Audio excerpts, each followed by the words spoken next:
Oh, okay. What did you just say? What happened last time, folks? Last time, we got back into that church in the stone grave, and we all went to sleep, and then woke up to a horrible, horrible nightmare of hundreds of thousands of fucking Oleson killing us.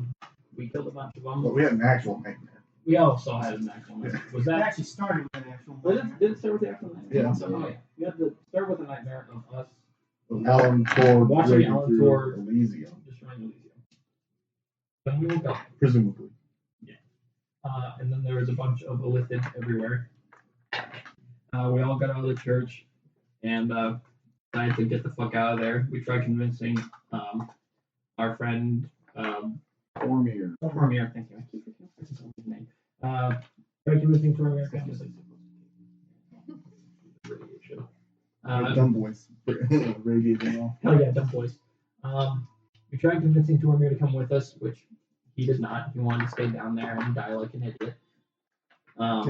Good for For something stupid called pride, I something guess. stupid called pride Or dedication. Ugh. Who the fuck does that? So we teleport out of there, and we got waylaid by the gods who were like, "Yo, good job killing that brain. Y'all want to be champions again?" And after a lengthy discussion, we all just Y'all were were like, like, "Fuck that shit. That shit ain't real." the main things were the main conditions for that, and then we'll have to go back to Kirinara. And you would be Brundle's champion. And then we would just be going around the multiverse, killing whatever they told us to kill. Yeah, we'd be their task force, and we Yeah. wouldn't have any more autonomy. We wouldn't have any autonomy, and we would also have to basically abandon the material plane in the meantime. Presumably. Which is just a big no. So that- Or no. it's gonna be a hard pass. So we hard passed that shit, and they're like, "Oh, okay, that's new," and they just sent us back. And then we got back into Barleytown, and we were immediately told of a mission to go France. Nen schemes, where we have to find the three people that Terrence is going to be questioning of whether or not they worked with the dragon to get rid of his mom. And it was the new king of Kirkwall, King Ludwin, Oliveros, who was on Ela, and Lady Glass, who was in Castle Rock. We made it to King Ludwin. He was a fucking mess because he got set on fire. Literally. It was a mess of skin. Having a rough go of it. He was having a very rough go of it. We talked to him and basically found out that he knew he was dying and he wanted us to heal his daughter, and in return we would adopt his daughter and give us working with Sir Tucker would give us fucking 12 legions and a bunch of dragon slaying stuff. And in return, Winona had to kill him and melt his crown. Yeah. Once we were done with that, we immediately went to Ela and had a nice conversation with a drugged up Oliveros. And we had some very, very good character development of not stabbing the shit out of him. Very nice. Basically, we found out that Terrence had already been there and questioned him. And he said, "No, why on earth would I work with that thing?" King Ludwin was also questioned and said, "No, why on earth would I be working with the thing that fucked me up?" So then we went back to Barleytown, dropped off Louis and Quill. Oh, we also killed Oliveros. Oh yes, we murdered the fuck out of Oliveros. We threw his body in a fireplace. That Yeah. sounds like And then self-defense. selected his house. That was self-defense. We also looted all the money in this house, but that was also in self-defense. Yeah. Yes. Yeah. Guys, we're terrible. Hey, I gave it to the poor. You mean yin? Yeah, he's poor. He has no money. And then we went to Castle Rock with Farrell and Sharina's parent, thank you. Sharina's grandson. Nephew, sorry. And we basically talked to her, asked, "Yo, what's up?" And she was like, "You guys are the reason for the Silver Green War." And she tried to hurt our feelings, but then she quickly realized we don't have those, and then we killed her. And then Yin punched a hole in her chest. And then she had already talked to Terrence and convinced Terrence. Oh. She had Just like that. I am God. thank God now. She had convinced parents that fucking his brother had worked with a dragon to get rid of his parents. So he was going to go kill. Yes. That's what Lady Glass told me. Yeah, that's what Lady Glass told him, and he believed that shit Like an idiot. like an idiot, even though it's probably true. I doubt it. Oh, and we got to Eagle Fell. We and I keep forgetting his fucking name. Caden. Why do I forget it was Caden? Because it's funnier. Yeah, we warned Caden. He didn't really believe us at first, but we gave him like a bracelet message to like say, hey, if anything goes south, talk to us.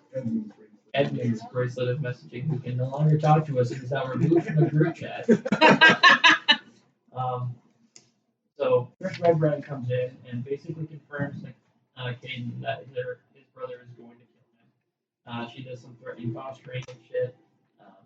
And then he just fucking vanishes, goes down to the bottom floor. We end up killing Trish and Rooney. Who's doing some Looney Tunes bullshit? Looney in the Tunes lobby. bullshit. He's like, I am a candy. He's a loose candy top. Parker, he's a loose cannon top. Hard facts on football rules. Okay, one second.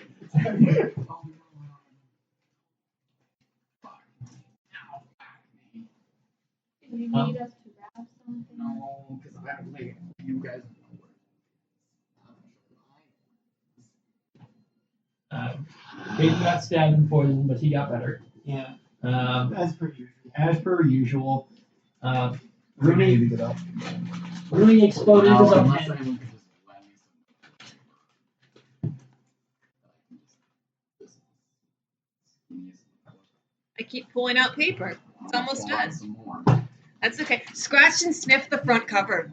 No. I don't trust anything. Okay, I'll let Lizzie do it.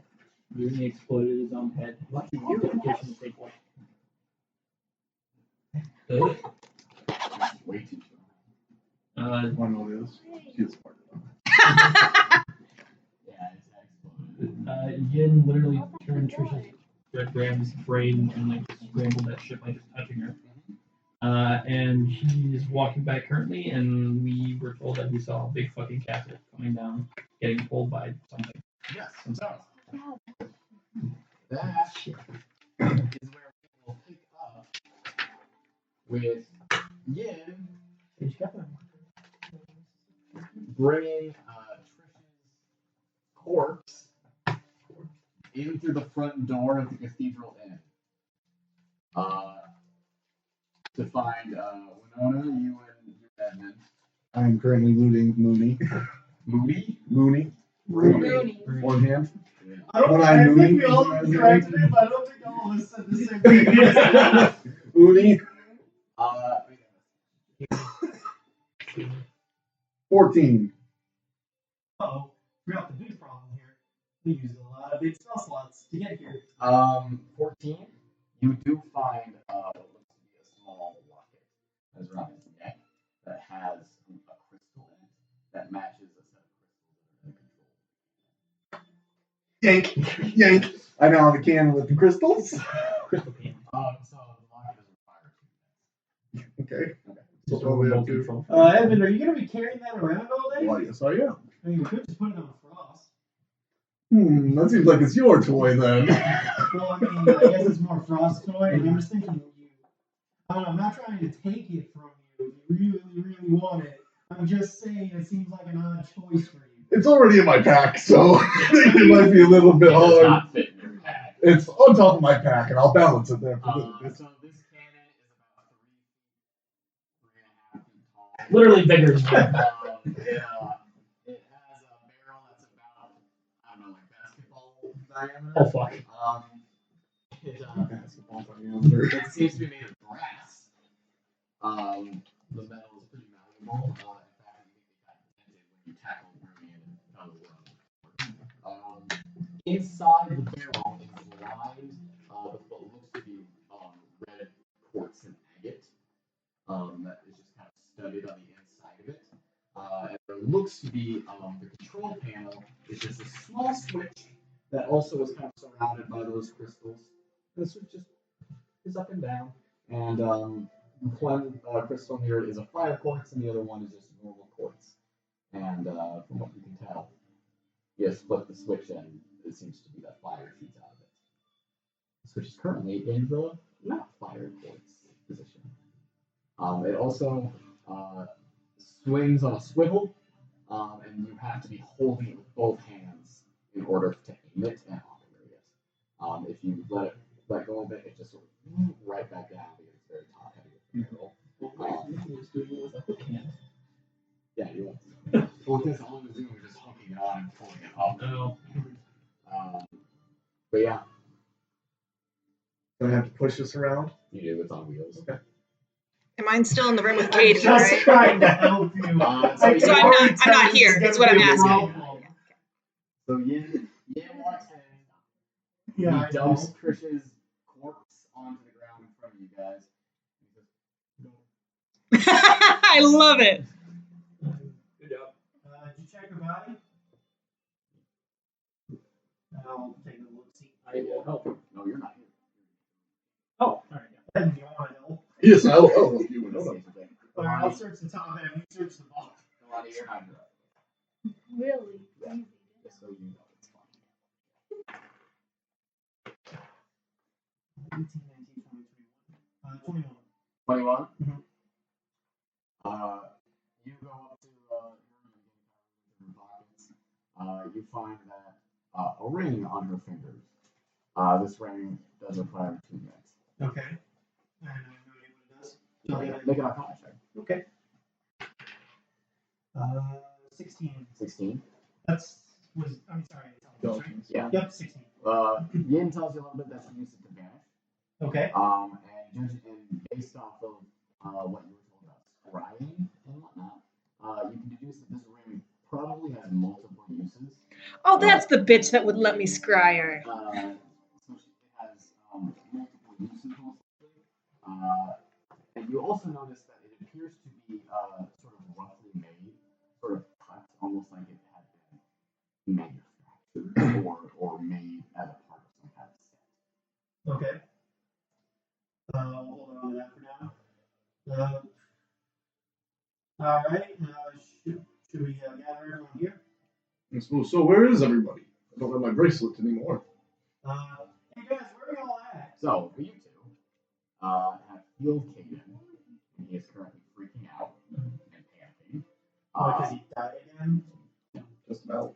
You Oh, right, we were just talking about that. I thought he heal died his again. knife wound, taking the poison out of it. The knife does not appear to be special in any way, just a poison blade. But he is currently sort of sitting down in the corner of this small hotel room with a bed sort of shut in the corner and he's contemplating. And then you guys get Winona's message over the Yeah, we're dealing with Katie. We'll be there in a second. Okay, Trish is dead, and her sidekick had a cannon and tried to shoot us, but we killed him. Cool. Well, we can call them cannons now, right? Because I know at first we were calling them cannons, Yeah. but No, yeah. I believe Someone someone came- did someone- call them cannons.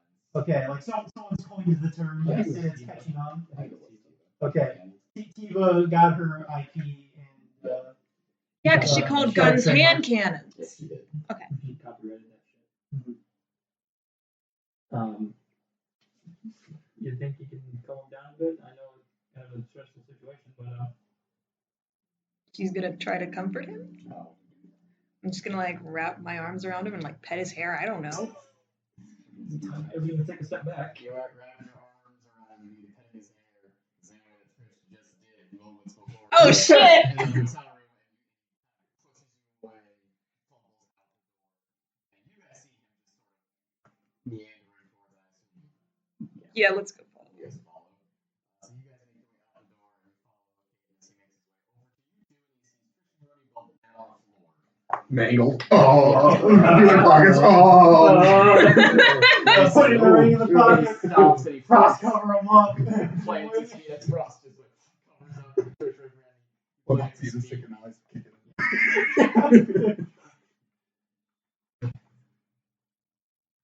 Hey, Winona, did you see anything different around this area? Oh, hey, Kaleb, Yeah. didn't see you there. Yeah. How are you? How are you doing? Fine. Truth. You were telling me the truth. Yeah. Yeah. Yeah? When have we ever lied to you? You guys begin hearing outside. Foot falls, whatever. Guys, it's the foot booth. It's the- Okay. Hey guys, it just occurred to me that we were sitting in an occupied city and we were not subtle about what we were I'll doing. just walk over to the door and just shut it. I'll stand there and just kind of hold on to it. Oh, did you say anything about the castle? At this point, he said that he saw something freaky in the sky that Okay, we heading back upstairs. Yeah, it might be a good idea. Okay, well I searched the remains and found stuff, but we can look at it later. I mean, I think we should just leave them here for now. We should burn them. Good idea. I say as I back away and then cast a bonfire on the two bodies. Okay, so you guys both watch it just little bits of fire. What part of their body are you going first? Not Ruby's head. That's fair. Let's go. Yeah, trying to think about how big cast bonfire is. It's 5 foot by 5. So, Five, yeah. either Torsos, I guess. Alright, so you guys just watch it in flames, in flag grates, and all sorts of things with fire. And the body just slowly begins to burn away in the center. And Katie watches as the firelight illuminates the hidden room. You think that was a good idea to do that inside? In retrospect, no. We already blocked out the door, and we decided to burn the bodies. So. Smoke does begin to fill. Oh, Is it stone or is it wood in here? The ceiling and floor are wood. The walls are stone. Okay, we'll just keep it controlled. And I'll be fine. I'm gonna go I can upstairs. turn this off, but if you want me to turn it off. How's her head look? Not gone yet. It's been like a minute. Can I just take care of this? Is that okay with everyone?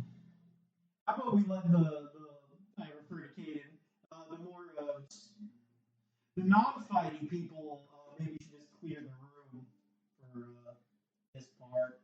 Shouldn't somebody go with him to make sure? I'll take care of her head. Okay. So Oh hell. I'll go Go babysit, ahead. I guess. Hold on, let's wait. Are we waiting for Caden? Yeah, I'll wait. I'm waiting for the people who want me to clear out. But I'll I will drag Caden upstairs.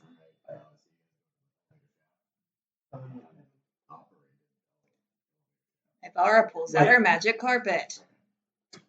hey, I don't thought get so when sassy. you said operate, I thought you meant someone was in here. Yeah, I thought that one guy was still there. I'm just like, God damn it, we showed up again. Watching his First day back at work. So you Survive hop on everything. Just to Yeah. see us again. Leaving you two alone in the smoke room. You just kind of go up the gate, and he runs up Just a mouse, a lizard, a head, and a head smashing device. What force? and a dragon. Head on, apply Use the directly head to the smashing forehead. device to smash the head. Okay, as you Yeah. it's Feel like smelling. go out. Yeah, there's smoke on the elevator trap. It's unpleasant. There's burn marks around bodies, and you just kind of This was the easiest solution. little bits of brain and blood and bones splatter all over you. So a lot of fluid has been dropped on the floor. Fucking Gallagher. Okay. And as after you guys do that, you do begin to hear shouting from outside the door, and you do see the door begin to the door handle begin to turn. I pull out I will cast web on the door. Oh god, what is it called? The carpet. You know that carpet from the castle? We had to piece it. Whatever. I pull out like a sheet lever just to kind of cover the body a little bit. So it's not as horrifying carcass. You two I cast web on the door so people can't get in.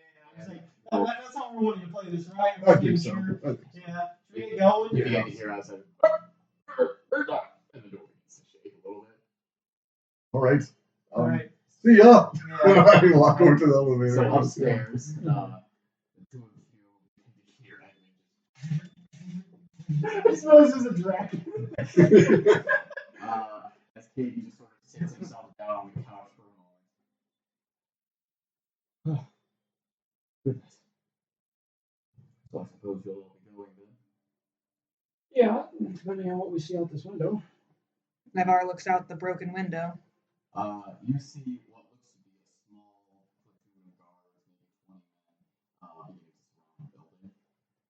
What uniform are they wearing? Guess Yeah, there's about 20. Before you go, why help me? I don't understand. You could have just let me kill me. Are you trying to talk us into letting him kill you?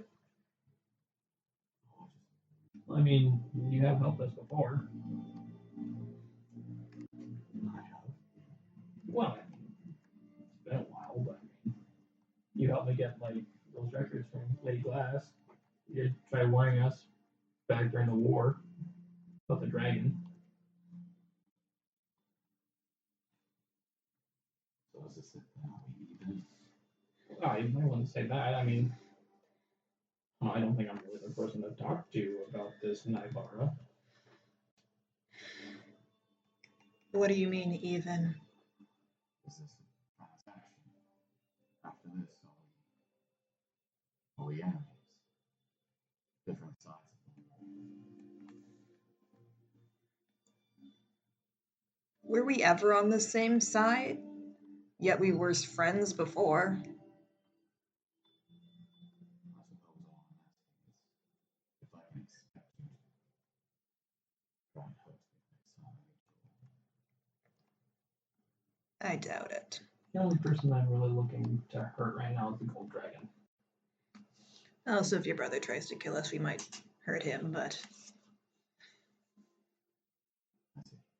And you guys hear the elevator click into place. Hey, so there's some people trying to get in. I webbed up the door, but I don't There's know about where 20 Castle Roth guards, yeah. Okay, so we're flying out here. I got one more I got one more tree teleportation spell left. Oh, okay. Did you look outside? Yeah, we saw the guards. No, I mean. Oh, I'm gonna look again outside. Look outside. Because Naivara's by the window still. Look outside. You can all see very, very blurry in the distance. A very low moving cloud with what looks to be a very outline Oh, shit. with multiple feathers of something sort of connecting it to the ground. Hey, Caden, do you know anything about the cloud? He stands up and no. So wait, Castle Roth ain't doing this? I don't know who's doing this. Well, it could be Castle Roth. I know. How many tethers are on it? Is it like Okay. Can we see how? Is Can it we like- estimate how far away it is? It's around kind of the same distance as some more faraway peaks. Perhaps since it's so high up as well, you can see it from this distance. It's perhaps just made it through Victoria's pass. when I say number of tethers, is it like one big one or is it like multiple? Okay. And by Like tethers, you hundreds? mean just ropes hanging Some down. sort of thing connecting it. You can't tell if it's ropes or chains or what. Alright. I suppose we should check that out. Alright. Great. How we all doing? Well, I'm fine. do we? Fine. I Running out of mean, big does spells. I mean the one person who is a person who would actually know stuff about this is Trish. Would you be able to get any information out of her? Does she have a mouth? Oh, fuck. No problem. I figure probably best case scenario is we just go and look at it. I mean, not best case scenario, but we just go and look at it. Probably just the right thing we can do. And it's not going to be. I mean, it's too big to ignore. I got one spell left to take us back to Burlington. Check. I don't think that. I'll say that. Also, we have to deal with the threat to Barleytown. Didn't Trish say that the dragon was flying there? But why would she know? I need a history check just to remember exactly what Trish said. Oh, well, she said it should probably get out of here. On its way, okay. Alright, so we had a choice here. We either try to deal with whatever this is. I don't think it's on its way. I think Trish was bluffing. No. I don't know if she was. But I know that looks quite a bit like a dragon. You all look back out the window to see some sort of gold shape circling the castle. God damn it. So, do you want to stay here, Caden? Like, in... She poses You realize... I hate to be the one to point this out, but your brother did send someone to try to kill you. Her brother works for her. I mean, if we do talk to your brother, it might be best if you're there for yourself to clear your name. Might kind of hard work trying to explain everything. I'm going to talk to my brother. I mean, we're gonna have to run into him eventually. Now? What? Probably. I don't know what our plan is going forward. But if you want to stay here in this town where people are trying to kill you, be my guest. We've done you this favor. We don't want to be accused of kidnapping you again.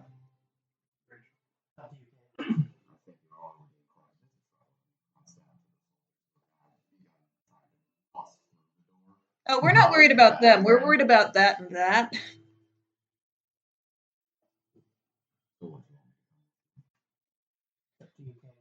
I can tell you that you'll be safe with us. At least from well- ours and our people, you'll be safe. We'll try to keep you safe from your brother and his machinations. It's what he's getting at. We can't guarantee you'll be safe. We can't guarantee I'll be safe. He's under your control. You're the acting regent, right? But I mean, even then, can we trust him along with Caden? I don't know. No, I think we have bigger problems right now. Well, let's make a decision here I mean, if we go flying over there, we're gonna be fighting the dragon. When we're down like this, no, we cannot do that. Up in the sky, no less, we'll be at a severe disadvantage. She will know if we are there. There's nothing we can do other than gaze at a distance, so we can't. I think we should leave. I agree. Let's do that. And maybe if Caden is willing, might be our inside man. Might be able to find out some information for us.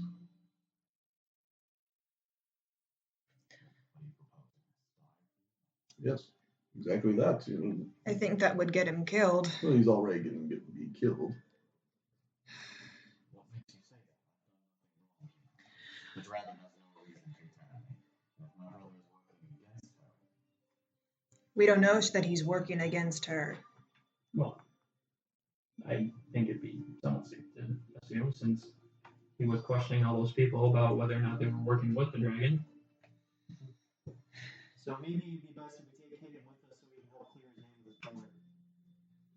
Just to check, you are innocent of that, right? Thought so. Cool. Inside check. 17. Plus wisdom. Oh, 18, 19. Yeah, he seemed to have any reason.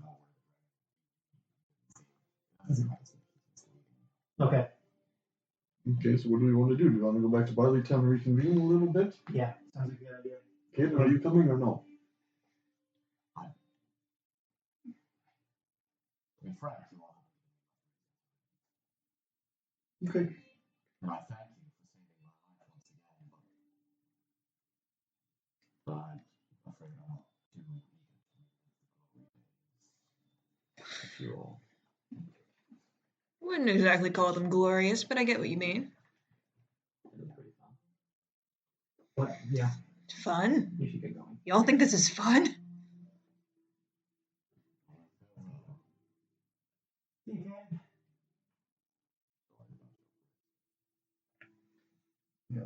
It's not very subtle the way you put it on from what Naivara has explained. Yeah. Come on. Guys, we gotta get going. Go.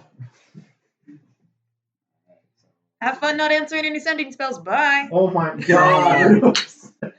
Naivara's petty as shit. Yeah.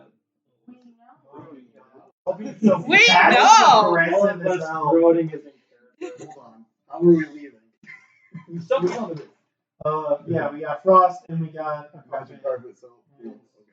Guess, fuck, we got what? The 5 of us. Yeah. Well, Lion's not there, but he is there. Oh. No, then Yang. She, Oh, fuck, that's right. Yeah. Okay. You're with us? Wait, no, Yeah. no, she is here, yes. Okay. Did Caden respond to Naivara's pettiness? No. Okay, so we just fly to that tree that we came through from? And Yeah, do we'll this? stay low so we don't attract I make sure I'm holding on to my cannon. How heavy is that? Howard, what are you So, I'm straddling with my legs, buddy. How are you getting to the room? Winona scoots Weighs forward on the as saddle. much as he does. Mattimeo, do you have room in your hole? It's a griffin. What are you saying? Griffin can carry 80 pounds. Edmund, get on the Oh dragon. my god, alright. I'll throw it in the portal hole. I'll grab Glass's body out and just put it on the roof. Alright, so takes place on the palace roof. The palace roof? We're on the whatever. We're leaving. We're going to the tree. leaving, We're and going that's to the the tree. Yes. Sure. Yeah. Wasn't the dragon at the palace? No. No, it's on castle. And just to be ultra safe, I cast pass without trace. Okay. So, feel that thing safety towards the 10-foot drop, and Do you wanna be careful, or am I just gonna kick this thing in? Oh, be careful with it. It's my new baby. Ever since the apparatus in the crab is destroyed. No, I didn't. I will fucking you guys take an extra like 5 minutes to lower the thing into the hole carefully. Find a couple of cushions to make sure it doesn't get wrapped. Edmund, I swear to God. Okay, let's go. Let's go. Let's go. By the way, now, when we get back, I need to take a look at something. We're going to worry about that later. Is it a rash? Oh! Alright, so you guys fly low, past the city walls, past the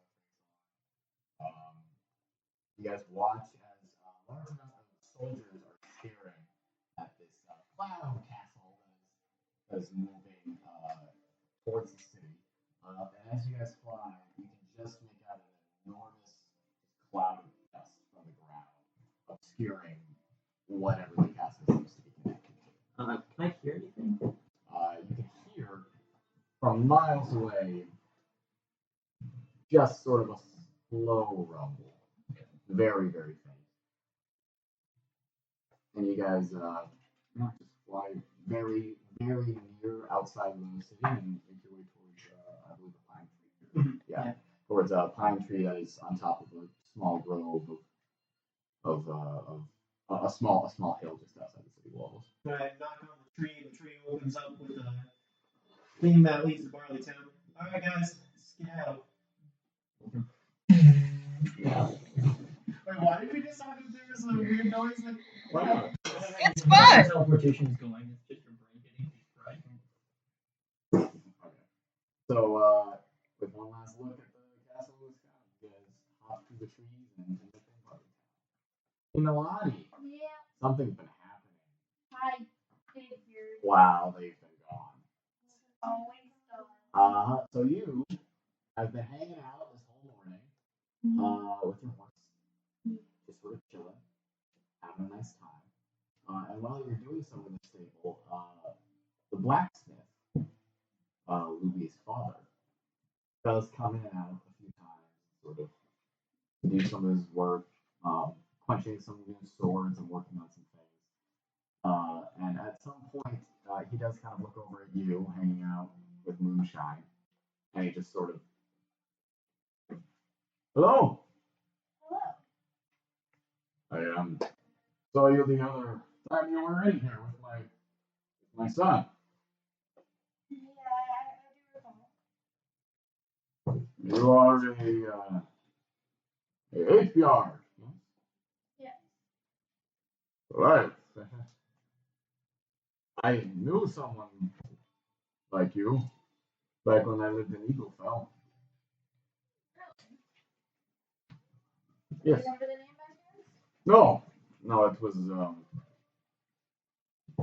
was whoever it was that delivered me scrap metal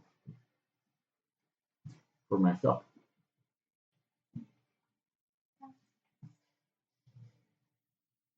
So listen, I have heard around some of these soldiers' camps that you are someone very important. I guess so. Yeah. At one point, me and my friends were champions of the gods. But before that, we were considered heroes for some towns. Destroyers of others. Never gave much thought to gods or heroes, but I've heard that you are quite politically powerful. Well, myself, I am the Jarl of my tribe. What's left of it. But I also dabbled in being co-leaders with Avea for some So you know time. the queen. Yes. We knew her mother as Her mother. I knew her mother as well. I helped make many of the weapons for her guards. He kind of picks up a bucket and very full of water and just sort of heads it over his shoulder and makes his way over to Moonshine and pours water into Moonshine's trough. Puts the empty bucket on the ground. I was someone that she often spoke to when she was feeling troubled. I am told the queen now feels very troubled. well. There's been a lot going on, I'll tell you that. Well, pardon me for asking, but is she looking for any sort of advising positions? I think right now we're more concerned about having a place to live than Of course. positions for it. Of course.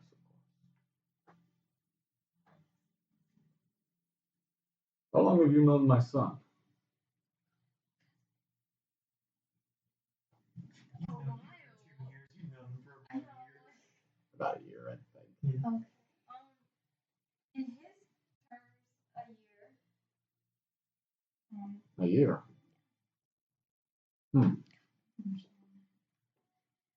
Has he ever mentioned me?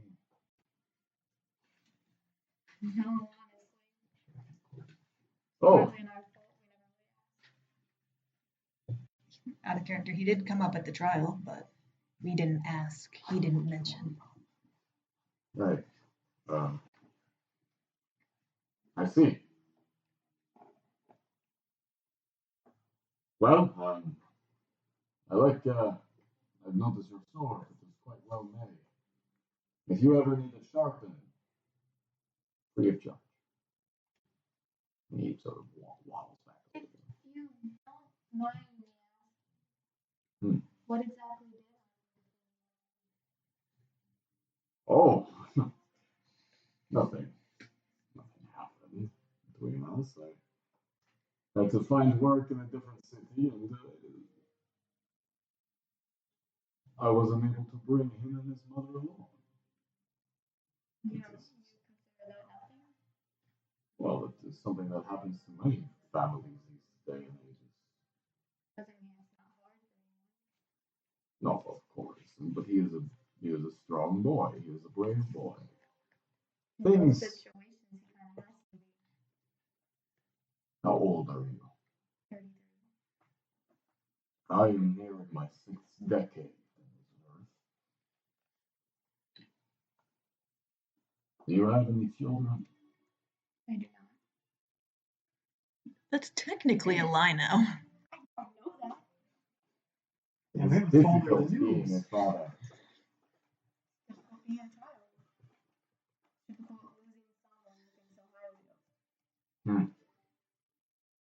Sonny has spoken.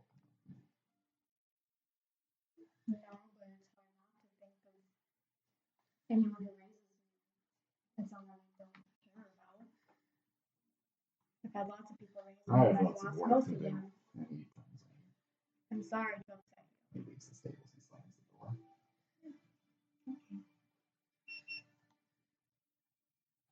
Wow. Hello? The part of my question is this song from the Witcher? Yeah. I know it's seen this. Oh no. So It's turning on romantics. you all get back to Barley Town. Nalane, while you begin to hear word that your group has begun to come back and has reappeared, you are approached very frantically by a young girl who kind of tears through the streets as you are just exiting the stables, and she bounces off of you and falls off onto her butt as you weren't looking. And she looks up at you with panic in her eyes. Is there something wrong? And she points off north, and you can see smoke What happened? billowing up into it. It's a fire! It's a fire! I came fast, there's a fire! There's a woman there, she needs help!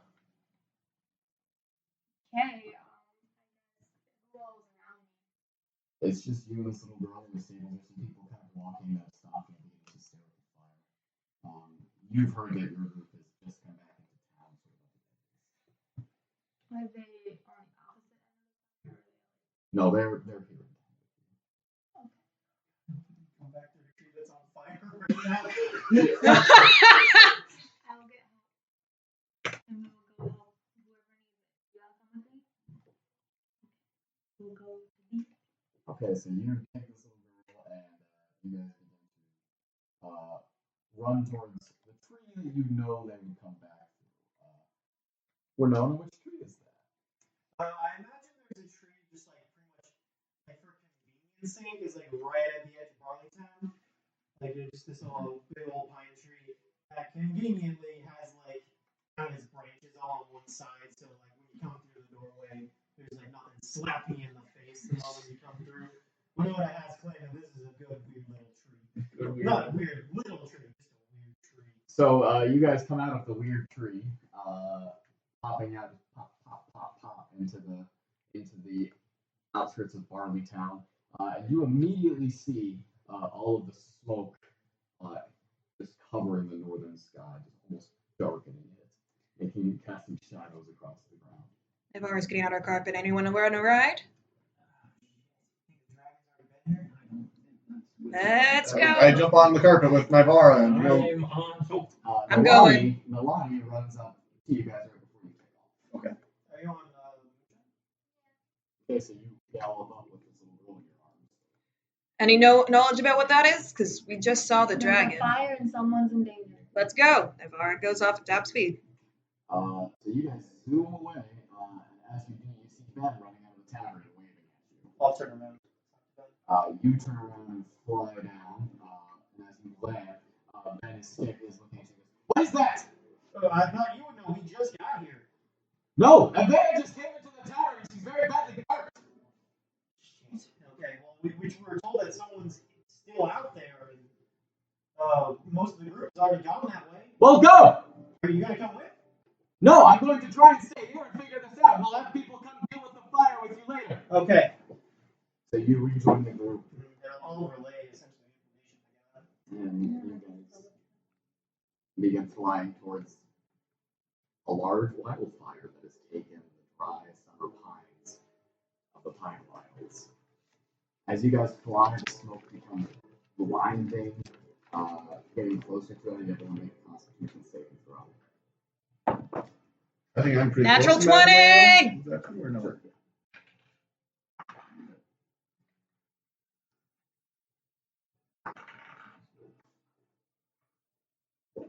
Did you have 28. 19. Frost got a 14 on 16. Natural 20. Wait, is this the same throw? saving throw? Oh, Frost got a 18. You all managed to stave off any sort of negative effects of the smoke inhalation for now. How high are you all flying? I'd say just about 3 times. You're not flying. No, you're not. Yeah. I said just smoke treetop. Are you still a little girl with you? Okay. She is sort of leading you forward in the forest. You're just above treetops? Yeah. What about you? Yes. What about you? Would Naivara know where to fly so the smoky doesn't get in her face? Like above the clouds. Very, very high. Naivara's not going to do that. Okay. So where you fly? Where the others are. Okay. So you guys are just in treetops as you get closer. What looks to be about 5 miles north of Barley Town. Those of you that are flying see it first. Covering an enormous swath of the forest. Almost as far as all of you can see into the horizon. A massive raging red and orange inferno has consumed the trees. Smoke billowing up out of it, cinders flying, ash beginning to fall from the sky as you guys approach it. It's just a blazing, horrible mess. And what do you guys do? I'll ask Frost if she sees anything, any people. Make a perception check for her. Okay. 21. 21. She kind of peers into the smoke. She kind of tries to dip down a little bit, but fire and the heat keeps her away as she climbs. The natural heat is making it difficult to stay low to the ground for all of you that are flying. And she, in your head, just kind of says, "Nope, can't see shit." Okay. I don't know if anyone's down there. Is there any section of the forest that is not on fire at the moment? Not necessarily, no. It's Okay. You go ahead and make a perception check. Does the fire look unnatural? Make an arcana or nature check. Okay, nature. No. That's intelligence. Is nature intelligence? I got 9. 9. Yeah, you cannot peer to any sort of patch that seems to be without flames, not any sort of smoke or fire. It's almost like it's been purposefully just spread. Yeah. 3. 3? You can't tell. As far as this is the largest wildfire you've ever seen in your life. It's quite daunting. The heat is almost blasting the eyebrows from your face as you guys keep close. It's getting more and more difficult the farther you get into the fire to stay low. We're gonna fly up a little bit and kind of like just look on fire. Like you said, it's almost purposeful. So like even just based off. It's almost like blanket layer. It's not spreading like a normal wildfire. Yeah. Okay. So something's awful about it. Winona, make a nature check. By the way, you haven't stayed behind to help with that. What? You haven't stayed behind to help with that.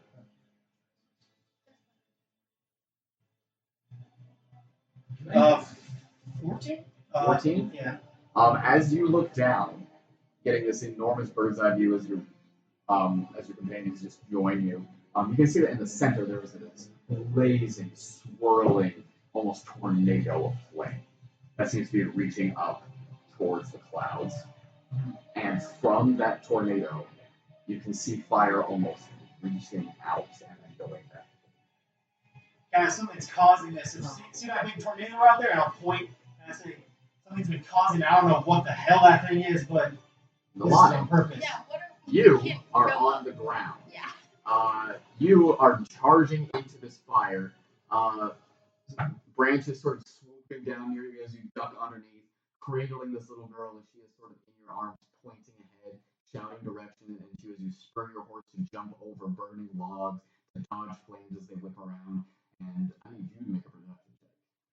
On the bright side, she'd be less exposed to the smoke. Smoke is 14. You peer into the fire, and you almost see faces. You see just vanishing expressions. Just faces that seem to turn and look at you with blazing hatred. And when you do, it's almost like a flaming log is more likely to fall in front of your path, or fire spreads across the ground and moonshine jumps over it. These look to be the familiar faces of fire elementals. Something you've seen Winona transform into multiple times. And right as you recognize that, you hear the creaking of an enormous cedar tree begin to fall in front of you.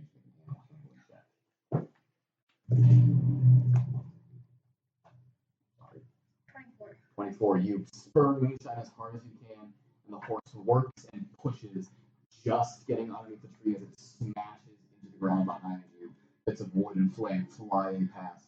you are going to take only 6 points of fire damage as hot cinders just sort of bake across the back of your head and into your cape as you reach back and put them out, shielding the little girl from the flames. And she. Okay, so you do so, and she points directly towards this now enormous column of fire that Winona has pointed out and tells you that that's where the woman is.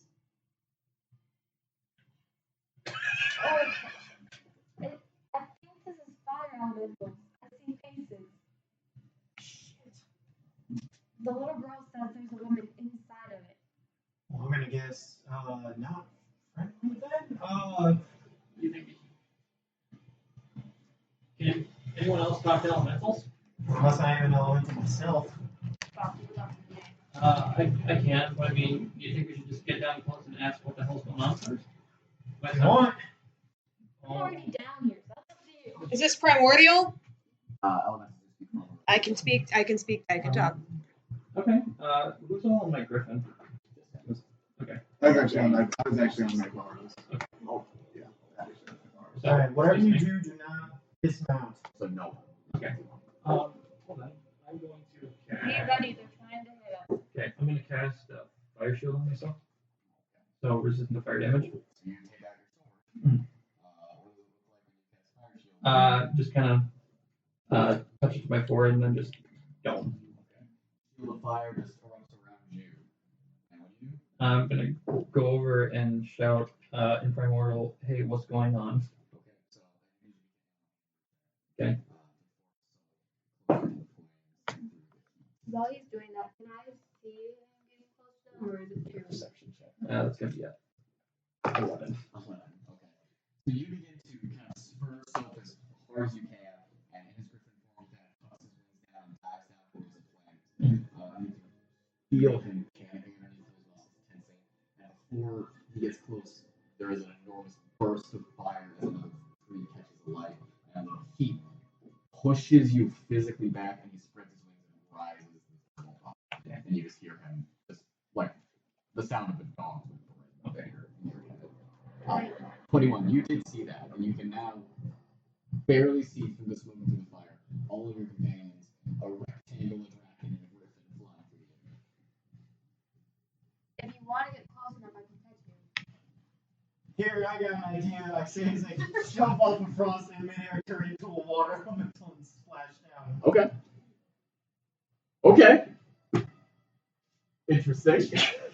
You instantly turn into a steam elemental. I don't know, immediately evaporate. No, I think water actually beats fire, but I don't know. Oh, Pokemon rules. Well, yeah, I thought my D&D rules too. But yeah, I should also be looking up elemental. But you know what? I can do something really weird. You cast absorb elements. That's just and the danger choose of being fire. Not. You can cast that as a reaction. I was What the trying to get fuck? ready to I don't know catch what you. that was. I'll be honest, it worked. Trying to get ready to catch you. Yeah. Because I'm really doing weird shit. I thought you were telling me to just jump off my griffin at max height and just like, yeah, I'll catch you. Well, let's actually get close. Yeah. No, be stupid. Yeah, so you transform into a water elemental, and Frost just sort of watches you fall. The heat is very, very, very intense as you plummet. And you are going to take. Can you make a constitution saving throw for me? Oh, yeah. 22. 22. Okay, so you will only take half. Ooh. It's all sixes and fives. Only half of 200. So 22 points of fire damage to only 11 points of fire damage as steam just rises off of your form. Are you trying to fall into a tree, onto the ground? I'll try to fall into a tree, I guess. Okay, so and you immediately touch down on the ground. Splash into a already blackened, ashen pine tree. And you hear it creak and moan under your weight, but luckily you're just water. So it does just sort of go back and forth a slight bit as your presence makes the flames sort of go away from you, almost as if you are some kind of poison to them. And the flames go down the tree, giving a good few feet between you and the flames. Okay. What about the rest of you? I'm gonna see if I can get down and land or get close to Winona as water. So since it seems to I keep wanna the fire see. away. And then Can we go down? I'm along for the ride. I don't know what you guys are No, talking. stay up there for the moment. Okay. Only dismount if you need to, but Maybe- Frost keep your I'm saying that primordial, but in telepathically I'm saying Frost keep your distance for now and swoop up anyone in case they fall into it. Alright. Maybe we can go over top that flame tornado. Let's go over top the flame tornado and see if we can get a better view of it. I'm going to tell you that the direct contact will carpet is flat. Don't touch the flames. Go over top. Cool. Okay, so the fire tornado goes up into the clouds. You guys are going to have to go. Oh, okay. Yeah, sure. If you're down for that. Let's go find. Okay, so you guys begin in the ascent. Okay, and you are trying to land. Yeah. Just go near her. Okay. Okay. Oh, that's better. That's gonna be a 16. 16. That is enough to give him some words of encouragement as to ice through that weakened thermal heat rising up off the fire. Sort of land on a tree branch next to him. Immediately snaps, but he catches himself by flying right next to her. As he beats away ash that is beginning to fall on top of your head, beginning to make your water less so clear and more murky with ash and cinders. As he just sort of hovers, you can hear whispers in primordial around you. Just things of heat, fire, fire. Just that. Nalane, you can see where they landed on the treetop. I'm gonna stay close by. Okay. You go up to that tree, or you just stay I'll there? go up and be very careful. Okay, so you spur Oleson over there, who then makes his way up to the bottom of the tree. Everything is on fire. Tiny needles, bushes. Immediately around this tree, there are a small bit of berry bushes that are kind of surrounding it, keeping it ablaze so that you cannot get directly up to the trunk. But you watch as those berry bushes, in mere seconds, just seem to be completely consumed. And as they are, the fire does not dwindle. And instead it remains flaming and jumps to the next patch of berry bushes and lights those aflame. Is no one else saying anything? Nope, she is pressing her face into your chest, and you can feel your chest getting a little wet with tears. Yeah, on our end, I'd be like, excuse me, Mr. Fire Elementals, can you exactly tell me why you're trying to burn down this forest? Please and thank you. You hear the fire that is encasing the tree below you just sort of give a hiss of a hostility towards you. So you're mad at me, I get that, I get what you're putting down. However, who told you to come out here and burn down this forest? Make a persuasion check.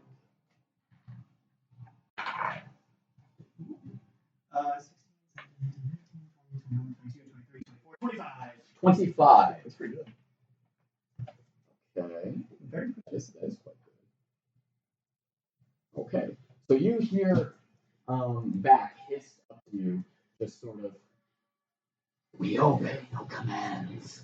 We burn, burn, burn. And you begin to hear the tree crack underneath you as the fire begins eating into the bark and into the very core of the tree. You can see Nalane with the little girl down below you.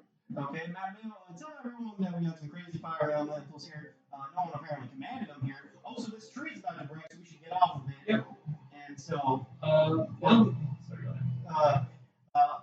as I jump down, I can cast absorb elements as a reaction. And so, You can. Yeah. So, To taking damage. to taking damage. So if I jump down and take fire damage, I can. You can cast absorb elements, yes. Yeah. Okay, I'll do that. Do you jump into mid-air, or do you try to go down the tree itself? I'll just. Because as a water elemental, you can slither it all. Slither down. Okay, so you will take fire damage. Okay, unless I'm casting.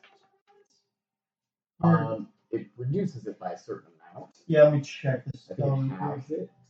Yeah, I've been saying this spell in case we put the dragon again. Yeah. Lessening the effect, you have resistance to the triggering type until the start of your turn and choosing fire. You have resistance. Okay. Yeah. Cool. So you only take half damage. But you are going pretty much directly through a fire elemental. Mm-hmm. So you will take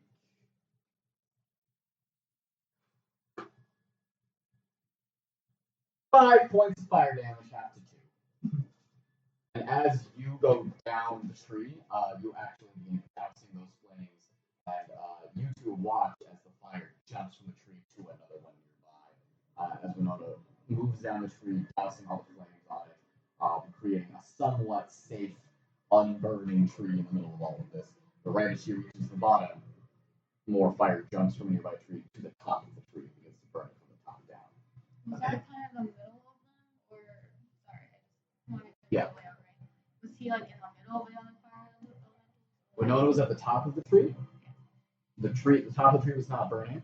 She came down the tree, making it completely, dousing the fire completely on the Was that tree. in the middle of the cycle? No, no. You guys are not in the cycle. And she came down to the bottom, and then the tree relit at the top. Okay. Just gonna look at the fire tornado that's being caused right now. Mm-hmm. Just as these guys are, as they, I'm gonna go to them real quick. Okay. You guys begin climbing higher and higher with thermals, really elevating the carpet at a much higher place, almost giving it a rapid boost.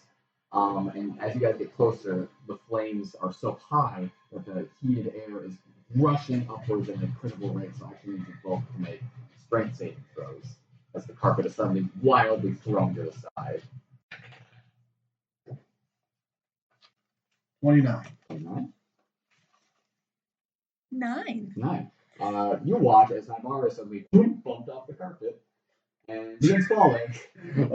I can't control your carpet. Am I Can falling? I reach for her? You are falling.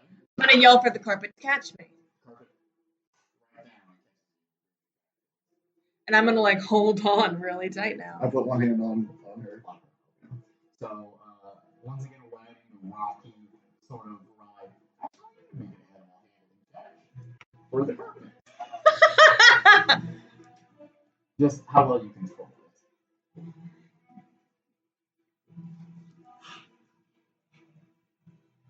That's an 8. Okay, so as you guys go, there are a few bursts of fire that come up towards you that do burn you I somewhat. can only have the braces. So you guys will each only take 4 points of fire damage. How many? 4. But you can 4 hear points like of fire message, damage. whatever. Oh yeah, I can hear you and understand you. I just can't talk back to you. Did that hit the carpet? That did hit the carpet. I'm gonna cast Mending. Okay, so you do that. On the carpet? No, it isn't. I'll pat him out. And you guys get higher and higher and higher until a little bit weaker, and you guys eventually break the cloud cover with smoke. I need you to make a constitution saving throw for the smoke. Sure thing. Concept, please.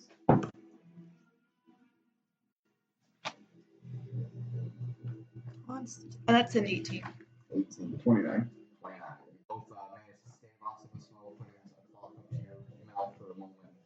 As you guys break the cloud cover, the smoke somewhat stalled by a heavy overcast sky. You guys can see that the flaming inferno is just breaking the cloud cover, and it almost looks like a giant bonfire up above the clouds. Just a crackling, enormous fire. So is there an opening? You're not. You fly towards it. Well, I guess you're in charge. That's just from what I can see. Is there? From where you can see, there does seem to be some sort of a ring. Okay. Like the eye of the storm. Yes. I want to look inside. Let's try. Yeah, so you guys make your way forward to the carpet, and as you get near it, all of a sudden you hear an enormous roar as the fire grows somewhat, and sprouting from the fire, you see 2 enormous wings made of flame that sort of spread out and flap towards you, and the fire pushes you away from the fire, and the wings disappear back into the fire. Okay.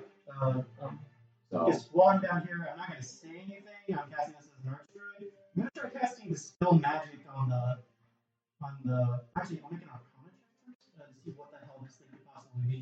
If it's some sort of the large the cyclone. large cyclone, yeah. Okay, so you guys currently are about half a mile away from that. Okay.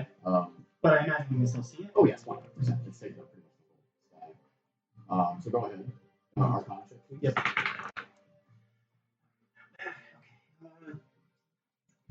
21.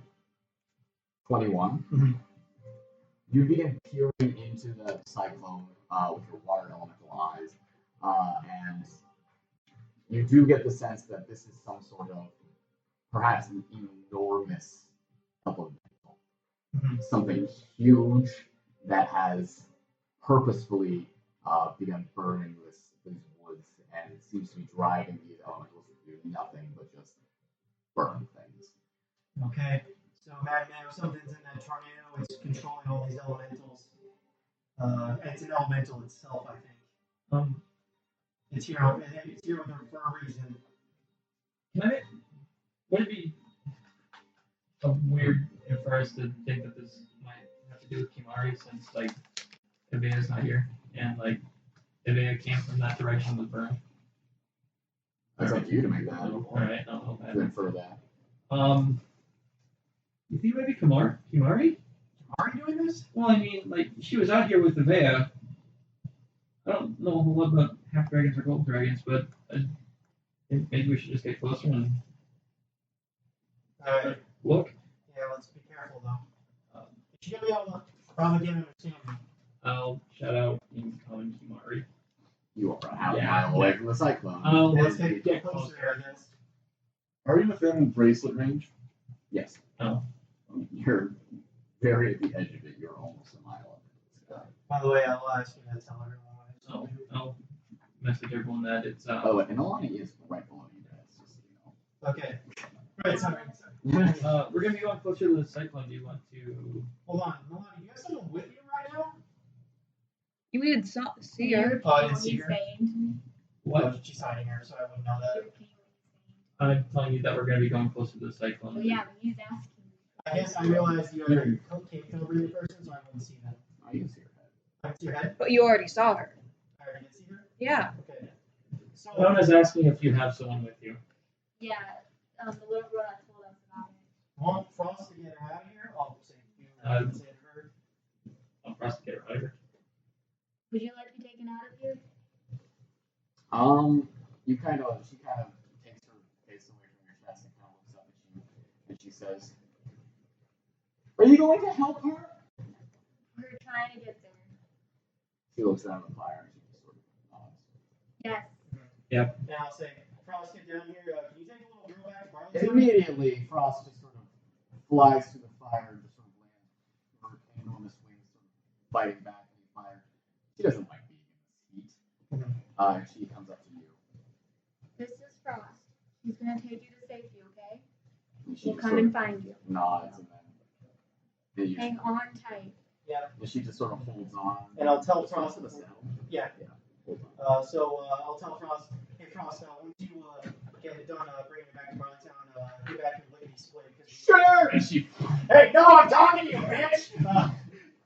Doing barrels, man. Can She you flies. just make sure there's a path for me to get there? Yeah. Winona will go first.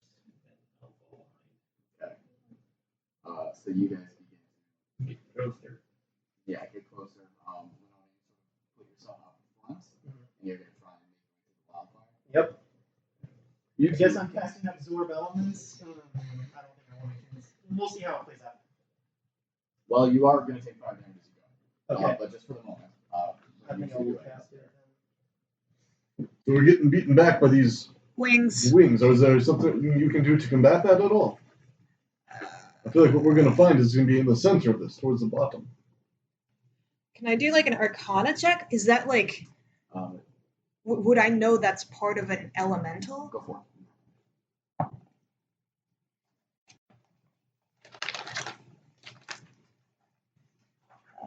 17. Yeah, based on what you've seen Winona turn into, you can very clearly tell, especially since it's made out of fire, this is some sort of enormous elemental. And in fact, you have read about some of these sorts of creatures, and you know that sort of a very famous sort of fire elemental is an enormous bird, almost eagle-like, that has the ability to sort of command fire. And if there's a legend about how the old lands, what these things got loose and burned down half the continent. Naivara's gonna relay that story. Okay, so what can we do from up here? Do you have any spells that can snuff out the fire? I have create water, but that does 30 gallons. And I don't think that's enough. How about suffocating it? With a tornado of some sort. Do you have anything like that? I don't have the control weather. I do have earthquake, but our friends are on the ground. Maybe we can work on creating a barrier so that they can't spread as easily.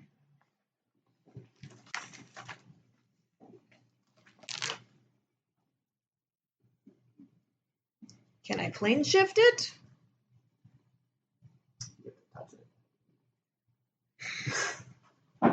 We're not doing very good right here. We either need to get closer into it or we need to be helping out controlling the spread of the flame. The only things I have for controlling would be blade barrier or insect plague, and that's not very useful for controlling where fire is going. I've seen you use earthquake before. Maybe you can use that to cut off the path to the town. Can I do that? You can make a vision, right? I think they get to roll for it. But yeah, I would like to defend the town. Can I? Let's look up the details of earthquake. Where? Structures, damage. While we're doing that, Okay. you three are making your way quickly through the flames. Winona, there are going to be attacks against you with the fire elementals, as well as you guys. They are going to attack. Okay, I'll cast as a reaction absorb elements to resistance to fire damage. Well, first of all, it's going to rush out, and one of them is going to attack you directly. Okay. It is a 21 to hit. Yeah, that hits. Okay. You're casting absorb elements? Yep. Okay, so you have resistance to this damage. So you only take 3 points of fire damage instead of 6.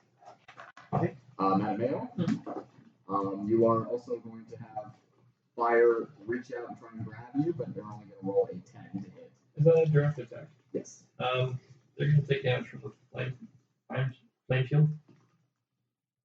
That's cold damage? It's cold damage? Yes. Okay, then yes, they will actually take damage. Let me fucking look it up. Okay. Nalane, you as well. They got a dirty 20.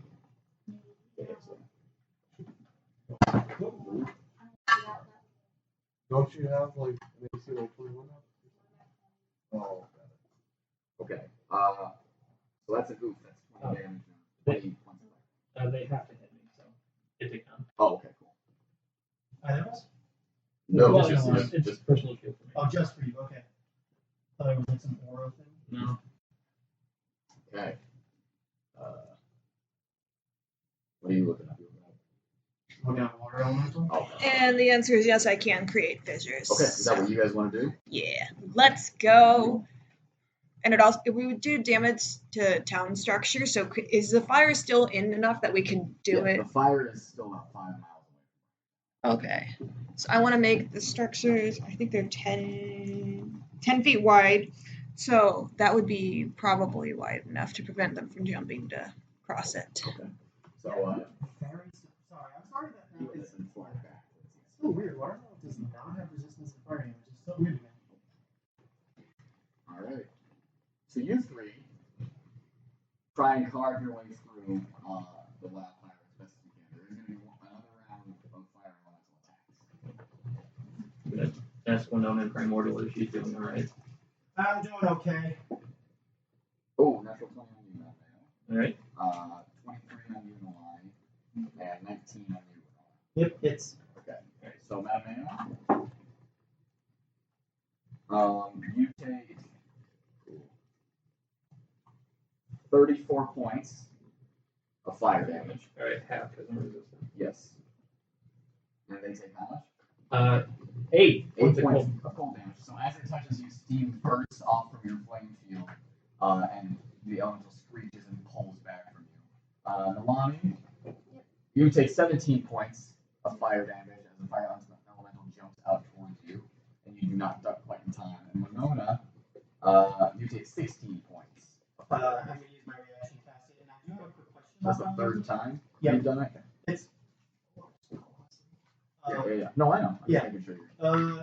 I'm also curious, like, do fire elementals have a thing where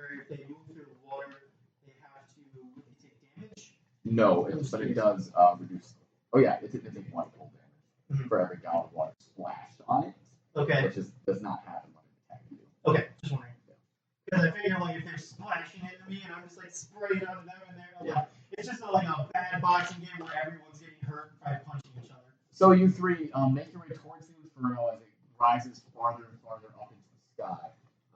And as you guys get closer to it, you do see that some stacked burned trees have been erected as some kind of wall in front of you. And as you guys get up towards it, you do see 3 elementals standing in front of it. Elementals that look to be fire elementals, but instead of their natural flaming bodies, they have what look to be metal chest plates, metal pauldrons, and legs. And they are all holding flaming swords. And I need the 3 of you to roll initiative. Okay. You 2 as well. Unless you.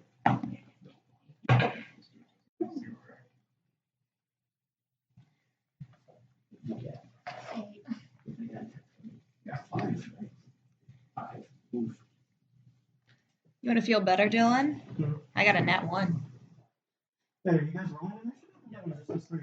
Yeah, we're adjusting the initiative order. Gotcha. We're not.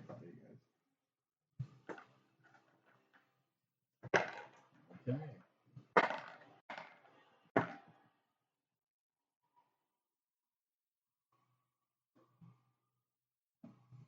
Okay. Give me 2 seconds.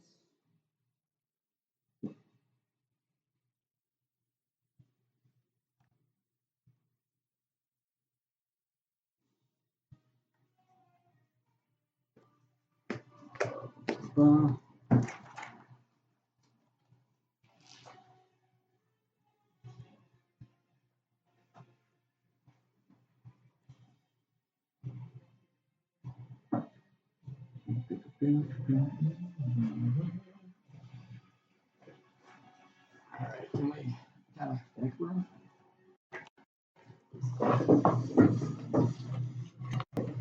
Ah! Ah!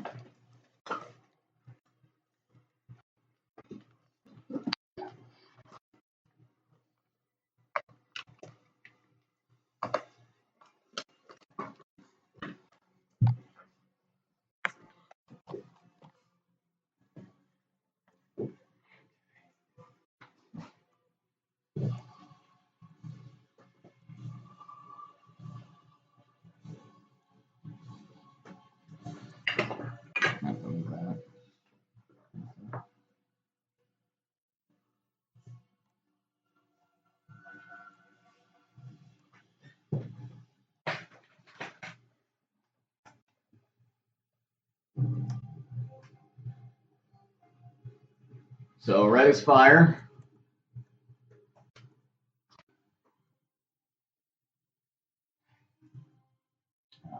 The logs are somewhat on fire as well.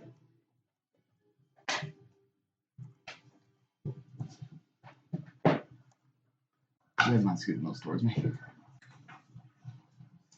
Everyone's on some kind of no.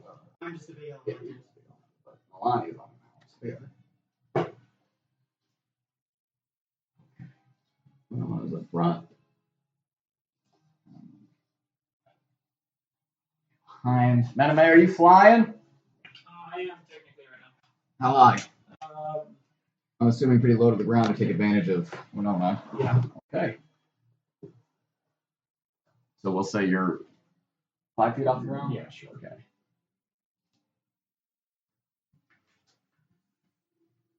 Okay.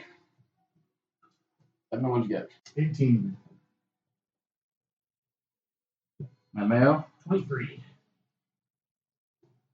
5. Nalane? 8. Naivara? 3. If I get to add the 2, because I got a nat 1. Yeah, of course you can. All right. So, first up, Mattimeo, you are hovering 5 feet above the ground. Soap's wings are sort of batting away the cinders on the ground. And you look forward at these creatures that look to be just animated flaming plate part. Are they sending things to us? They have not. They are staring at you with glowing red eyes. I'm gonna shout at them in Primordial to leave this place. You have no right here.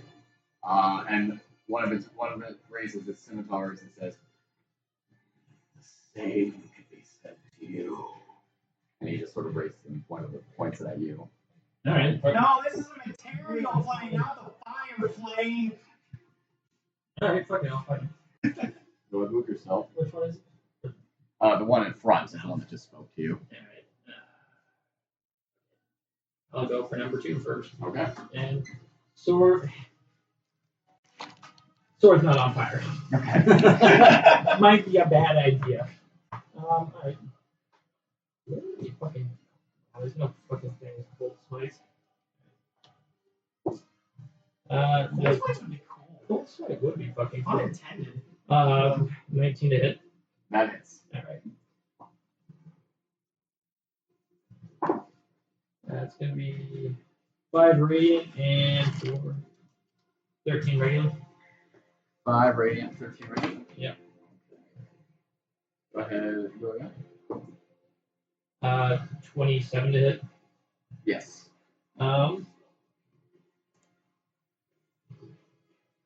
Yeah, and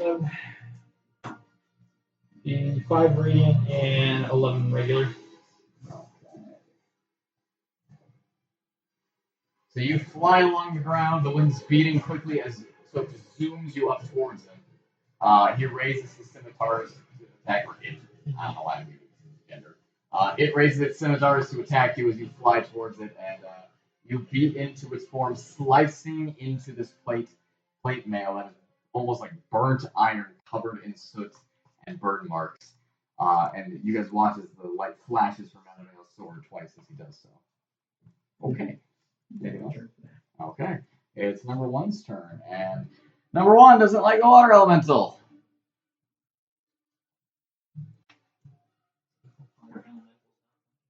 Yeah, this is racial. And you watch as the flames in its body course into its arms and onto its swords, and the swords turn into these blazing, glowing hot swords that then attack you. So it's going to attack you 3 times. You know. 10. Nope. Wait. I assume.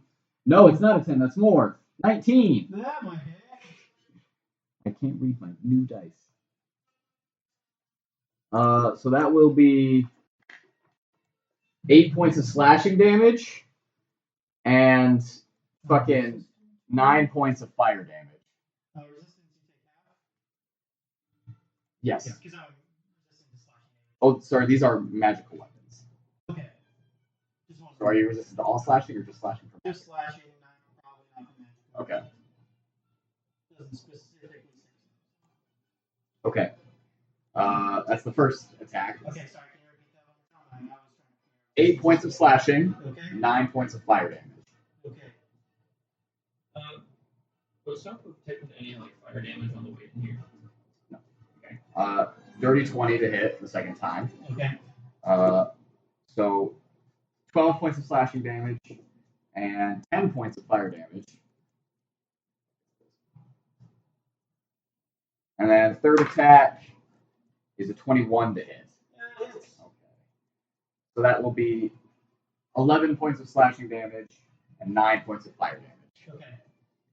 And you guys watch as his arms sort of extend outwards and he rotates like a top as the scimitars cut into Winona.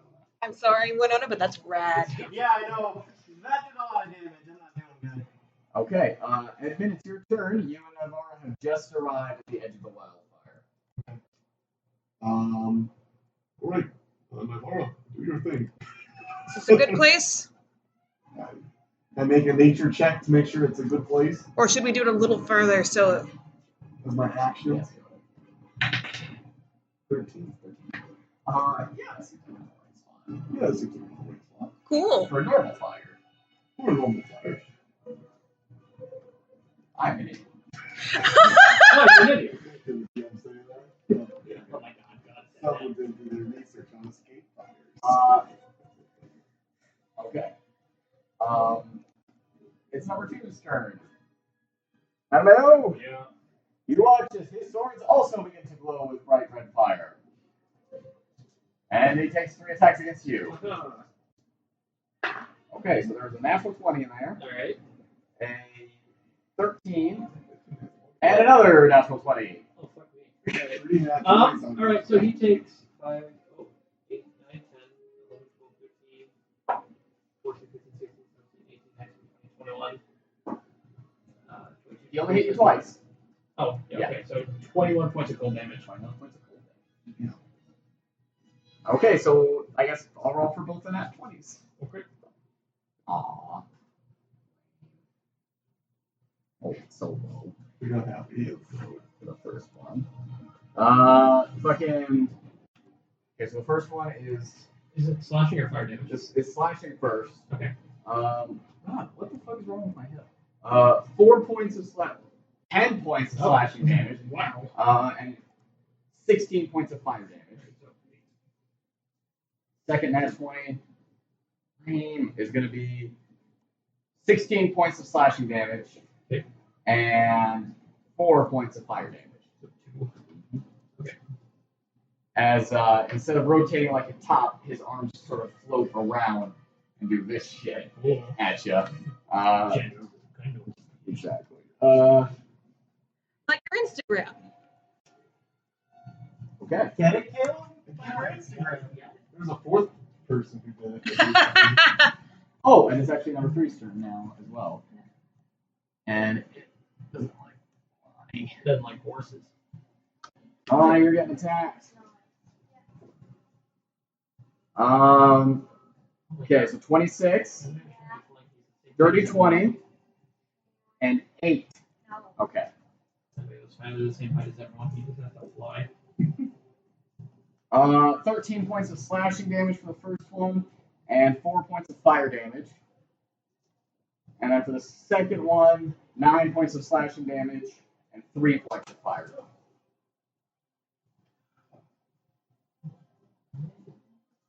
He's Nalane, you're up.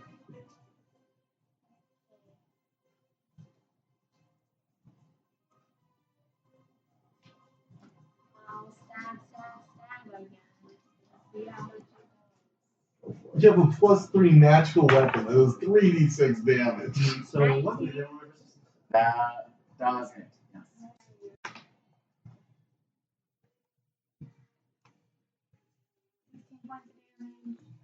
Okay. Slashing, yeah. Yeah.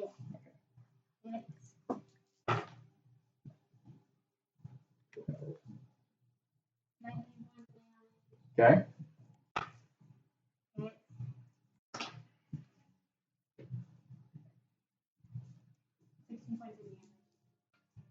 Okay. That your turn? Yeah. So, this creature sort of flames enveloped around its waist begins levitating up towards you, and after it's striking you, you take your sword out and begin cutting against the steel on its chest. Winona? Okay, so this is gonna be a fucking weird turn. Okay. The sound in your body. Okay, so as an archer, I'm gonna cast Cure Wounds at 4th level. Okay. On yourself? Yep. Okay. On myself. Thank you for killing me, but I don't need it. I'm gonna pull out this from my app. Okay. So let me just take a moment to do that. And also explain what I'm doing. So on top of that, for my bonus action, I'm going to use my druid feature and I'm healing myself on top of that. Okay. 3rd level. So let's be Another 4, 5, 6, 7, 8 dice. Okay.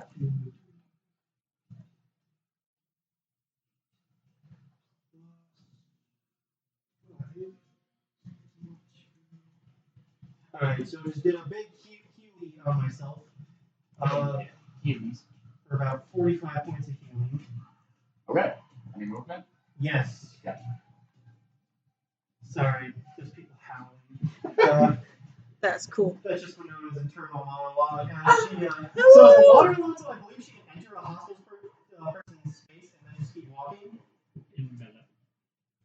Yes. Well, then I think it's not well. So as a reaction. Well, it's different from movement. Wellness is an action. Okay. So like if I can't just move through space though. You can move through. You just can't well. Okay, that's not what I'm gonna do. I just want to move through him. So like he takes cold damage for getting slammed by a water. Well, not slammed, but a water elemental walking through him. Splash. Okay. And as a reaction, I'm going to cast Absorb Elements, so when I touch him, who is a fire elemental, Well, fun fact, you do not take fire damage from touching him. I don't? Nope. Okay. I guess I'll still just... Alright, so you cannot cast Absorb Elements. As a reaction? No, you can only cast it when you take damage. Oh, okay, so I just move through him? Yes. Alright, Move through him. okay, just curious. Okay, so I don't take fire damage. Just move over here. Okay. So you just move straight around him, Mhm. and as you completely envelop him,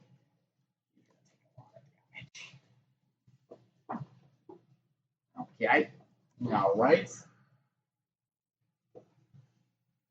Hold down. Yeah. Yeah, that's a lot of damage.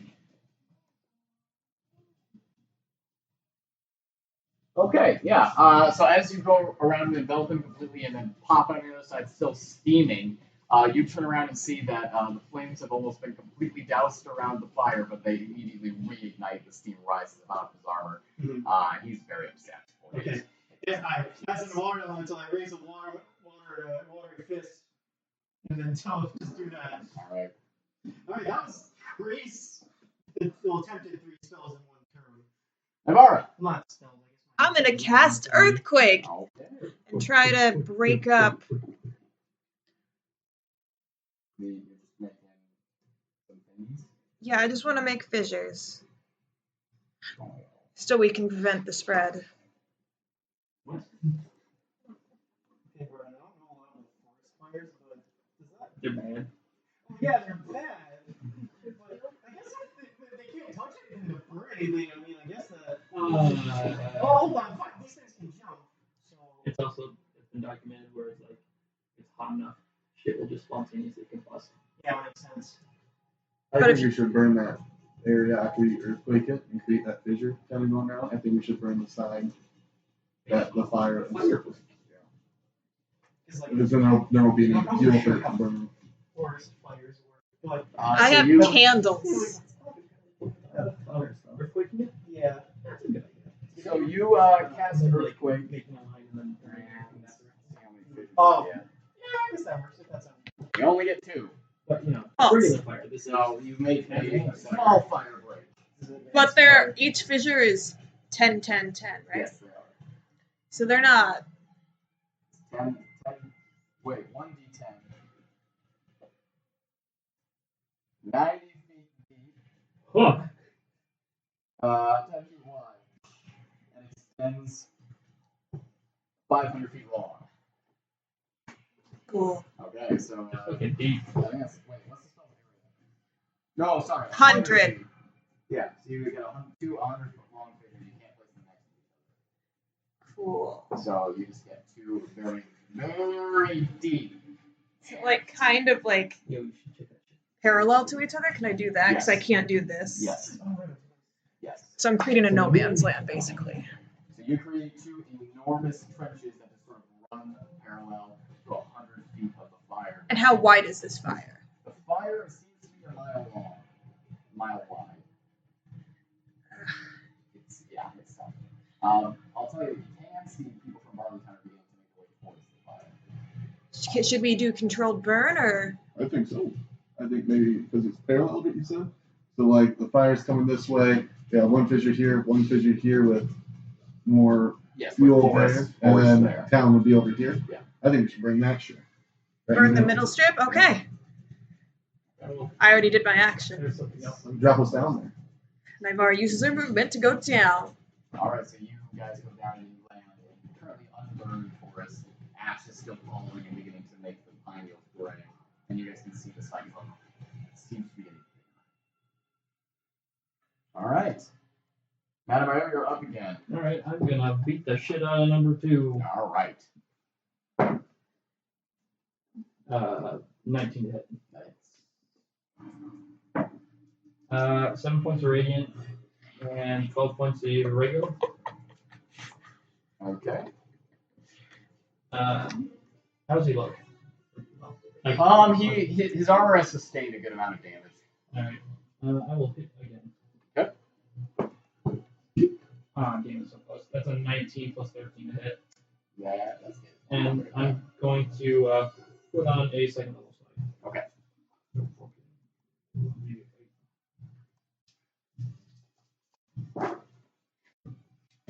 It's gonna be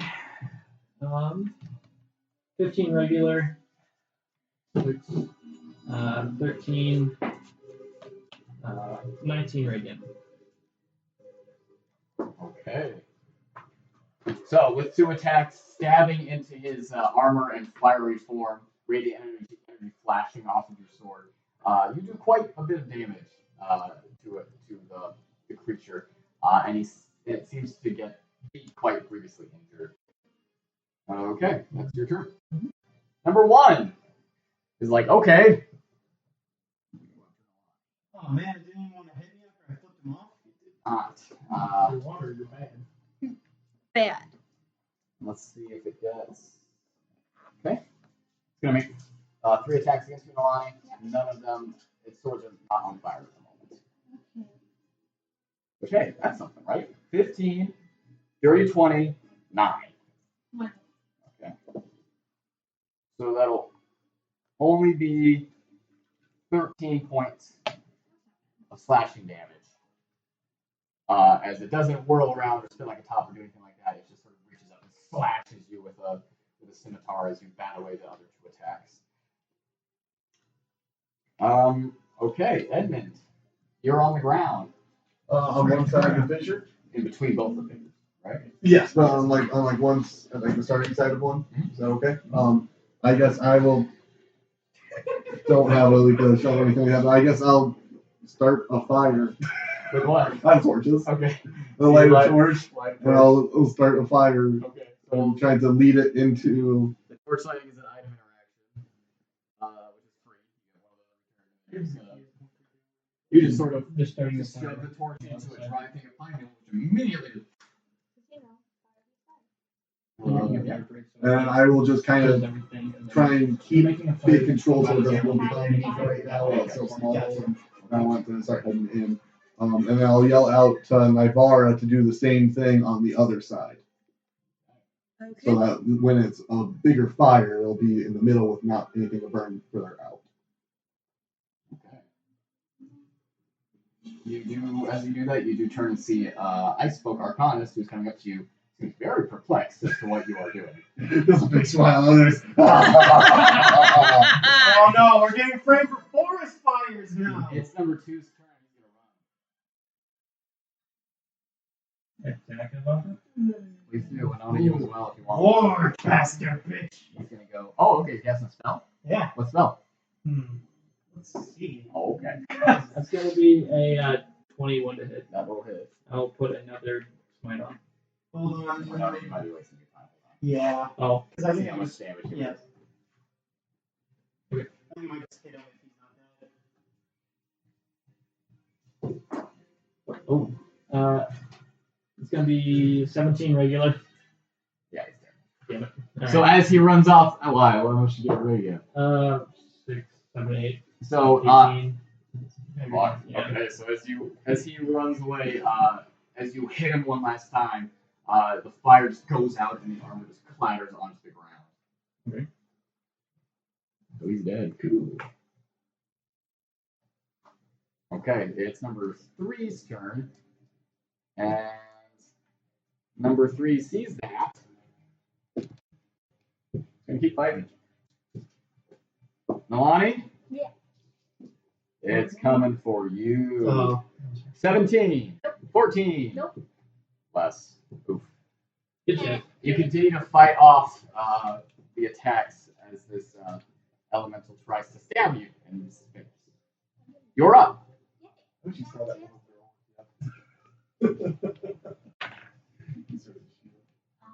What? 18. Say what? 18 plus 15. Yeah. What are you attacking? Which one? That was one that was Yes.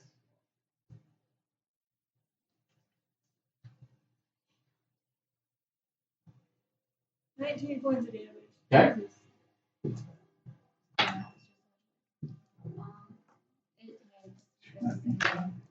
I did.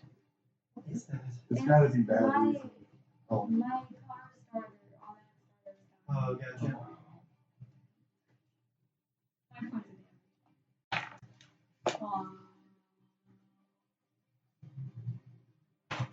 I think that's very cool. I want to The what? No, you'll get it. You do not have a dom. I know, but I just Were you checking to see if you were a halfling? no. The halflings I can just do like that. rewrote this.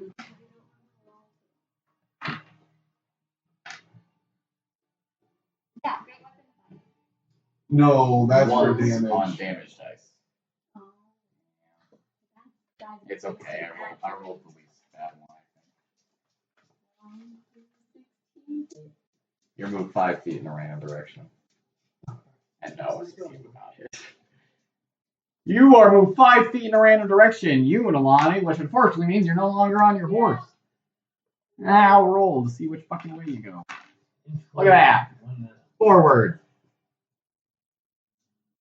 As you are thrown off balance by your third attack, and you Over the neck of the horse. over the neck of the horse, and you will have to keep on your feet. Fucking lay that shit.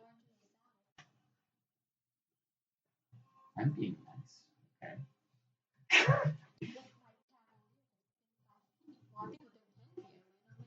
Oh damn. Okay.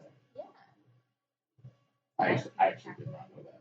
Next time we'll just fucking throw it into this. Your turn, huh? Okay. Well, Winona. I approach him. Oh, you're approaching me. I think I have +5 reach, so I should be able to hit him. Unless I Unless need to move a little bit more. No, I don't think you can. How about now? Oh, How about now? Can you hear me now? +5 reach. You kick your ass. do you have a 10-foot reach? It says 5 feet. Yeah, that is just a normal reach. Oh, okay. Okay, I'll just get right here. And I'm just gonna have him fucking square up. And I'm just gonna punch the shit out of this guy. Okay, go for it.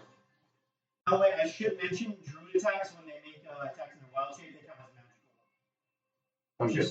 Sounds good. Yeah. Okay, now 20. Ooh, Nice. Attack. Nice. And a 15 plus 7, That will hit. which I assume both of those hit. So he's going to take double on the first hit. Alright, 14 on the first hit. Okay. Double. What kind of damage is this? Bludgeoning. Okay. But it's magic. Yes. And also it's water? So, Yes. 28. yeah. So I'm not really sure. You double the weapon dice. The dice. Yes, the dice. Not the bonus. Okay. So 14, that's the dice. Oh, okay, so So 14, Plus your what you normally add to it. 14 plus 7. Well, no, that doesn't sound right. 14 plus 4. Okay. 18. 18. Okay. is 14 already doubled? No. So it'll be 28 plus 4, 32. So 32 on the first hit. Pretty good. Okay. Second hit. Okay. I got 8, 9, 10, 11, 12 damage on the second hit. Is the second hit a hit? Yeah, it was a 22. Yeah, it was a 22. Sorry, I rolled my attack rolls first and then I rolled my damage. Gotcha. Okay. So how much damage was the second time? My bad. 12. 12. Okay. Bludgeoning. And they're magical. Yes. Good. And also water, so I don't know how much that's affecting me. Well, we'll see, won't we? You'll do a little extra damage each time you hit it. Oh, yeah. Actually, not an insignificant amount. Makes And sense. just go on top of it and my turn there. Is this Indiana Jones? I think it is. Because for my thing, I can end my turn and also space. Yeah, you can. I'm just gonna. On that guy. Okay. Where are you going? Oh, yeah. I'm not whelming him, but I am just kind of sitting on him. So I don't know how much damage. What's it like to have a person inside of you? I don't know. Ask Howard because he's been in this situation before too. Okay.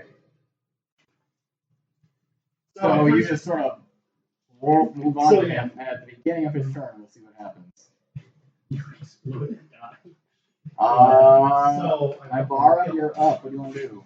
I've been starting to fire. He's trying to send you your way. Naivara is actually going to like use her boots to try to like separate at the end, like a dirt demarcation. So like she like basically break apart. So that way when the fire comes, it stops. So she's gonna do that, and then if that doesn't count as an action, she'll light a fire. Okay. Enough to separate it, and she's gonna light a fire and like instruct her magic carpet to fan it towards the middle. Okay, so you begin lighting a fire, and the magic carpet begins whipping back and forth, which seems to help a little bit. The fire just kind of slowly, a little bit faster than that, begins to head towards the middle. Okay. I see it's now a race. We have miles to cover. At this point, two Ice Folk Arcanists come up to you guys and see what you're doing, and they reach staffs out and cast some sort of spell, and the fire just both just catapult forward, connecting into the center of the two trenches. Mm-hmm. So they just finish the job with the fire spreading. Cool. High five them. Cool, They dude. reach down for a very, very low fire. Ha Mattimeo? I'll go over and beat the shit out of 3. Flap, flap, flap, flap, flap. Not 8. 17 hit. No, No. Okay. it's not. You just threw that one. 17 again. They're both trash. They're both bad. Trash. We're giving Bakugan that shit. Both bounce off of the armor. The elemental. Okay, it's the starter number 1's turn. What size are you? You're large? Okay. You all right? Yeah, I'm gonna get this go around.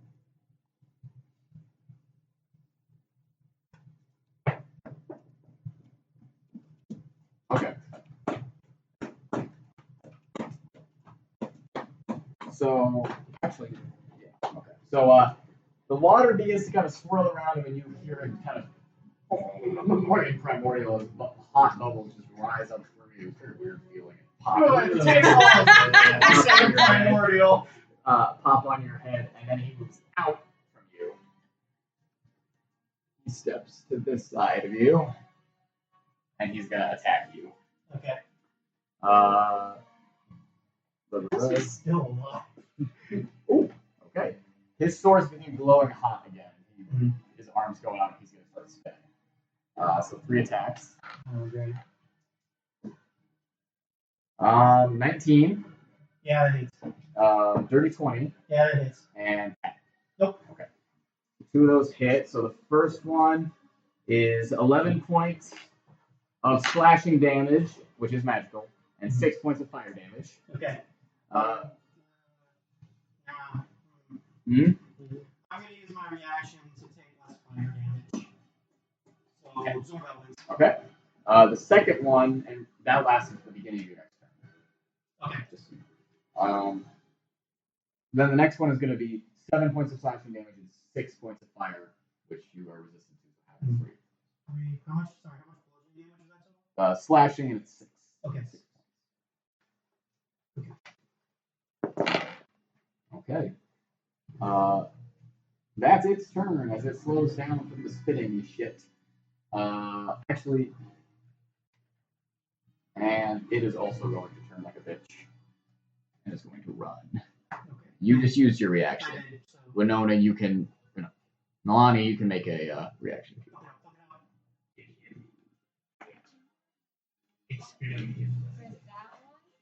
Wait, fuck. Yes, for number 1.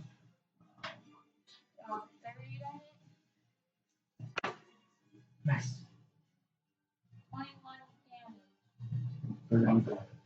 21 damage. Okay. That does damage. You score a very mean hit on it as it turns. Its armored legs split apart and a small tornado of fire appears instead. And it just rockets towards the fire. Edmund! So the church we're at are pretty much well covered. They're not coming back at us. Is it starting to burn out? Yes. The ice folks seem to have a pretty good Controlled. I'm gonna start. I'll use my 100 feet away. I'll sprint 80 feet towards Naivara to make it easier for, and I'll hold my hand up so she can make me onto the carpet if we're gonna keep doing this. All right, it's number 3's turn. Number 3 is also going to attempt to run like a bitch. Mattimeo, I believe you're the only one that still has a reaction. Yeah, no, okay. Wait, no. Nalane has a class feature that lets her keep doing this. It's gonna be a 25. Okay, yep. You go ahead and roll it. And I'll throw it. Okay.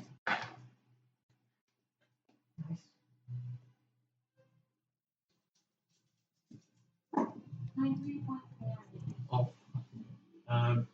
16, 17, 18, 19, 21, 22, 23, 24, 25, 26.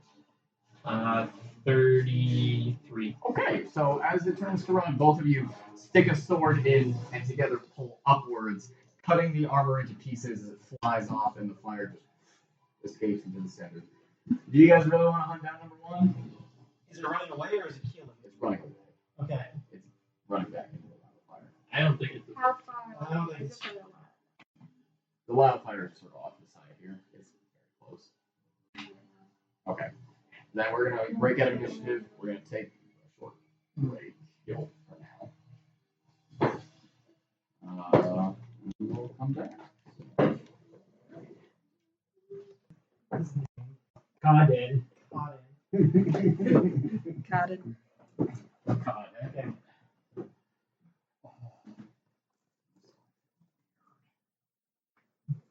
You know, there's a hollow organ with food in it.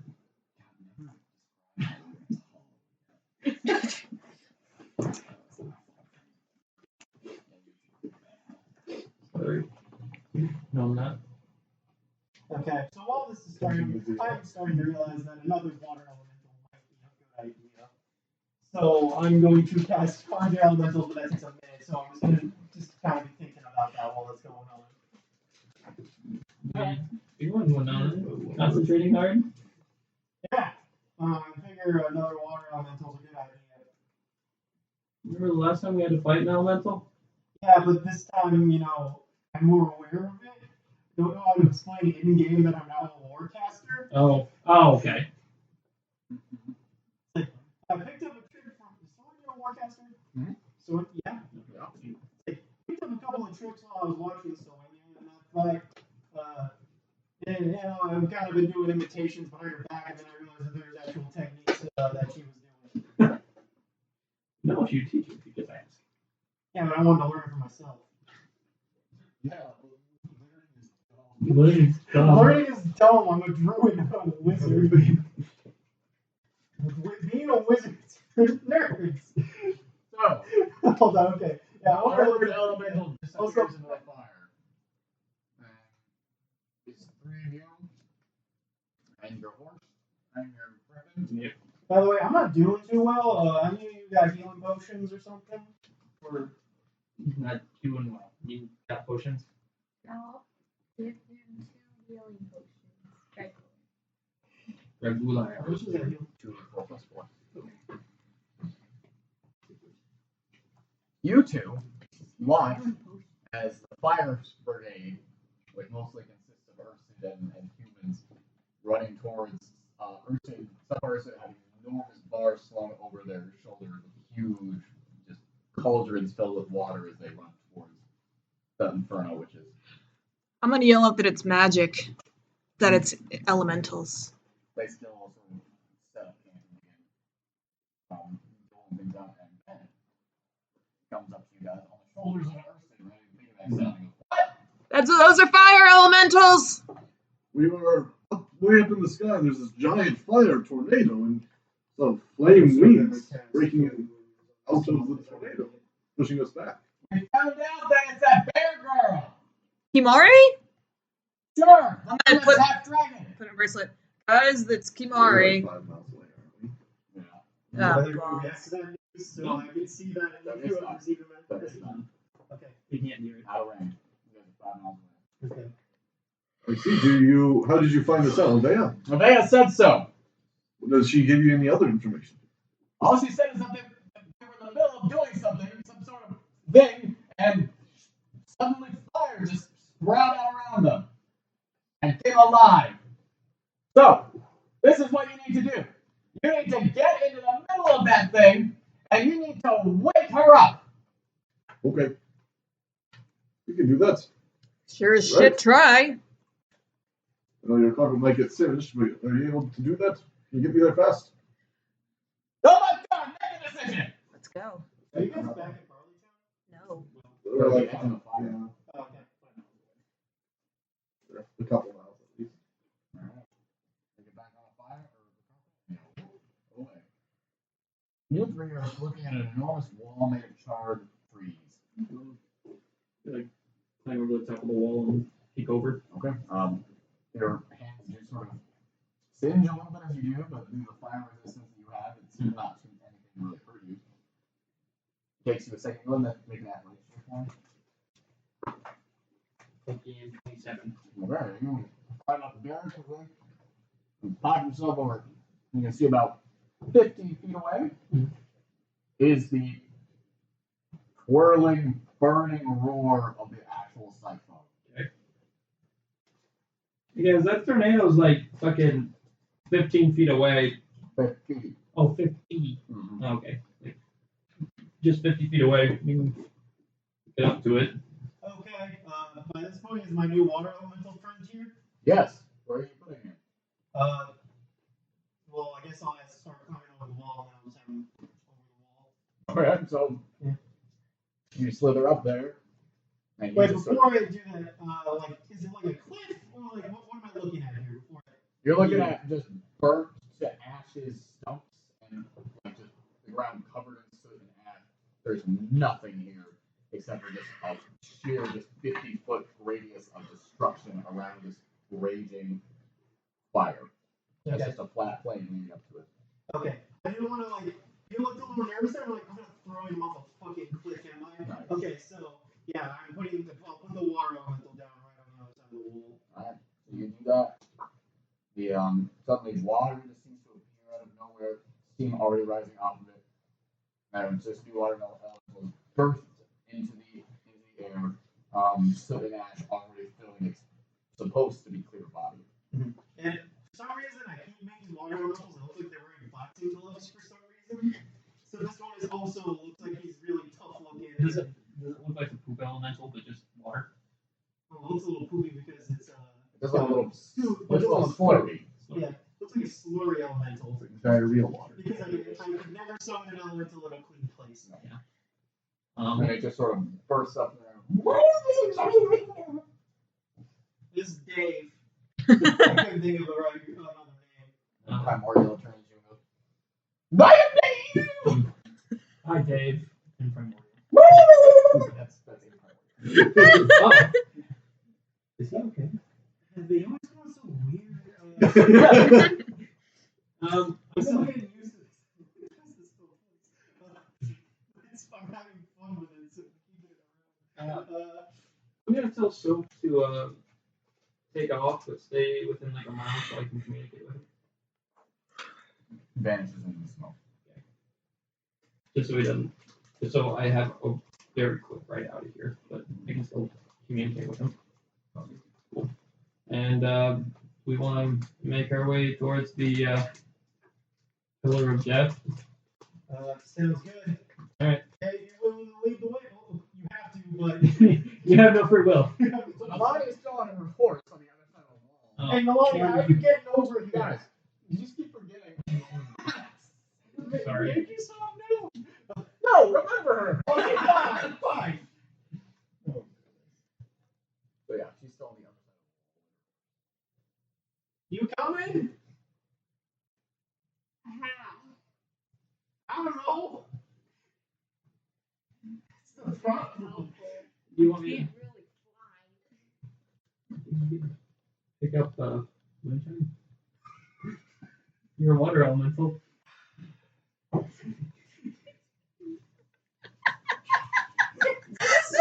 Don't look at me like I'm the horrible person. You're the one that rode a horse into a wildfire. I love this conversation in the midst of a fire. Here we should pick up the horse. Hoist it. How? So how long is Moonshine's vertical leap? Not high enough. Yeah. Kind of figured. Oh, I asked him that not in primordial common. Because he can understand common, but he can't speak common. No. So are you bringing over Moonshine or not? What else am I supposed to do with it? Wait, hold on, I got an idea. Wait, hold on. No, I don't. Never mind continental concentration. I don't think we can people like work at the same time. Nope. Yeah. It's a bad idea.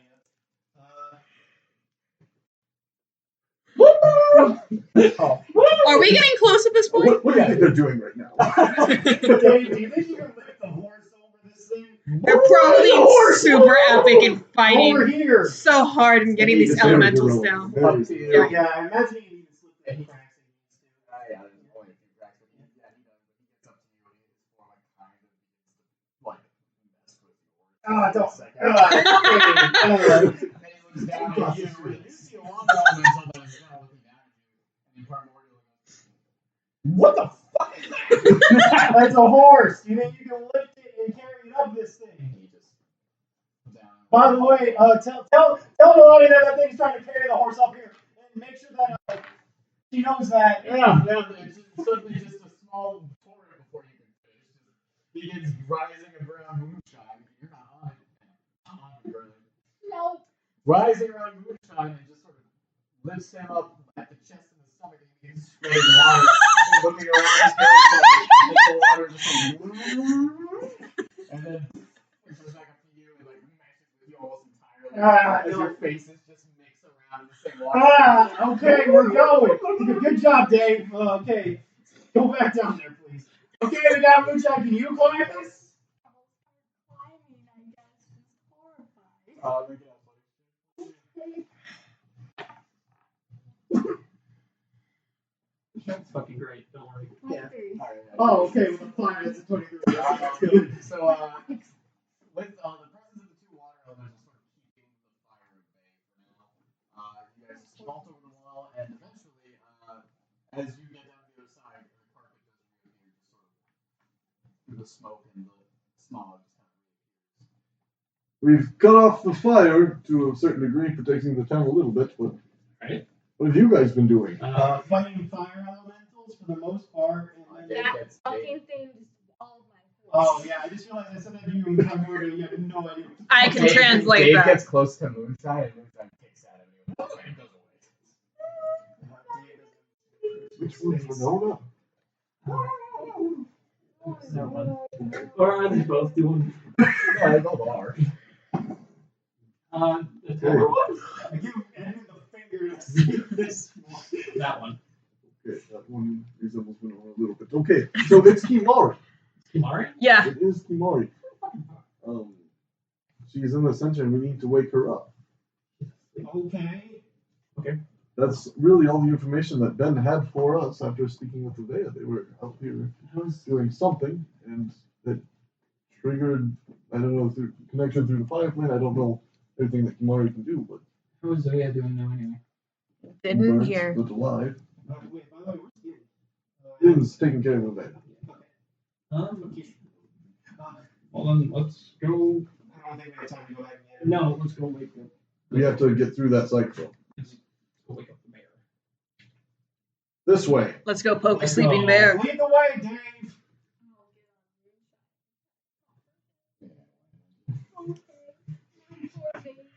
He's gonna be so upset. 24. 24? Okay, you just kind of pat him a little bit, and he kind of kicks and moans about it for a little bit, and then he sort of calms down, and then you go, okay, that way. Little fire that is spinning horribly. You know, now you got the horse into the fence. Have you found out how you're going to get him out? I wasn't a part of the plan to get him in. That'll be a Next fun. thing I know, this water comes That'll be a fun mini. You asked us to get the horse in and we didn't, and you're upset with that. I'm getting yelled at for Are we at the cyclone? Is it hot to get going? So you guys are 50 feet away. And I provide solutions. No one can, yeah. It's quite bad. You can see the ash is sort of swirling You can talk to him. You just can't talk to you. And he's gonna step forward. Feel like one side was like a microwave blasting. What if I just understand? Can we like approach it though? Like, are we taking damage approaching it? If I approach it, yeah. If you begin approaching it, you feel like he is growing, it will probably be forward. Also, there does not seem to be really a port in the fire. Flying, when we flew up and we could kind of see that there was a ring around it, could we see how thick the flames were? Not intensely thick. And it would make perception.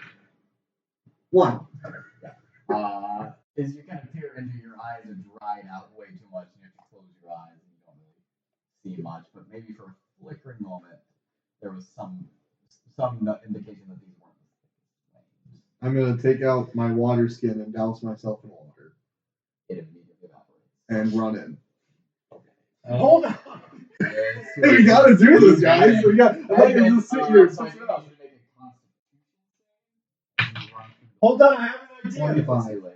Hey, fall! 25? Okay. So you fight off the enormous, almost instant heat exhaustion as all of this fire is. You guys watch as some of the fur burns off on the side of his face. Hey, give him a coat of armor! What is that? Just surround the mouse folk who's running away from you! You jump into the fire. Yeah. I have You can take it. hundreds. Also, I rage. That would be a good idea. No, but it won't kill me then.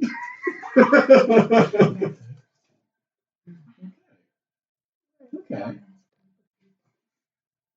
437 points of fire damage. No, this is 35 points of fire.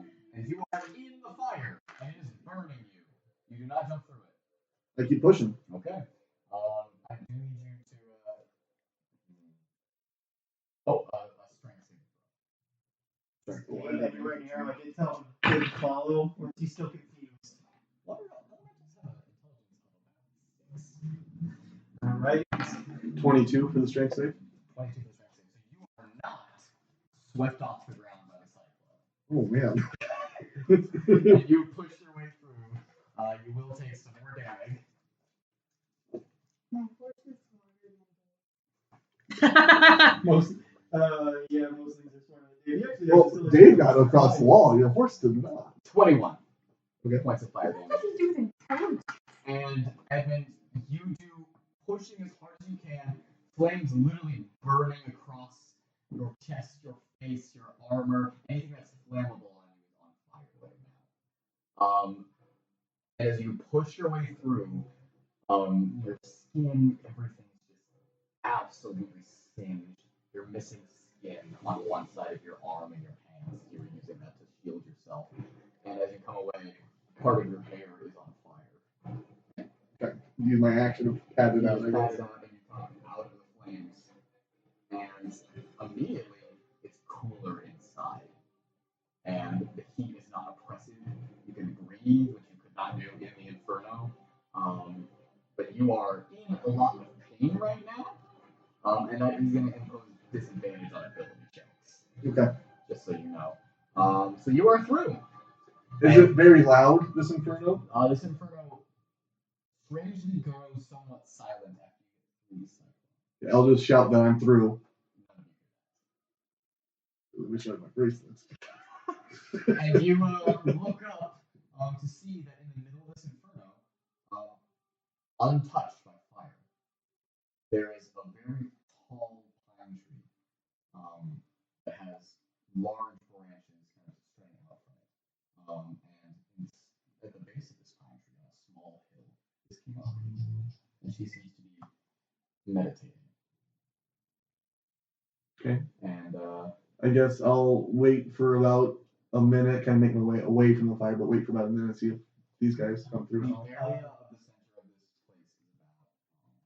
this place is about Yeah, I'll move like 15, 20 feet away from the fire. So, you guys watch as Edmund disappeared in the fire. You don't know what's happened to him. You didn't hear anything. He's just gone. Winona, can I go in you and we go. Popcorn! Naivara, let's go run fast. Naivara holds her breath and goes. Dave, you're coming with. Okay. So you and Dane and Naivara? Yeah. Does anyone else want to go through? I'm going through. Well, you can have Dave cover you guys. I think I'll be fine. Dave can cover either of you with Can she ride the horse? a No, yeah, Who do you want Dave to protect you with the horse? And I'm having I should say Mattimeo. What a silly question.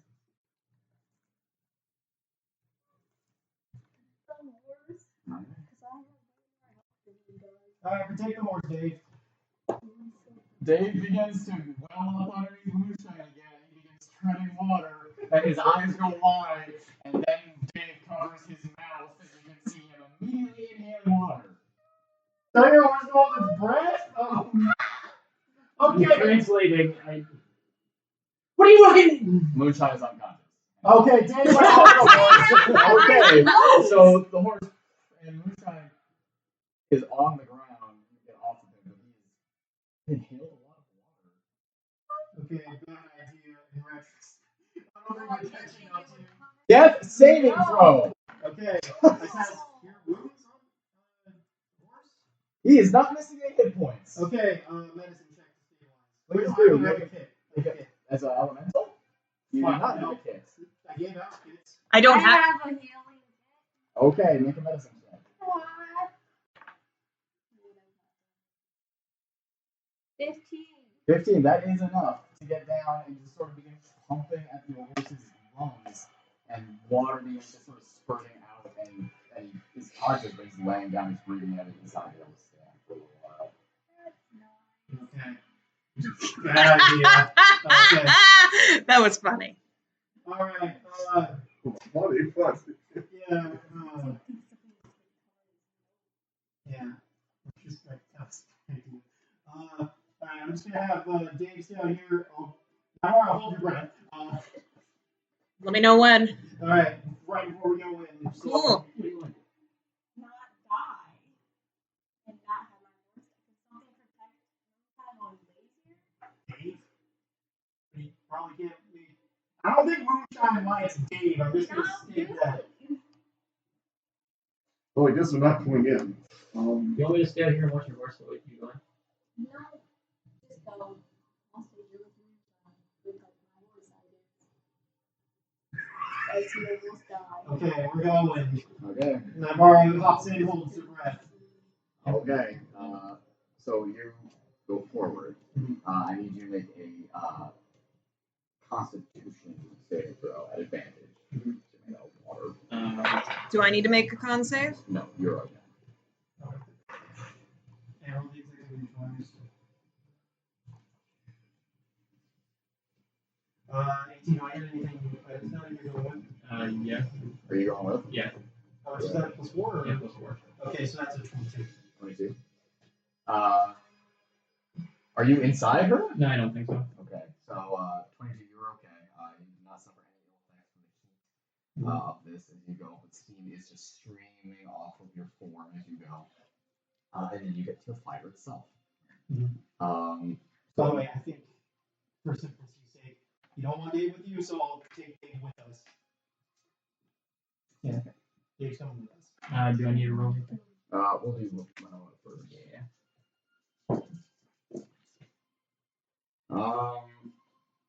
So we got a solid 24 points of fire damage Okay. to you. And I need you to make a strength throw as you're in the middle of the inferno. Okay. Strength saving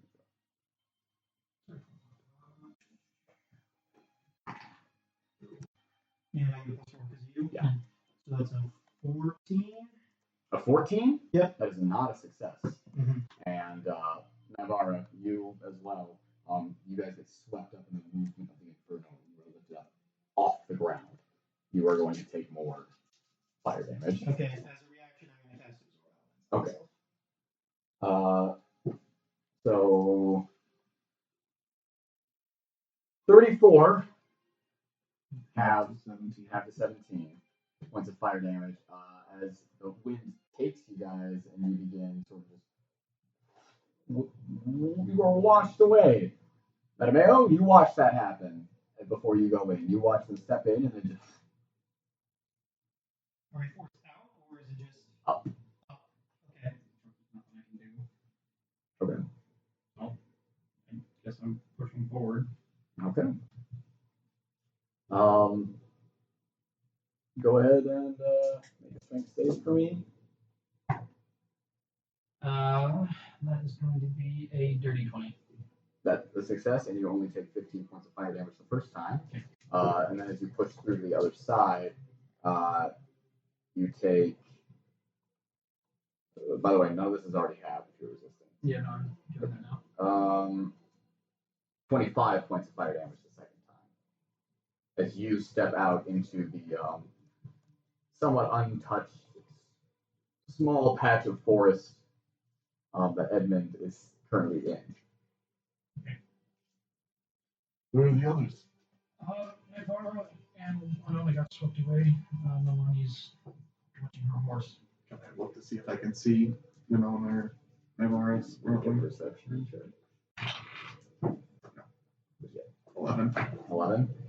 You kind of peer up and you do not see any sort of fire or anything like that. The sooner we get Kamari away, the sooner we can get them back. Yeah, so I guess start walking towards Kamari? the pine tree. Yeah. Okay. With Nalane, Yeah. you're still hanging out with Dave, the water elemental, and. I No, did thanks with us. for- Oh! So it's David who makes strength save? Yes! Okay. Dave is also going to take some damage. Okay. So first of all, Dave will take 32 points of fire damage. Can you make a strength save?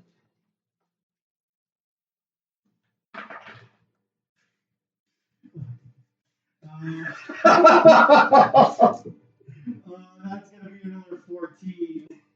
Yep, that is not enough. So now he will take 36 points of fire damage as he too is swept up into the inferno. I have to ask, did you maintain concentration on Dave? Oh yeah, you do have to make a concentration saving throw. You're making an advantage for the caster.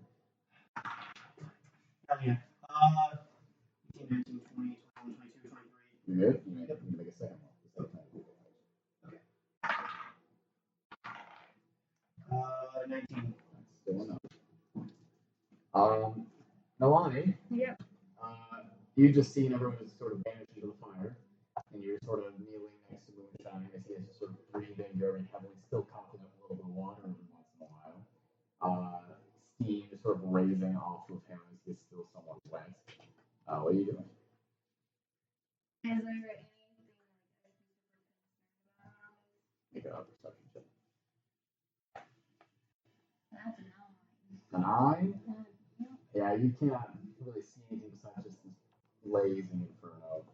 And then the wall that was there, what is that made Burnt logs that seem to have been stacked up and as into some kind of barrier.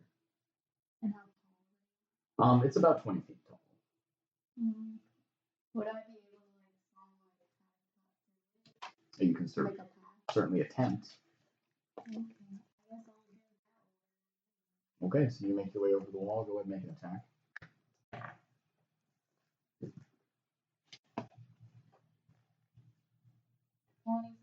Okay, so you begin hacking into the wood with your sword as bits of cinder and fire just begin kind of popping out of the wood as you begin to hack.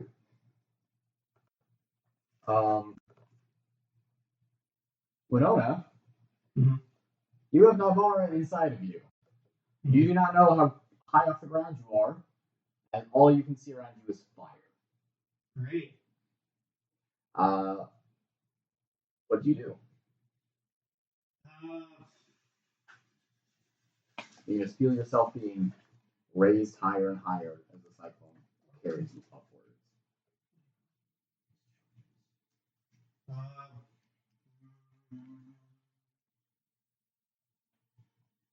Okay, I don't think there's much I can do.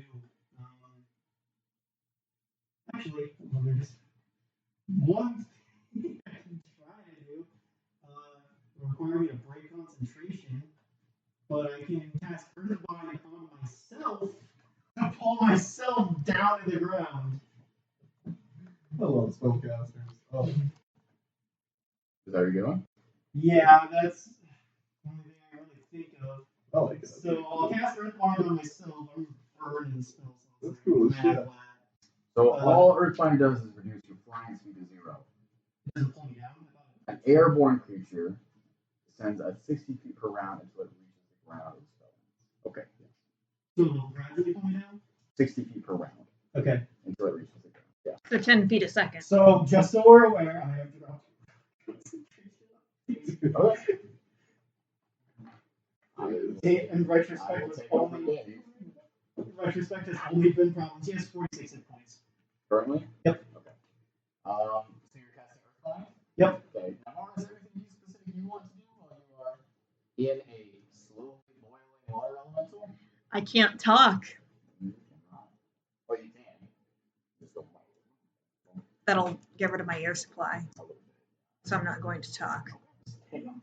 So the water is getting warmer inside of it. Okay, so you're casting Earthbind, and that's going to bring you pretty quickly down to the ground. You are going to take some fire damage in this end.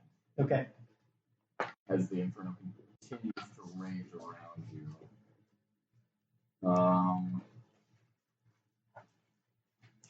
37 points of fire damage. Okay. And he has the ocean. Have that. Okay. So you begin going downwards. You two are the only ones inside the circle, into the eye of the storm. Kimari, yeah. Kimari, you approach her, and she is currently still just meditating. Seems to have her hands in her lap. She sort of just has her eyes closed, and you can see what looks to be smoke coming out from under her eyelids. Grab her by the shoulder and try to rouse her. That does not seem to work. Can I look around and see if I see any of those giant wings? 21. You can see what looks to be coming down the spiral towards you. Just a set of wings that are flapping in and out of the It looks like it's coming at us. Coming Mattimeo! I'm gonna start shouting at Kimari. her name. Okay. Yeah, that does not seem to work. Can I slap her? Yes, you can. No, that's just it. That does not seem to do anything as you smack her and you guys shake her and yell at her, and she's still meditating, still keeping that trance. Are those wings coming closer and closer? Yes, they are. Can I try and do the meditative stance that Yin taught us back in the day? Okay. Try and link in with her chi. Okay, so you plug yourself down in front of her, and you just sort of get Try into a to connect. meditative stance, and you watch as he does this, and he's closing his eyes.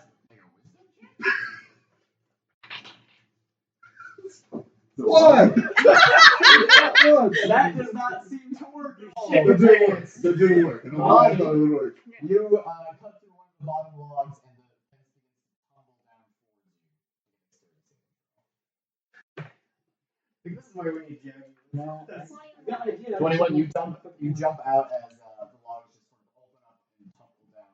I tried to soul just kind of fall down towards you. You escape any sort of damage. But the Inferno has grown past the fence. And you are facing another extremely large fire, this wall of fire. You can see that there are fire elementals dancing, waiting, almost beckoning you forward towards them. Still not standing up. Still recovering. I'm gonna vanish Kimari. Okay. Before you do that, you reach the ground. And you plop down onto it. I don't think I'm going to try to keep going because I don't know how deep this fire is. I think I'm going to just grab Naivara and go back. Okay. So, Naivara would have told you how deep the fire was. We discussed before how narrow it did you was. tell him? He did, for sure. But hold on, we would not have been able to. No, he didn't. I Edmund just- explicitly straightforward and saying Yeah. that. Are you going to tell her now that she is moving? I can sure try. You hear Naivara trying to tell you something, and it vibrates inside. She's going to be pointing forward. Alright, I guess. So who's gonna charge forward And again? you're gonna take some more fire. Yeah. To be fair, you were Yeah. Absorb elements. 24 points of fire damage. Absorbing it. Okay. So each time you cast absorb elements, the fire just sort of is absorbed into a void around you. And you get out into the fire and you see Edmund and Mattimeo. You guys turn around and you can see that Winona's size has shrank considerably and is basically just sort of a water suit encasing Naivara's limbs. Like that. Hey, Yeah. I'm inside you again. Yeah. The dream. Slithers off you, and it just looks like Winona, but with a freaking water form. Oh God. I point up to the winged fire coming down towards us. Oh boy. How high up is You it? banish her, Yeah. and it does not seem to do anything. And then She pops out. She's gone. I'll drop concentration so she pops. And she pops back. She's still meditating. It fucking incapacitates her. She's already. What's wrong? What's going on? We can't wake her up, and she's causing this. Okay. Okay, go ahead, yeah. Nalane, at this point, you can see, you turn around, you can see these wings that are heading down towards the bottom of the inferno. And then you hear flapping of wings behind you, and you can see a draken appearing, flying through the inferno and landing on the ground next to you, and looks up at you with a confused look in its eyes. Yes, Ross. Do I feel Frost's connection as I get through? Yeah, Ross is here. Yeah. Frost, I'll say, throw herself out of the way. Just stay there and guard the body and moonshine. Ross goes, oh, looks like I should get this horse out of here. I don't know. I'm gonna do that. And she goes over to the horse and kicks moonshine up and flies away. I'm gonna like try to lean my forehead against Kimari's and meditate. Like try to get. Oh, I already tried to do that. She's already trying anyway, so. So go ahead and make a wisdom Check. check. Yes. So just proficiency in wisdom. Yes. Oh my god, I can put on a freaking heart monitor right now. 16. 16? Yeah. Okay. So you kneel down and you just sort of grab the side of her head and you lean forward and press your forehead against hers. And you just sort of feel something. You feel as though you're wading into a pool of water. And you guys watch as Naivara similarly just falls unconscious, falls onto the ground. And wings spread out around you as the face of an enormous fiery bird appears in the inferno. Roll initiative. Except you. Yes. Sure glad that didn't happen to me.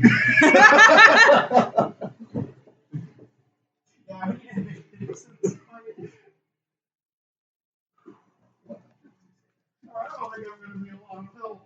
That's okay. I'm woofed up.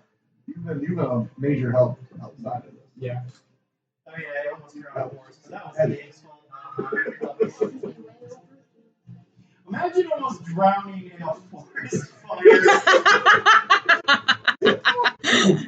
Well, imagine drowning. Imagine drowning. That horse was Imagine dead. being a horse and drowning during a forest fire.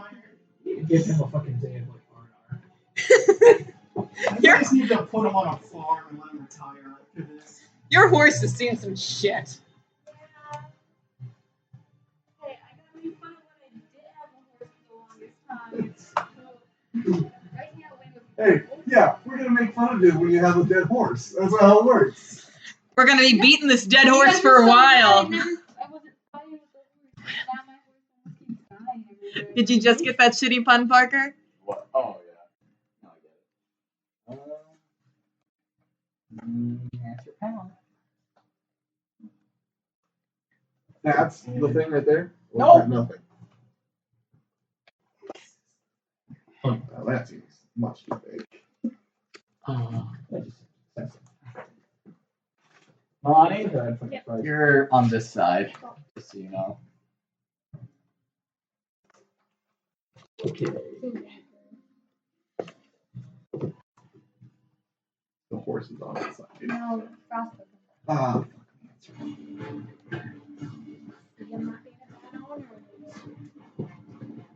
Okay. Other side is the paper I borrowed. Hardy dragons and horses, right? No, great. Oh no.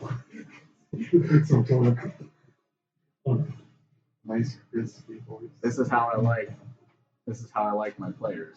Split up. Oh, it's light. Was that sort of chaos? No.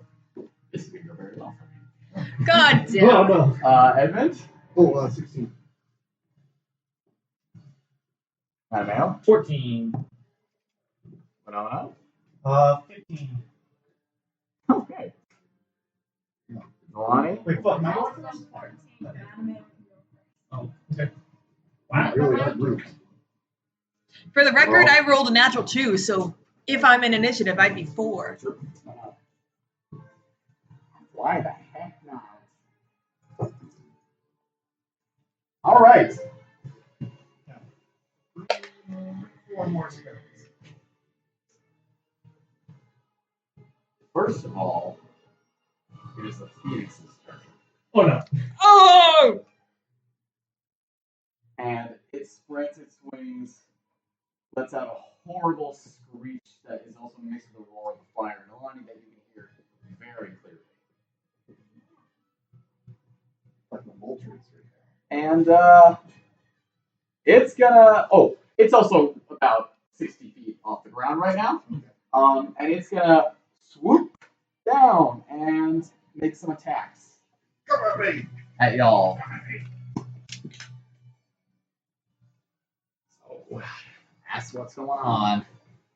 And as it does so, it swoops past the tree, and the tree immediately catches fire as soon as it's near. It comes down within 15 feet of you guys, hovering 50 feet off the air. Its enormous flaming wings beating at the ground as it with each flap, flames burst into the grass at your feet and spread farther and farther towards the ring. As it is going to make 2 attacks, one with a beak and one with its flaming talons. The beak attack is going to be against Edmund, and the flaming talon attack is going to be against Winona. So the beak attack will be a 22 to hit you, Edmund. Okay.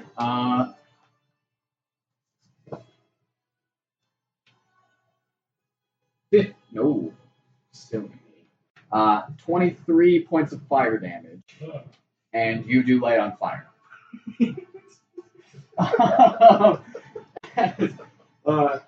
The beak rushes towards you and pecks into you, and you immediately inflame.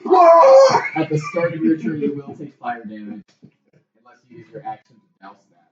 Sure. Winona, the talons. Can I ask in advance if it's magical? No, but we'll see what kind of damage it does. Okay. Well, I mean, it's a big bird. It's pretty. 24 to hit. Yep. By the way, your absorb elements would still be on Okay. from last That's time. good. Cast it again.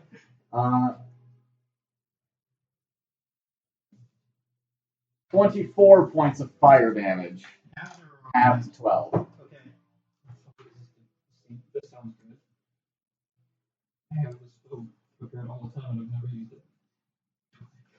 And then it flies away. That's not, no, 15 people. So this creature does not provoke attacks of opportunity while it's flying. Okay. Okay, yeah, I'll just fucking do that. Just for future reference, just so you guys know. No attacks of opportunity while it's flying. It flies another to be about 40 feet off the ground. Nalane, you can very clearly see wings flapping into a cyclone. Okay, Edmund, you're on fire. Yeah. You gonna take some damage, boy. 7 points of fire damage at the start of your turn. Okay, how high does that pine tree go up? That pine tree is about 30 feet tall. And the top of it's on fire? Yes. How low did it get down to? It was like only 15 It feet came up. to within 15 feet. Can Yes. I, is there? You said there's branches. Yes, there are. Can I climb up that tree? Yes. So 5, and then I'll go 15 feet up, so another 30 feet of movement, right? Half speed. And then I'll go out on another on a branch and I'll use my action to, when it's in range, a jump grapple. You're readying your action? Yes. For a jump grapple? To try and jump onto it. Okay. Technically, you're not allowed to move as part of your reaction. To grapple attack. Grapple it? Okay. If it's in range. Okay. With your fists or with your hands? I guess with my hands. Okay. Okay. Winona, you're up. And I'll bonus action lightning bite. Okay, lightning just begins sparkling across the open, casting some blue light onto this red sea. There's no natural light. Everything is cast red and orange. Winona, you're up. Okay. Edmund's up on it. Naivara and Mari both seem to be somewhat incapacitated. You don't know where Nalane is. Okay. I think this thing ran to the earth, so actually, maybe I should heal myself. Gonna cast Cure Wounds on myself. I'm doing that. And bonus action, I think I'm just gonna get closer to Mattimeo and try to. I'm all menacing. And so, gonna hit myself 4. Okay.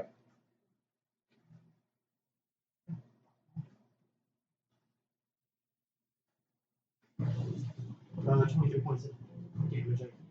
Okay. Is that the end of your turn? Yep. Okay. The end of your turn, the Phoenix is going to take a legendary action.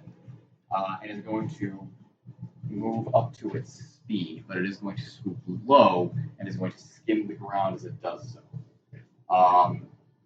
As it does, you guys watch as its fiery form sort of spreads out, almost like it's liquid, almost filling the container. But the fiery form does part at Kimari. And flies over Naivara as she's prone.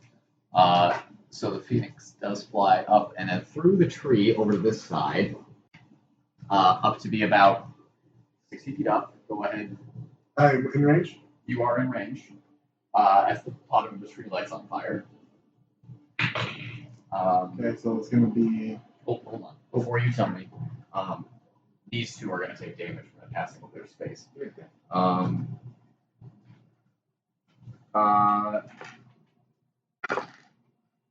6 points of fire damage to the two of you. Okay. And just, I'm kind of brain fried. This is an athletics check, right? Grapple, yes. Okay, so I have advantage on that. Okay, it's a little bit better. That's a 27. 27? Okay. You do manage to grab this thing, and you are carried with it. However, grabbing pure fire, you will take fire damage just from touching it. And that fire damage will be 9 points of fire damage. No, pardon me. Add another 5 to that. So Entered and left my space. Can I use my cast reaction on it? it does not provoke opportunity attacks. Okay, got it. Okay, just wondering. Even if the Yeah, because Warcast lets you replace an opportunity attack Gotcha. with the spell. So you take that amount. You're still on fire. And you guys watch as Edmund grabs onto this thing and is whisked away. So the pine tree is now on fire at the bottom and the top. Also, there are small fires just beginning around all of you. Okay. You know what? I should actually mark those as like medium-sized entities.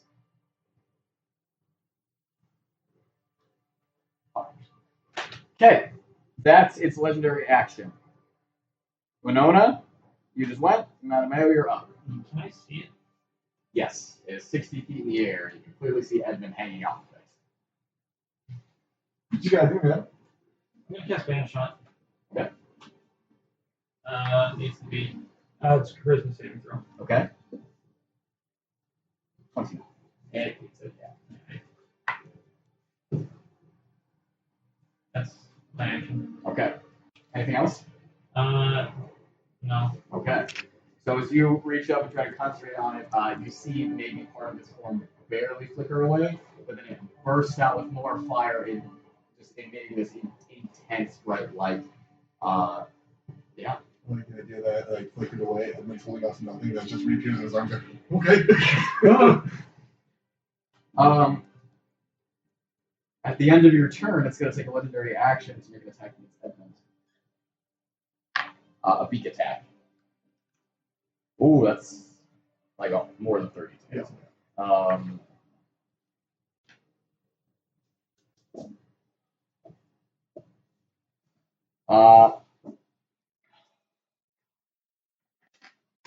23 points of fire damage, and you are more on fire, I guess. You're not, but you would be.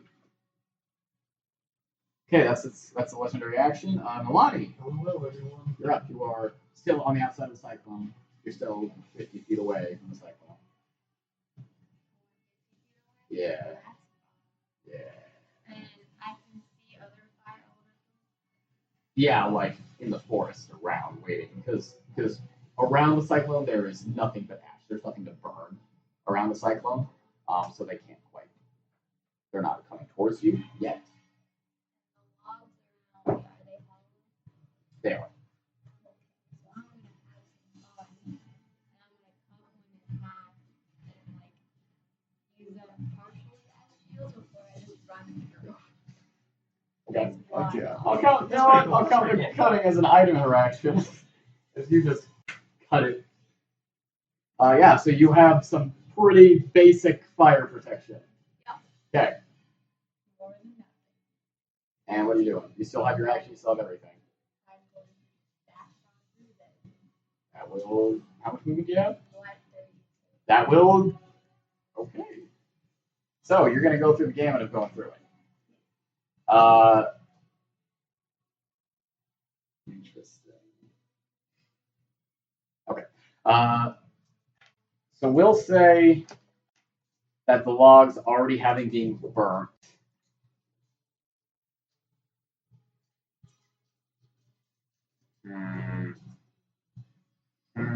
This is interesting. Can you make a strength check for me to carry these logs? Silly question. Okay, so carrying these enormous fucking things, and you only need it for one time because the cycle is only going in one side. I feel like it gives you resistance to the damage. Old-fashioned ingenuity is what does it. So 22 points of fire damage. So 22 points of fire damage, halved to 11. Then you need to make a strength save to not be picked up by the fire. Oh, that's a bad. That is a nat 20. And then the second half of the fire damage is 25 points of fire damage, halved to something else, 12. And you guys watch as Nalane comes through holding an enormous like tower shield made out of already burnt bark that immediately crumbles to ashes at her feet. Take inspiration. Yeah, that's fucking cool.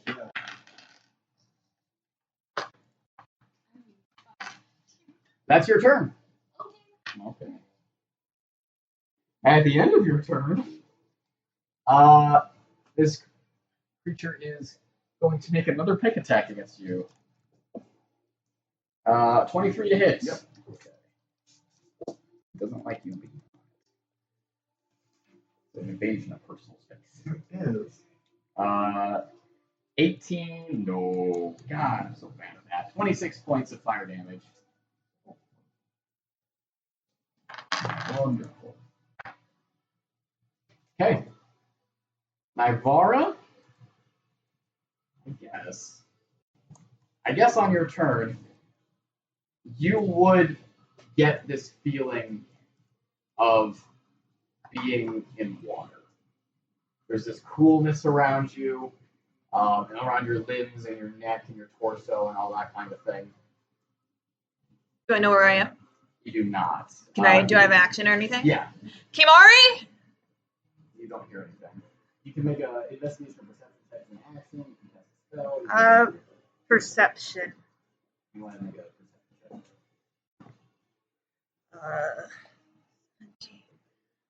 check. 29. You begin feeling, and you can feel like there's stone underneath you. That stone begins sloping down gradually, and it's perfectly smooth. That's your action. Okay. You are laying down in a pool of water, and your face is on the surface, pitch black wherever you are. Okay. So I've already taken my action. I can't do anything else, can I? Well, you can move. Stand up if you want. I'm gonna stand up. Okay, you stand up. Water sloshes off of you. You're currently about knee deep. The only thing I want to do is look around, but it's too dark. It's dark. You don't see anything. That's probably gonna be your turn. You have a bonus action. I don't think I do have anything useful for this. Phoenix's turn. And it is going to. Let's see here. It's going to fly down at Winona, her being the obvious target. Yeah.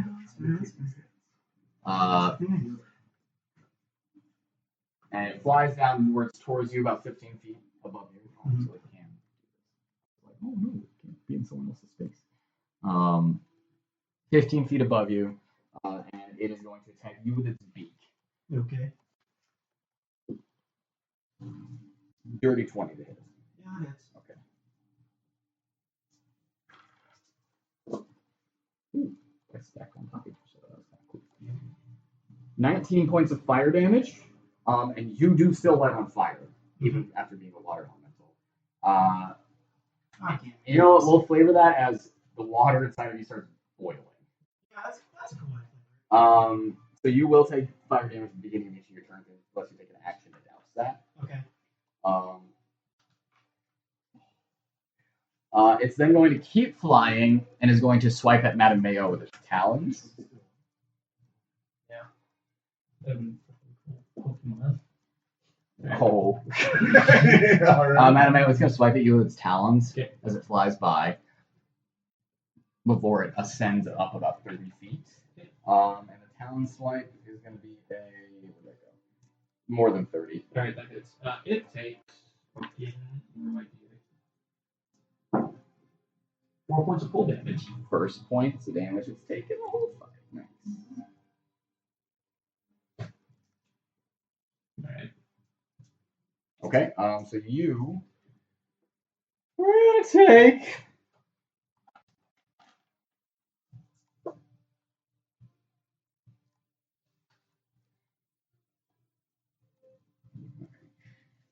Ah, 24 points of fire damage as it rakes its fiery talons against you and flies up about 3 feet and then still on it. Yes. You're not on fire. Okay. That is the end of its turn. Edmund, you're up. Yeah, okay, so I'm going to use my movement to climb up and try and get towards its back a little bit. Okay. Maybe more towards the lane. I will use the Klimisch hammer to make my first attack. Klimisch hammer? Yes. Fuck me. The Jotun fist. Jotun fist. Yeah. Wow, that's fucking Throwback. reckless, not great weapon master, just right. 19 plus 13. Got So rid of it. a lot.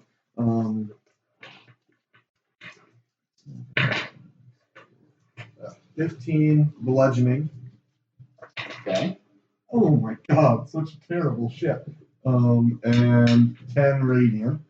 And then it's my reaction, I'll grapple it with the Jotun fist. So, Yeah, sorry. What was the damage on that? A total of 25. It's not resistant to radiant or bludgeoning. Okay. And as you use my reaction to grapple it, so this needs to make a strength saving throw. Okay.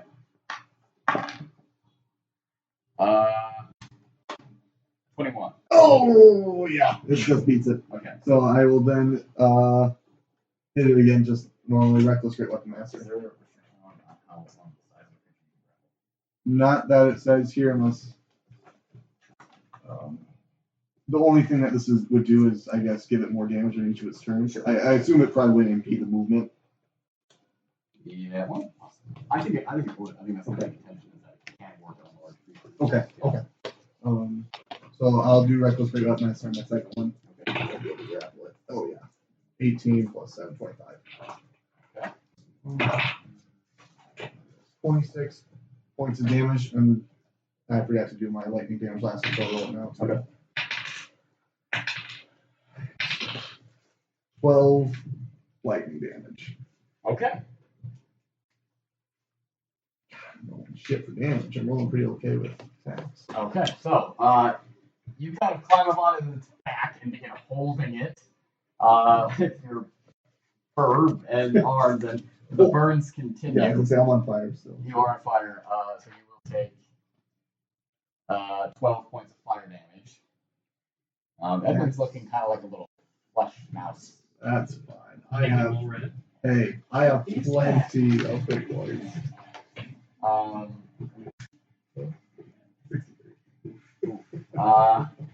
As it continues to burn against you, you begin whacking it with Yoken Fist. Yoken Fist's hands pass through its flame body, not quite getting a grip on it. Okay.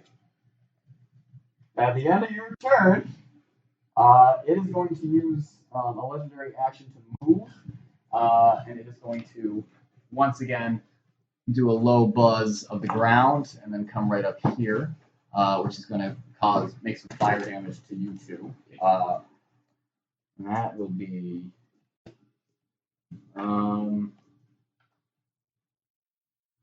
what the fuck is this? There we go. Oh, sorry, I forgot something for your turn, so give me a second. 9 points of fire damage to each of you. And Edmund, actually, for each of those hits, I take some damage. you will take some damage. Because the fire burns you hit it. So you will take. God, my guy's dumb. 13 points of fire damage for your first hit, and 20 points of fire damage for your second hit. Hey, random question. How long has it been since we first went into the fire? How long has it been? Yeah. This is the second round of combat? Well, I mean, not this, but like when we started fighting the fire elementals. Fire elementals? Yeah. Because Flame Shield only lasts for 10 minutes. I'd say you probably have another minute left in it. Okay. Okay. Cool. That's the end of this legendary action. Winona, you're up. Okay. As much as I want to put out the fire, I'm going to cast Earthbind On not Ender. On the big fucking bird. the big fucking bird. Okay.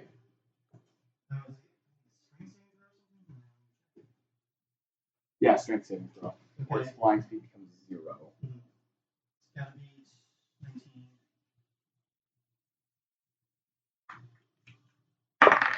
19. 19? Yep. 14. Okay, so I believe Earthbind does bring it safely to the ground. Yes. It only descends I mean, as much as I would love to body slam it, I think that's the rules. 60 feet per round. It is only 30 feet off the ground. Okay. So we'll say no. We'll say that by the end of Naivara's turn. Yeah, by the end of Naivara's turn, it will be on the ground. Okay. Well, no, that's the whole fucking round. By the end of Nalane's turn, it will be on the ground. Yeah. So we'll say right now it drops 10 feet. Okay. So it's 20 feet off the ground. As you extend your watery arms and they vibrate with magic, and the phoenix suddenly lets out a cry and its wings get forced together And I cast slightly. it as an archdruid just to be Okay, and it begins to sort of, and then you feel it lower. Okay, You guys better fuck it up, because I don't have a lot left. So it no longer has a fly speed. And I'm also going to use my bonus action to heal myself for 3. Okay. So it no longer has a fly speed, so it is going to take a legendary action to attack you. Okay. And that's really all it can do right now. Speed 23 to hit. Yep. Okay.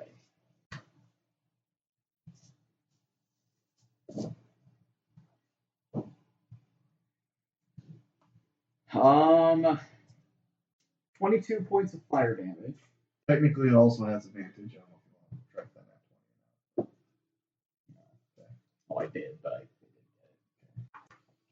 get it. 22? Yeah. Okay, I'm still up. 22 points of fire damage. That's the end of your action. Mattimeo, you're up. I'm going to move where it's going to be landing. Okay. Can I? Yeah, I can hit it from there. And then I'm going to bonus action. Can I cast a bonus action if I'm going to hold an action? No, you can't hold bonus actions. Well, I mean, can I do a bonus action Yes. on a thing and then hold my action for it to come down? Are you holding a spell? Well, I'm casting it on my sword and then. Oh, yeah, and you're then fine. bonus Yeah, action. yeah, Okay. you're fine. I'm going to blinding smite my sword. And then I'm going to hold my action for it to come down. Okay, get that. Okay, sounds good. Need to get that mad damage. Alright, so you run up, you watch as this enormous flaming bird is being slowly forced towards the ground magically, and you just run your fingers along your blade, it gets to glow with a dull light, and God, I want to play it. Oh, I don't think it can. okay, Nalane, you're up. I'm gonna fall land after my turn. Yes, it does descend another 10 feet with Mattimeo, so it's 10 feet up the ground right Okay. You said it's going to be at the bottom of the end of this No. monster? now. Yes, by the end of your turn. Then it's gonna be on this side of the like straight up. It will occupy this space, so it'll come right here. And so it's 10 feet, so I can totally hit it. You can hit it, yeah. Look it up. Big, tall Goliath. That's That does hit. a 15 points of damage. Okay. Hit.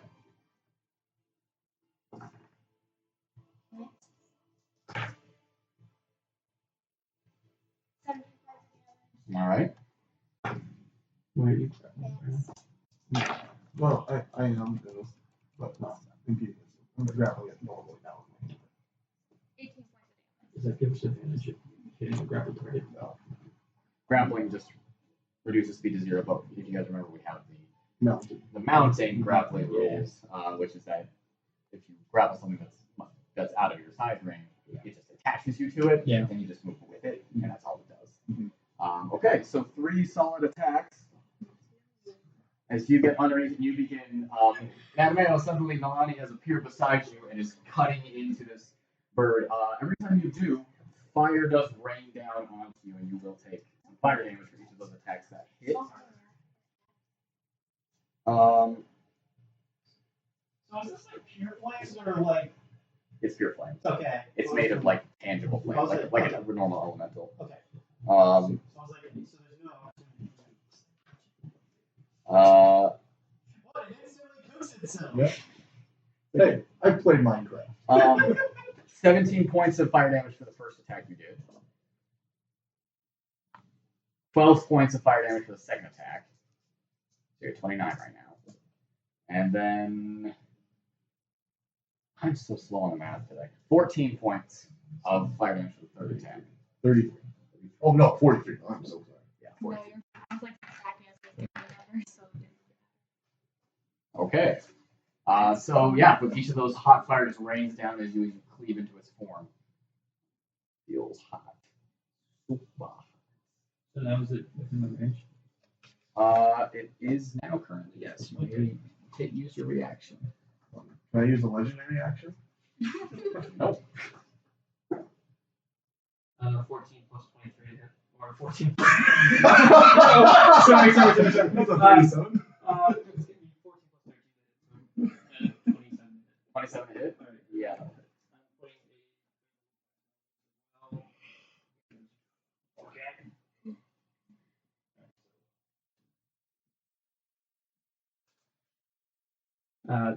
Reset.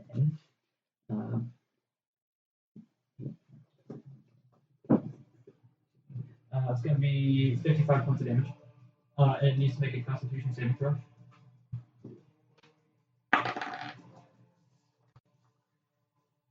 What's it beaten? 18. 18? Yeah, I got a 21. Yeah. And then second. Wait, Constitution? Yes. Oh, higher.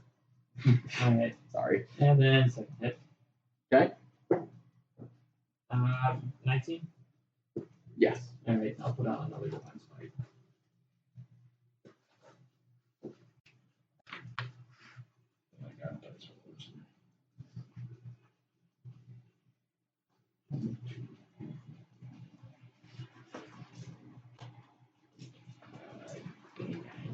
It's going to be 38 points of damage. 38 points of damage. So you will take fire damage for both of those attacks. Okay. So the first one you take 18 points of fire damage. Okay. And then you take, for the second hit, 8 points of fire damage. Okay. You guys have done quite a bit of damage to it over those last few turns.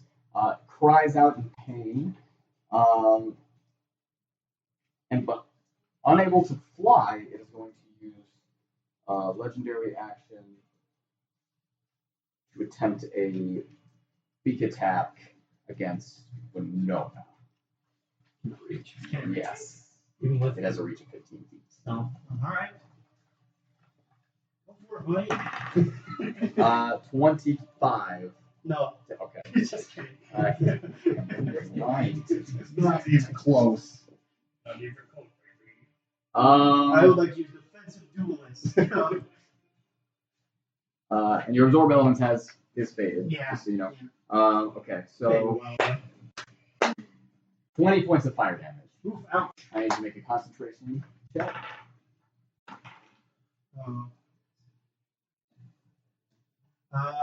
Plus 4 from Mattimeo too. Yeah. 16. Okay, that you just keep the concentration on it. Fine. Okay, that's the end of its legendary action. We are back to Naivara. Did my bag get fully soaked? Your bag. Yeah. Because if it's the position I woke up in, and I went face first because my head was leaning You're not towards it. face first. Okay. You're And I want to light a candle and see what I can see. Okay.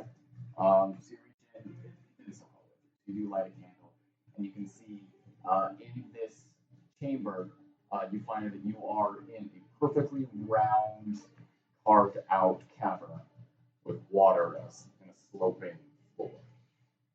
You're in the chamber that the Elder Dragon was in, and you can see sitting on top of the water in the center of the chamber is Kimari still meditating. I'm going to go forward to her. Hmm? I'm going to go to Kimari. Okay, so you begin sort of wading forward, and right before, as you do, you begin to hear a voice in your head, and you just hear, "Hello." And you turn, and you can see a woman with long golden horns and golden wings sprouting from her back, sort of knee deep in the water, sort of looking around and staring at you. Hello. And she turns, she sees Kimari in the center of And the keep pond, walking. and she says, "Where are we?" You don't know where we are? And she continues to look around the perfectly smooth rocks. It is difficult terrain once you get to a certain point, and the water does, if you remember, get quite deep. Alrighty. So you'll have to swim. I want to pull out my magic carpet. Okay. As you pull it out and you speak a word, it does not do anything. It's sort of glances in. Just a normal carpet. Are we in a magic dampening area? I don't think we're in any area at all. Are we inside her head? Why are you here? I could ask you the same question. Well, I was trying to get into her head, so That would explain. I I've didn't. been in her head ever since she was born. Oh, that's weird. That's the end of your turn. It's the Phoenix's turn. And it's gonna do everything it can. Well, actually, is it smart enough? No. Yes. Stupid. I work up a bunch of slime and I spit on it. It's gonna start thrashing, and it's going to start just attacking anything near it. Nalane and Mattimeo are the most recent people to damage it. Yep. So Nalane, you're gonna get a beak attack, and Mattimeo, you're gonna get some fiery talons. They rolled a fucking -2 on it. Nalane, the attack is a 22 to hit. Mattimeo, your attack is 24. So Nalane, you will take 17 points of fire damage, and you are on fire. Mattimeo. I'm also going to do Okay. Is that your reaction? Yeah. Yeah. Okay, good to know. Nice. Mattimeo. Straight 12. Awesome. 25 points of fire damage. You're not on fire. And then it is going to. It takes 8 points of cold damage. Oh, yes, thank you.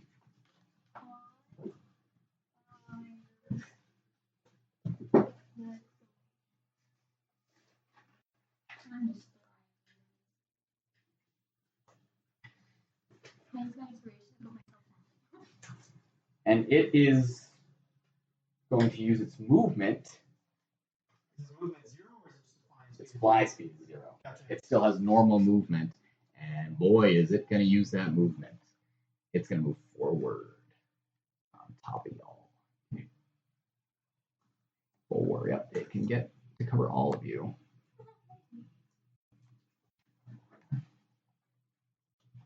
Welcome to fire, everyone. Welcome to fire. And you will all take.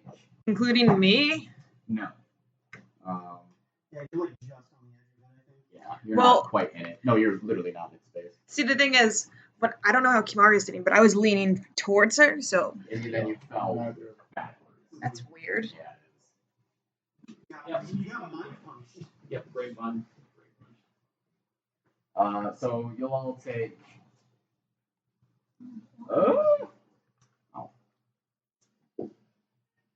10 points of fire damage. Is that including me on its back? No. Quick question, for as a fire elemental, is it taking damage from me at all, or? That's a good point. It will take some damage, yes, but I usually make a concentration check. Yeah.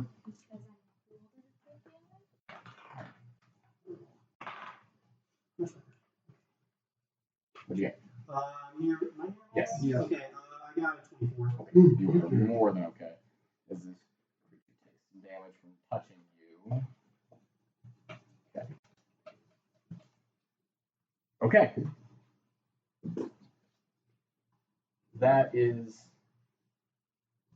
That's its turn.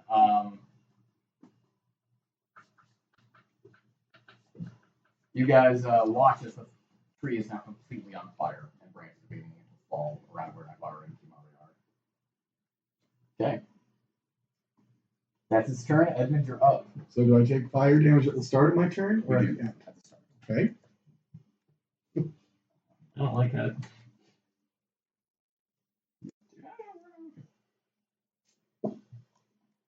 Um, 15 points of fire damage. Constitution save. Okay, I'm good. I got 1. Okay. I will attack it. Okay. Look, those guys aren't the last hour. I'm sure it hits. 23. Yes.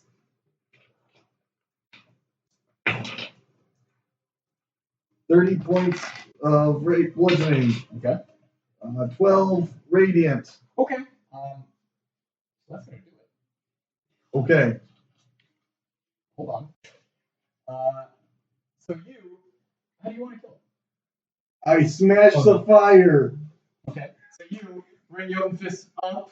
All of your friends are currently inside this creature, and you bring your own fist smashing down onto it. And as he does, the phoenix lets out a horrible cry of pain as all of its wings, or both of its wings, spread out, and then it brings them in in, and the fire begins condensing and comes down to 1 point, and then explodes. Yep. So I need everyone to make. Look out! Can I use a reaction? Dexterity saving throws. Look how close Dexterity saving is throws. to all of us. Dexterity saving throws, please.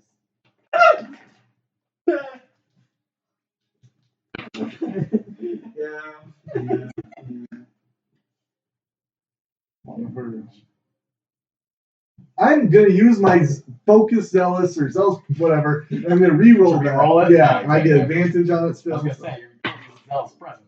Fuck yeah. I'm good. Add plus 4. What? Oh, I will. 25. Okay.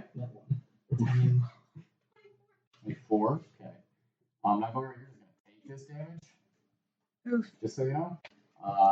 Okay, so you succeeded. Is this considered magic damage? No. Damn it. It's actually not magic anymore. It's just Oh. an explosion. So 65 points of fire damage. Alright, I'm gonna do another con save. Half for you two. That's 30, good. 32. And I just take it all. Straight take 65 points of fire damage. 65? Yes. I thought you said 64. No, 15. So 65 divided by 2 is like. And everything's on fire. How's Kimari look? Blasted that one He is not on fire. But okay, so this is gone. Hold on, everyone. We'll see what happens next, won't we? Won't we? Okay, I'm going to use my Undying Sentinel. Hold on. No, I mean, Oh, sorry, what? I'm using Undying Sentinel, so I'm only at 1. Okay. Because that would have just killed me. Okay.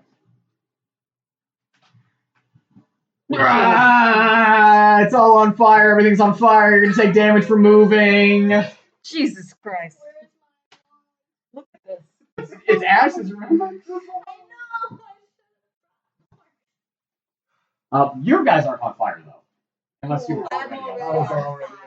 You were also on fire. Yeah, but I'm not on elemental, so am I just on fire? Yes.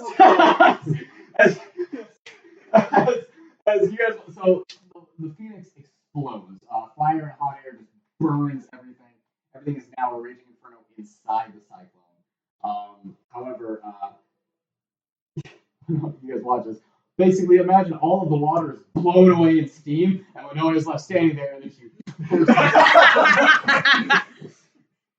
All right. No, it was completely made of fire. But what is left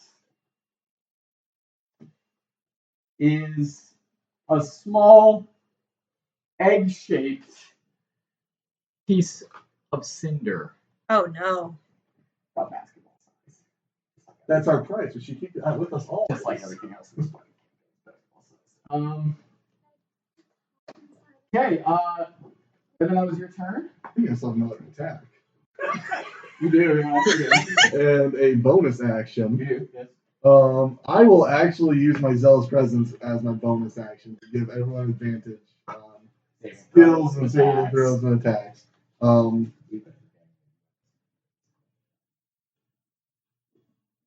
yeah, because of the fire. You're in pain. You got fucked up. You're in fire. pain. I forget why. You just said he was Because you were burned to No, shit. I mean my con save and my strength save. But you were burned to shit when you got out. Remember? You didn't have any fucking skin left. No. Yeah, I made all my saves. Yes, but you didn't have any fucking skin fair left. enough. No, that's what we You said. didn't argue it when I said it the Well, first I time. didn't understand. I didn't know. I have disadvantage on what? Ability checks. So I'm just saying, we should have had disadvantage when you were grappling it. It's too late now. Because my straight roll. I'm not taking anything away from this. I'm just curious. Okay. I guess then for my movement, I'll move over to Kimari. Yeah. Use my second attack to grapple, Okay. which is straight roll. Yes. Yes. Okay. She is incapacitated, so it didn't really. Okay. And so I've moved, what, 15 feet? So Oh, I'm no longer water. where lines go that way. So I'll move for 25, 35. That's as far as I can go. So everything's on fire. So you will take 1d4 fire damage. Oh, okay. We need to do that in the beginning. Okay. So 1d fire damage. Okay, I'm still at 1. Okay. Yep, still at 1. Okay, now it's at. Oh god. Moving. He's at 1. Oh god. Yeah. He's making con saves. No! I got 29, you're the 30. You're unconscious now? No, of course I'm not. No, I'm at 0 hit Oh, points. right. This is gonna be that save. Next. Ever. 35. Oh, stupid. Alright. Yeah, so Edmund is. You're also still on fire, aren't you? Yeah. Yeah, I guess You already I'm took trying the to damage. You So- already took the damage. We'll just move it right here then. It got there. Okay. You're on fire and you grab her. Okay. She isn't. Okay. That's the end of Edmund's turn. Winona, do you want to do anything? Yeah, I got yeah. I got one fifth level spell left. I was saving it for reincarnate, but I think we need to help me on fire. So one more conjure elemental. Gonna cast it right on ourselves so that it can extinguish us. Something out of the water elemental? Yeah, Okay. and I'm gonna By say- the way, Dave's fucking dead. yeah, Dave fucking died. And Where? You have this much. I'm right on top of myself. Okay, Nalane's still on fire. Okay, would this theoretically put us out? Theoretically, yes. Okay. I'm gonna cast it right now. Before I do, Yeah. I raise my staff and say, "Everyone, hold your breath!" I say as I cast another Dave. Okay, well, they're only on top of you and Nalane. So, and the egg shaped thing. Which immediately begins to burn the shit out of the elemental. What's this one named? So Dave. Still Dave. Can you roll initiative for Still Dave? You're not. How about Bill? Can this one be Bill? 14. Just Dave again. Wow. Fire, not It's gonna be his turn soon. He was gonna collect people. Okay. Oh, you want to do that? Yeah. Okay. I don't know how many more people he can collect, but we'll see what happens. Mattimeo, you're up. Alright. Fine, are we extinguished? Yes. Okay. How does Edmund look? Bad. Dead? He is literally like a walking pile of burnt flesh. I'm gonna do fucking land hand for 40. Not necessary, but thank you. You're burning shit. Alright, I can't. is Naivara on fire? Yes. Everything is No, on fire. she's not on fire. But everything's Flammable objects are on fire. Not flammable creatures. That's my action. That's your action? Yeah. Thank you. No, I'm not on fire. Anything else? No. Okay. Shit. I'll lay on hands myself. Oh, okay. Like, no, I can't do You that. can't do that. No. You can take it back from me. No. You're dead. You're It's too literally late, already fucking healed. dead. Alright. Anything else? Not. Alright. Nalane, you're in a water elemental. Yep. You don't take fire damage. No. You can get out of the But I water. have a trait where I add less than half. I got Yes. Okay. I'm gonna grab this egg thingy. You heal passively? Yeah. Okay. I trust It's my whatever it's called. you. Is it your 18th level ability? Well, I got like 2 HP. Yeah. Just nice. I don't need anything after. Oh. That's about it. Yeah. That's Yeah. not. Start each turn by gaining hit points equal to 5. I Plus think- con mod. I'm Just a little suspicious because last time you wrote something down, I was a champion. Is this Like I champion really fighter. double checked that. Same day as I us rolled checking all my those people? shit. Lizzie, All examples do it. this is nothing against. It's nothing against you. It's just against you. It's just against you. I get too much for you. Because I thought your Oh, 18th level thing was the And then, well, as far as like everything, I Got an 8. Because I had to fucking remove poison. Let me just make sure. 8 measure. I just fucking end poison. His head was gonna pop off. Where the fuck is the axe?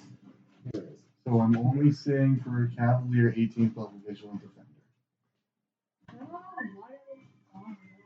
You What's it probably saw called? the champion thing. No, this time I'm pretty sure not to look at champion.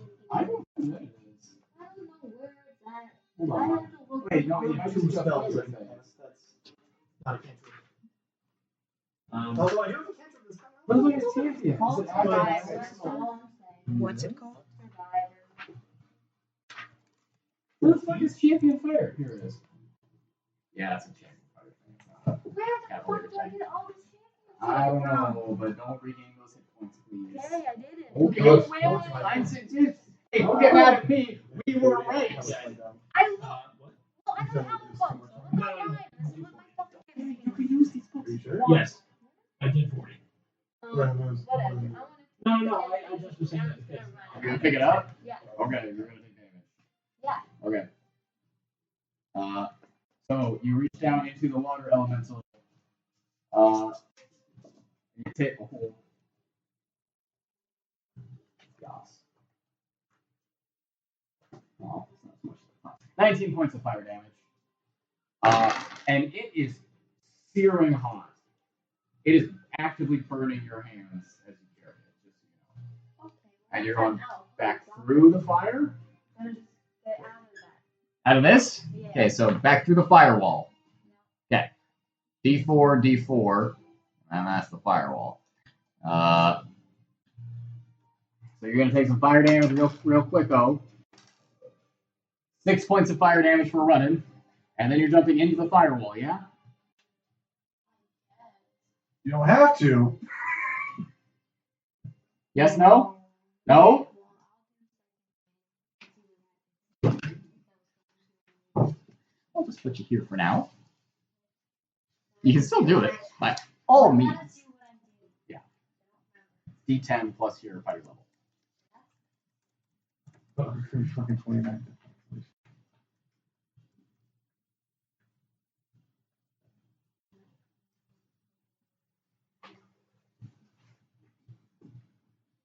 Yeah.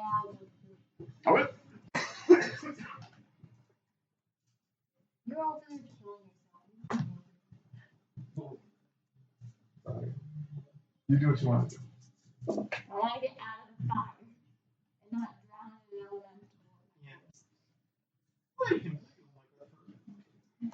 elemental. But 27 points of fire damage. Oh! And you are lifted into the cyclone. On the bright side, you guys hear a poop as the egg hits the ground and is not lifted into the cyclone. Because the conscious body goes, and then immediately up into the reaches forward, just like, okay, yep, there she goes. Can we see the ending? No, he's pretty hit. Because it's quiet in here. Yeah. Still Dave's turn. okay. He's gonna, I who's guess, on fire? go around, pick people up. No one is anymore. I think I am. But I think you just told him to go around and pick people up, so he'll just. Hello? Oh no. Hello? The two of you are now floating in Dave. Naivara's unconscious. Yeah, She that's can't know to hold her breath. As far as he's going right now. Yeah, he's not. I don't think you can fit you in there. Your So. fire is doused. What about Kimari? Thanks, Dave. Naivara, you're up. You still have just a little bit further to go. Well, I can't walk on water. I can't do that. You can swim it, and you can reach her, but Okay. what do you do? I'm gonna try to swim it and reach her. Okay, so you begin just sort of doing the fucking whatever it's called, Breaststroke? breaststroke. And you do reach her and you're hanging on to her. And you can see that rapid I breath. do a raise head, but I need watching more with it. from where you are. I'm gonna be like, Kimari! I'm like, open her eyes and stuff, and like, As you do, the smoke coming out of her eyes just comes out a big puff, and you can see that her eyes are like small balls of flame. ooh, that's weird. And you hear rapid breath laugh behind you. And you just sort of turn back, and she's smiling, and a forked tongue comes out of her mouth for a moment, comes back in. But you know, dragons don't have forked tongue. She's just doing that to be a bitch. And she sort of stares at you, and she says, "It's all so pointless. Yeah? This means nothing to me." Well, then why are you here? I have no choice. I live in the minds of my children, That's speaking to them each night, telling them what their heritage is. that's really creepy, I gotta tell you. So why is she unconscious and doing this shit? She was my most powerful child. She has my gifts of magic and divination, and she has animated the flames. Why is she unconscious? Because she seems to be in that state before this happened.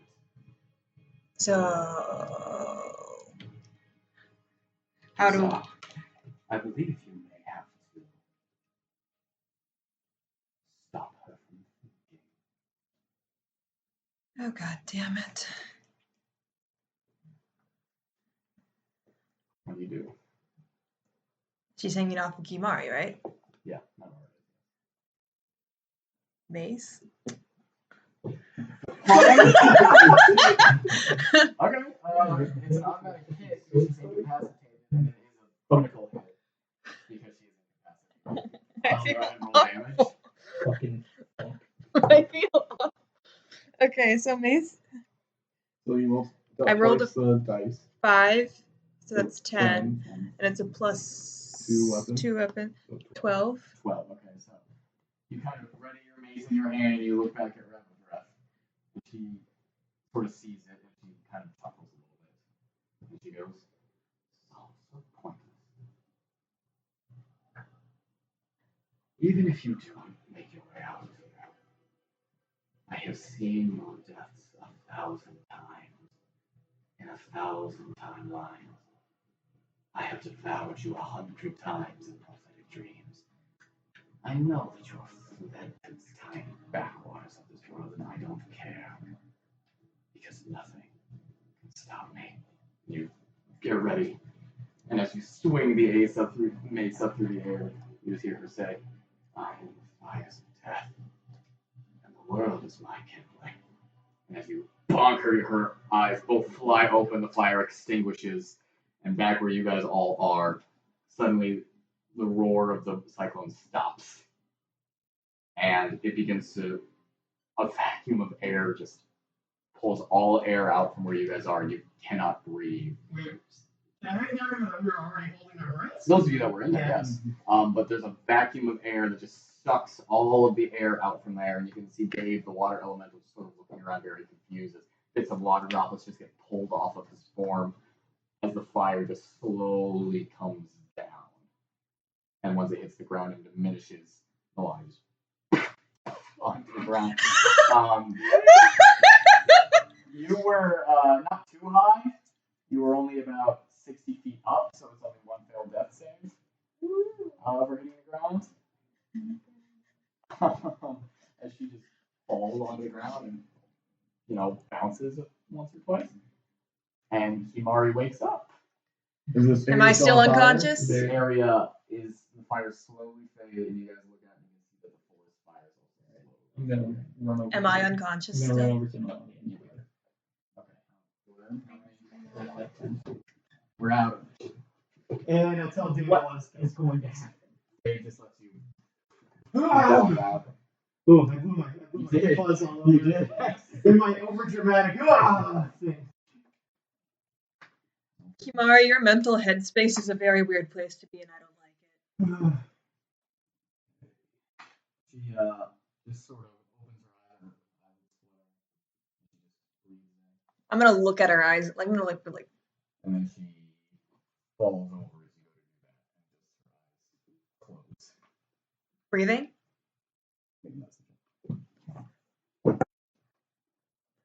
What is medicine? 15. 15? Yeah. Yeah. That Nazi is still breathing. Very, very shallow, very slow. So like, she needs heals. She doesn't seem to take any. This exhausted as all hell. Kimari? punch during the brain. She doesn't respond. Well, let's we're safe here for the moment. Maybe we should kind of gather. How's Nalane doing? She's back out. Yay. Thank you. Hey, what was that thing that the bird dropped? I don't know, but it hurt. What bird? There was a phoenix. Does Naivara know about phoenixes? Yeah, now it's kind of popping. This is a sort of elemental that has existed in That's an egg. and actually, you two make our content for me. 16. 25. History intelligence? Yes. 13. Okay, so the two of you know phoenixes to be very, very powerful. In fact, some would say the most powerful. Something that is flaming incarnate and seeks only to consume the world with fire. Winona, you have heard stories of extremely powerful moon druids that could lather shape into phoenixes. They are all dead. They were hunted to extinction. Yeah. Was it by Sky Shepherds or by who? No, it was by a different kingdom, some other race, people that were tired of the constant fires. That would be the city's wildfire druids. Gotcha. And they are all dead. They were being too dangerous. Winona kind of just sitting there. Dave's trying to like tend to some burns that Winona has gotten, and she's just like, there's used to be some druids who could turn into one of those things. Thanks, Dave. That feels nice. So what did it drop? Did you say some egg, but like hatches a new one? It's a cycle. With your very high you would know that the phoenix is going to come back from that egg in a set amount of time, anywhere between a month and a year. Yeah, it's coming back from that thing. So how do we get rid of it? Are phoenixes native to this planet now? They're elementals. I could banish it, but I don't know if it's going to break the egg or not. Can you try to smash the eggs? The egg? Well, banishing smite. If it reduces its HP to below 50. I'll take a look at it quick. Yeah, it's a creature. Can I? With your vanishing smite as a creature? Yeah. Alright. I'll pick it up with the Jotun fist. Okay. As you do, the fist begins to slowly begin to smoke. It's not harming the weapon It's though. not. It's the fist is quite. Yeah. That can be on Maybe we fire. should. Yeah, anything made out of fire. Yes. I'm just saying, like, maybe there's a reason why Kimari was doing this, and we need the egg for a reason. Before we go and smash it, and I know it's going to come back in a certain amount of time, but it's not going to be tomorrow, is it? No. I'm not trying to smash it. I'm just holding it so that way it burns the lumber very hard. So. Maybe we should wait for Kimari to come back before we do anything. I did punch her brain. I'm going to call soap down. Okay. So, there's still ash and smoke. The visibility is still very poor. You guys can really only see about 20 feet around. You just kind of see each other as the ash begins to fall back down. Smoke comes billowing from the fog and just lands. We'll just have it on here, and then I'm going to see if we can get Kimari on soap. And I'll call it Frost back with our token, or telepathy. Frost arrives as you kind of get Kimari up onto Soap helping you with wings and whatnot. I say we get back to town and recover there. Yeah, I'm all out of juice. Does Naivara's magic carpet work? Yes. Cool. We grab everyone. I got a hold of the egg and jump on, back of Ratchet Carpet if she's okay with it.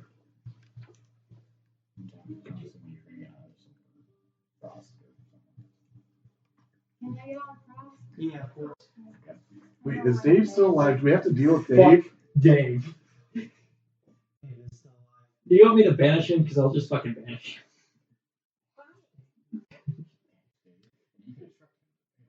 Yeah, I was like, Dave, sending you in a different dimension. Have fun, buddy. Alright, this is the first time that I've used this spell, so it's banishing smite on my sword. Then he's gonna fail. has to reduce him to less than 50. How many hit points does he have? I think no, this dude can take. How many hit points does he have? 114 is the other thing you can. Before you do it, I'll stop you. You tell me what he's gonna do. I need to get him to like under 50 hit points to banish him. Hey, you can have You can upcast normal damage. Huh? Oh, yeah, fuck it, never mind. We'll just upcast normal banishment. Thank you. And I as think he goes to the rock, normal bench. and he just sort of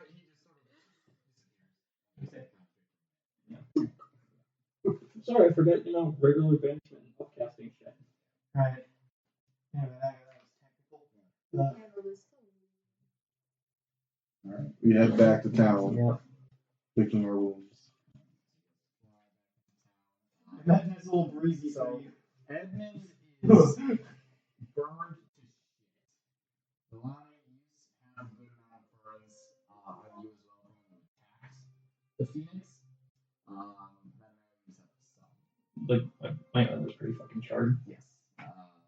Winona, you still have some burns as well from when you were briefly on fire after being knocked out. So everyone looked burned except Naivara. Naivara got hit by the Phoenix. Yes, that's right. Mm-hmm. You guys fly back over the very burnt charred forest into the fire, slowly dying and crying in anguish. You guys get to the edge of the burnt forest, and you can see that the person and the human and halfling volunteers are putting out the one little remains of the fire. And Ben is sort of sitting there at the edge of the forest, like waiting for you guys. But you can keep going. That's what you want to do. You can talk to Ben. Grab him on the way through, yeah. Yeah, so you guys just fly down to Eden. Yeah. Okay. Hey, Ben. What is that? Oh, I'm Edmund. No! The thing you have in your weapon! Oh, I thought maybe because I wasn't having any fur anymore. Put that down! Put that down! Put that down! I think it's a Phoenix egg. He comes over and takes it with his hand and just watches his hand. Ah! So what? Phoenix egg. Yeah. We thought the best thing to do was to bring it into town. Well, when you say it like that, we were just kind of confused on why he already had this in the first place. And you know more. Where is Kimari? So, You guys can fog in the actions. We have dealt with most of fires. Thanks. What is this? The design. It is very hot. Don't touch it. I said it's Edmund. He takes a stick out and he touches against the egg and the stick smells and lights on fire. Whoa. yeah. They'll use control phase to just put that out. This cause this. Yes, and Yes. no, and maybe. We're kind of trying, just maybe. We're kind of trying to figure out like why Kimari was doing the thing she was doing. We need her to wake up before we can really learn more. And I did punch her in the brain. Fire rail comes out of the pot. He said, "All right, boys, things are going all right. I think I heard something about the half dragon girl. Yes. Yep. Yeah. Right here. Is Avea awake? Is she okay? Last time I left her, your friends were looking over her, and she had fallen unconscious from some of the pain. Farrell is staying back and is keeping a watch over her, feeling some healing as far as I can tell. So, folks, we're talking. There were fire beings, Yeah. Yeah. like the Blackwood. Yeah. Even after the fire, they persevered and lit anything that was burnable in. We're gonna have to comb the forest and make sure it's safe. Okay. They're weakened. It's unlikely they're gone. Yeah. Sorry, there's not really much you can do to help. I'm kind of out. And we can help after the rest. My skin is gooey. You have skin still? Healing. All right. Edmund, you pick this thing up and you take it back into town. Put it in a water pool. See what happens. Okay.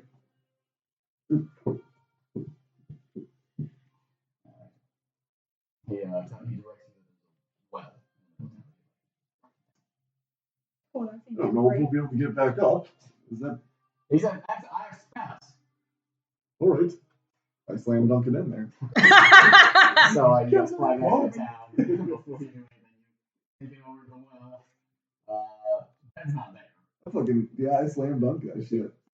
And you guys just hear it let go, and then it just falls and bounces off the side of the well and hits them, and you guys hear like a huge splash and steam just rushes up out of the well. That's not what happens. I think that was a bad idea. A little science. What's science? Your ear falls off. No one with science is. Edmund, you okay? Yeah! Fall to the ground. Fucking cannibal. Yeah. Has anyone seen the Pineapple Express? Like this. Seth Rogen gets his ear shot off, and they're like, oh, just put it back on. Is there anything you can do for him? Okay. No, your fucking ear fell off. We just need to sleep like 8 hours. The other one looked Do you wanna? Come here, I need a hug. It's been kind of stressful.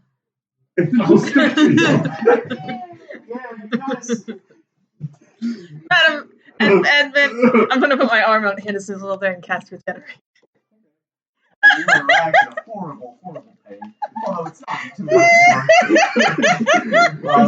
More fire! The next 2 minutes, His ear popped. yeah, Yeah, I put his ear back on. No, he didn't say it did. Oh, Guys, it just occurs to me. We can see his bare, mousy butt cheeks. It's not.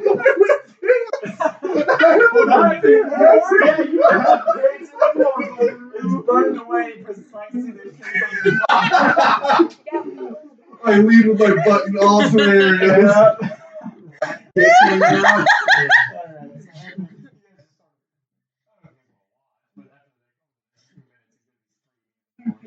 There's some sick curiosity how this looks like. Oh man. At this point, Nalane comes out and says, We're regrowing Edmund's skin. His ear. Yes. Yeah, we all were. No. No! No! Didn't we get Kimura? Yeah. What? What the fuck? Alright. She's like sitting over here like 10 minutes of birds, like, what? It's so funny. Okay. It's so funny. You and Yang lower Kimari down from the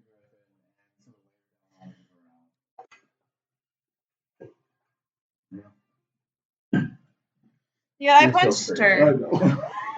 I punched her in the brain, so she might take quite a while to wake up. Oh, so Yang's here? Yeah.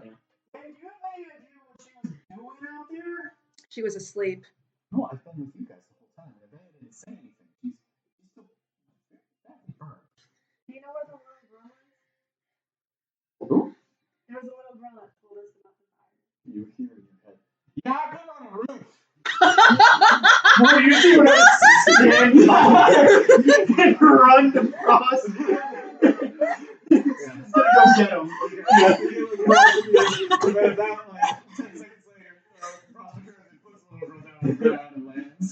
I really made sure she was okay. And Frost a little pat that's a little too hard. Did the little girl say anything? Yeah, she's Yeah, she just jumped on the roof. I always wanted to be on a roof when I was a kid. Are you kidding me? Well, also, she flew on a fucking dragon. She also gives Frost a hug. Aww. Wanders over to you. Those And she goes, and she wanders away. are literally my 2 fantasies as a kid. Riding a dragon and being on a roof. What a day. No, the only thing she's missing is we didn't give her an ice dagger, guys. We did not. Fuck. Frost, where'd you put Moonshine? After a minute later, Moonshine is brought down from the room. Oh man, I got so many memes of this in a long. Moonshine is standing now, Yeah. but it's still pretty weak. He's kind of quaked a little bit. Huh? He was on a roof. He's not happy. He's not happy. I'm gonna take you to the stage. Yeah, he's just too weak to do anything but just come along. Naivara, go take a look at I can't do the to her amount, yeah. but I can, heal her a good amount. Cool. I go to see Ivea.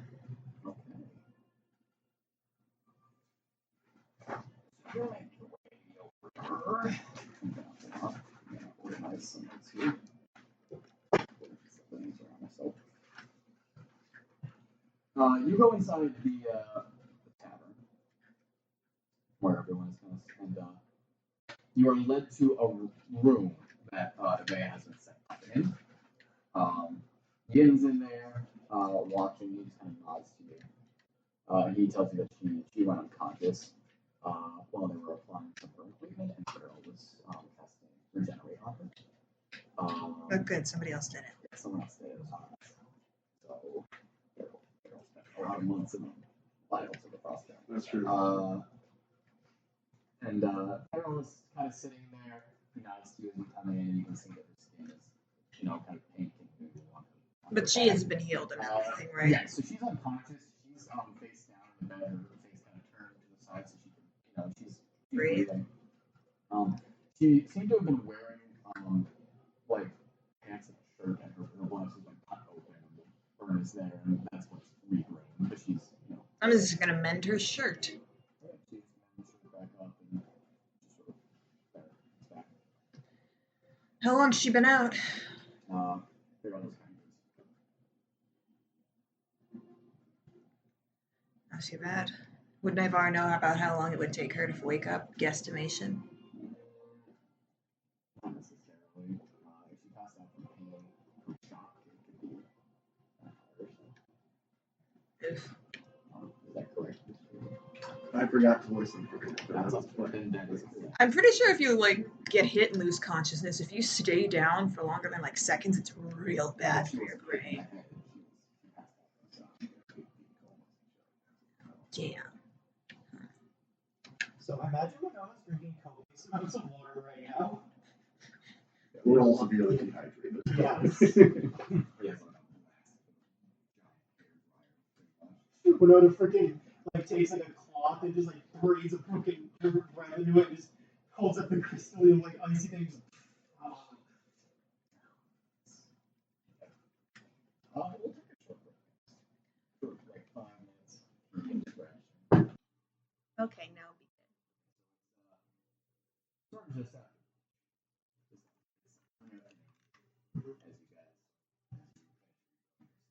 Are we taking a long rest or short? I think I need a long rest because I have no spells left. I'm gonna go out and bring out stuff to help Kimari recover. Yeah, A pillow, towel. inside. I'll bring her inside and get a room for her. Okay. Yeah, I feel bad about punching her in the brain with my mace, so I'm also gonna help. Okay. So long rest, And then I'll long rest. Okay, so I don't think much to discuss until Kimari wakes up. I'm gonna nap and try to fall asleep with some burns on my body. Lonnie, Me too. everyone just going to bed. Good. Need some extra clothes on or You can You always. guys all just Can I pass out by those two girls, Kimari and Ivea? Yeah. Yeah. Can I look for pants? Yeah, you find it pretty quick. Fire ran with it too. What color are they? Yeah. Right. With juicy in the back? If you would like. some red sweatpants with juicy across the ass cheeks. not what I want. I see you found the Lord's I really cold bread do. with comfort clothing. Ryder Rental had those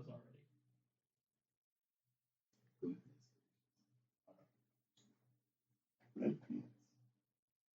So, you guys need a long rest? Yeah. Long rest. Now, you did say these were fireproof pants, right? Nope. But they're red. And they have juicy on them. They're not fireproof. The juice makes all that juice. We get a full long rest? Full long Oh, good. Oof, that was a lot of spells. Good job, man. Woo! It's a shame. I don't know much about D&D Phoenixes, but like generally Phoenixes.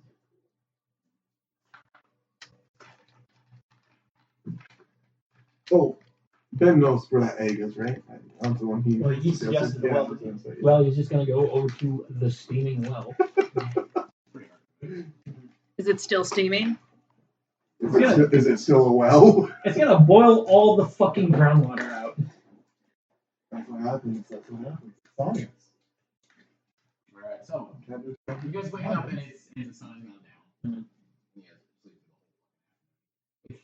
the whole night. It's late. It's like to bed. As you guys all wake up and you get roused. Naivara, you wake up and Avea is not in bed anymore. Kimari is still unconscious. Avea? Yes, she's gone. She's gonna Naivara's gonna get up and wander out and look for Avea. Yeah, you guys all sort of come out into the main room. Avea is sitting at a table. She has some water in front of her and a very light meal. Sitting with her is Feral and Bayhorse. Yeah, they're Feral and Bayhorse are both sitting at the table with her. Just sort of they're talking. Bayhorse is talking to her. She's not really responding, and you guys can't really hear what he's saying. Is he facing us? No. She's facing you guys. She's staring down at the table. All of the other NPCs, Yang, Lee, Yuri, Perrin, and oh god, Lawrence. Everyone else is sort of either scattered around the town or is beginning to make their way to bed. Yes. Didn't Perrin stay in Castle No. You guys dropped him off. Mm-hmm. Rock? Okay. We came back. You guys dropped him off and picked Edmund up. Gotcha. So they're all, just hanging around. What do you guys do? We just need to hear inside. Have you made any progress on Kimari or Avea? How are they doing? Who are you talking to? Just the table. Oh, you guys go over there. Yes, I do. I yes. go over You there. guys go over there. Bayors quiets himself as he sees you guys approach. He says, "Hello. I was just speaking to there. That you have a good rest. You did. You should be proud of yourselves. You have done good. Wildfire is dangerous in Pine Wilds. I will tell Ben you are awake." And he stands up and leaves. Thank you. Feral's still at the table. How was Kimari? Feral's kind of ago. Still unconscious. Does anyone know maybe the cause of this? Any speculations? Maybe. Seemed that she summoned a phoenix. Or some sort, and opened up a gate or whatever. What are your ideas, Naivara? When you punched her in the brain, how exactly did you do that? I used my mace. Yeah, but you were like laying down, so I'm guessing you were like some sort of mind-like thing? Yeah. What happened? Well, she was still unconscious there, but I...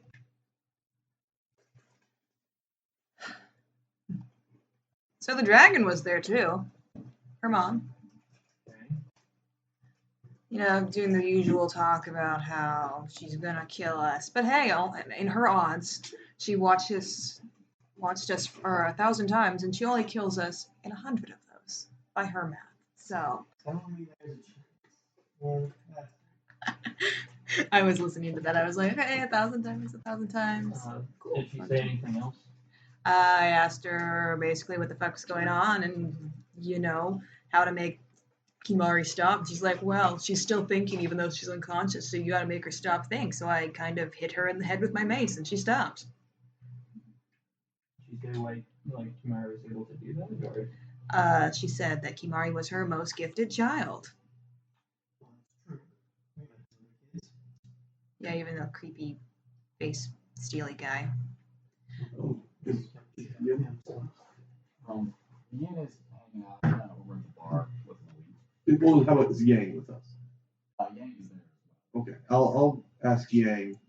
So we don't have to wait here. Is this something that can happen with channeling chi? Is this? I know she is kind of a special kind of chi user and uses a lot of fire. I think the person you need to ask is she doesn't know anything. Okay, does she remember much? Has anyone really talked with her? I mean, she's at that table. Yes, we're talking in front of the table. Well, yes, but okay, fair. Amazing. Do you feel up to talking?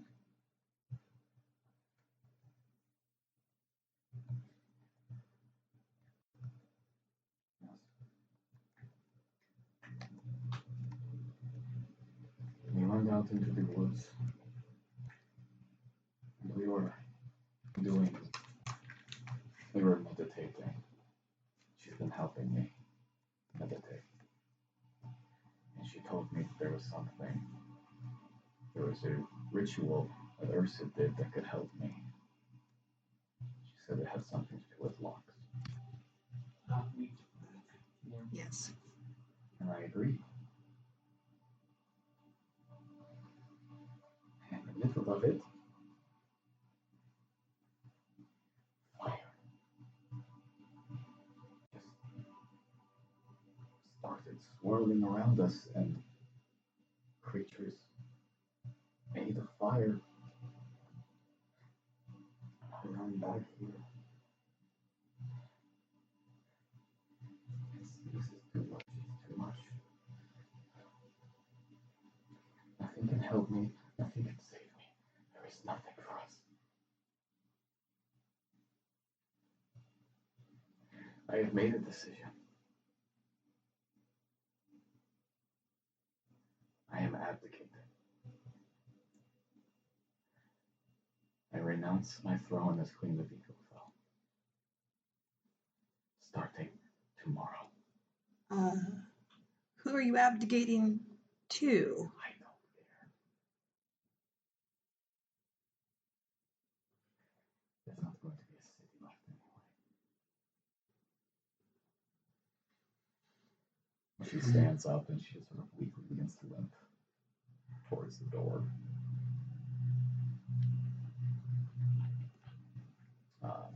Yeah. Okay, it might be a future problem, but not really one we can focus on now. Do you think you could talk to her later? Think you'd be the only one to get to it, or? I'll do my best. Ben comes in as she just sort of limply heads towards the hallway, and she goes by and he just sort of nods to her and she doesn't do anything back. Beors and Kaleb come in behind him. He pulls a chair up to the table and gets off the chair and onto the table and comes over to you guys so he is level with at least those things that are of average height. And he says, listen, thank you for putting the egg on the well. So since I had to get it out, you may need some help. Any ropes that we use immediately burst into flames, and it turns out that a lot of my spells are not working very well.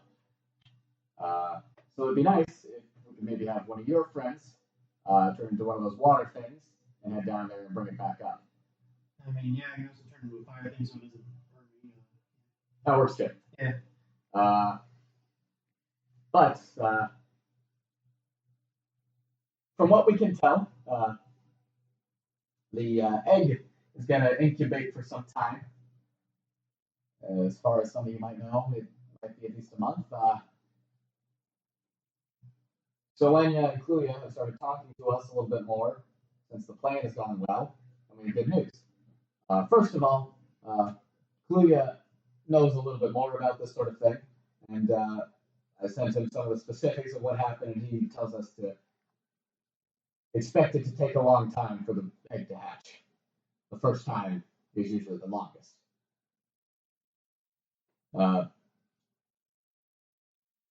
So Wenya says that King Ronald has made good on his promise, and over the next, well, between 1 and 3 months, Castle Roth's guard population will be reduced by 50%. The city will be vulnerable, easily taken. There is an issue. Oh! Yeah, sorry, we immediately got back here and everything was on fire. No, that's all right. We didn't really have time to debrief very much. Yes, it seems that the Castle Alto Cirrus has been moved. Who moved it? My people. And some of your people. Some of your larger peasants. Yes, seems that the river tribes weren't wiped out. More so enslaved. Do we know why they're doing it? We don't, but there is a man here that would like to speak to Mattimeo. What? He told me that this would earn your trust, and he takes a book out of his bag into an encyclopedia arcana. Where's he at? He's out where the phoenix was, in the ashes. All right. He told me some things. Well, that is bad. And he said that you were one of the better people to hear it. A few other things for you guys. I know it's kind of late, and we need to kind of get into things. The first, I'd like to start tomorrow with immediately planning the invasion effort. Mm-hmm. Are there any other big pieces? No. You can debrief me tomorrow. Right now, you. Hey. No, Not not egg. We can do the egg later. But your friend wants you to meet her immediately outside the city. She says she's found something. Okay. That's quite important. So get to that, I guess. Also, I don't know how, but a knight has shown up outside the city. A knight in armor. Okay. He's got a Goliath with him, and he wants to speak to one of you. Did he say a name? He did not. He said he was from Arlington. Oh, yes. Wait, Excellent. what the fuck? Why is he here? No, it's good with me. He wouldn't give me his name.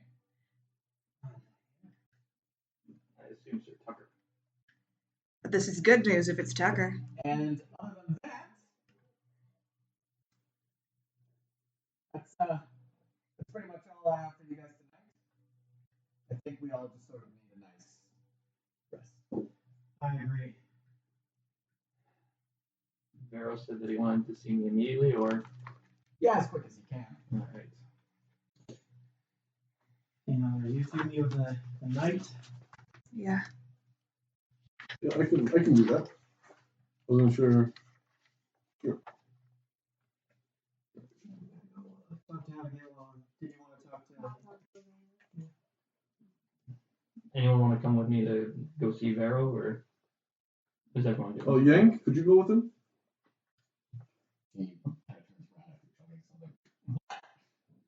We're just kind of splitting off into a few pairs. Could you go with Mattimeo so he's not alone out in the fire and stuff? He was very specific about you coming alone. Alone.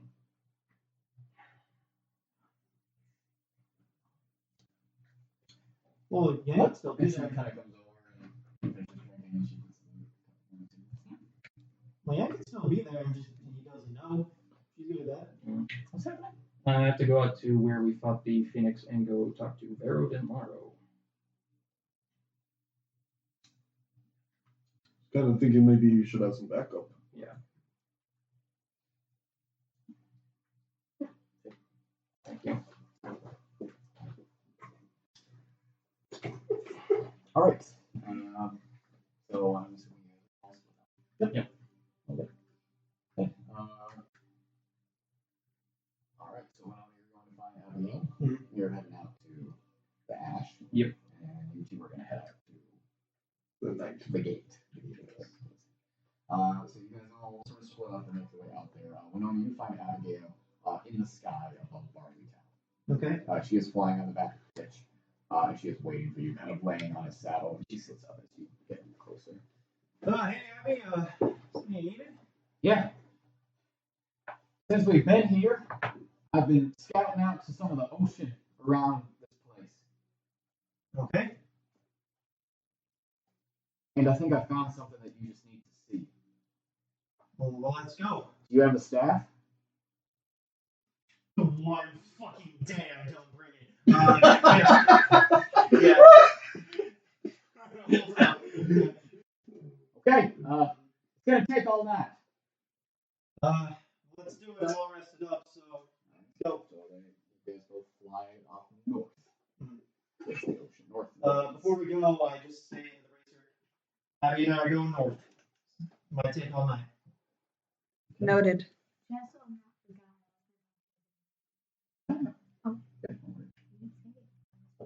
Sorry. Mattimeo, you and Yang begin sort of the trek out towards the woods as you're walking. Was this The guy who won me, yeah. Yeah, your journal's pretty boring, so I forgot all the details. Thanks. So, I'm just gonna Yeah. leave you alone with your thoughts. Before we do that, I owe you a couple apologies. The whole leaving my journal with you with the fucking thing that I wrote. That's a lot of emotional baggage to just, drop on you and then go fight a lich and then disappear for a week. I'm sorry.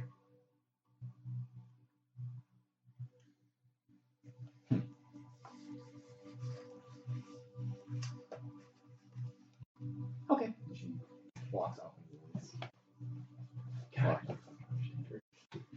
And you begin walking out.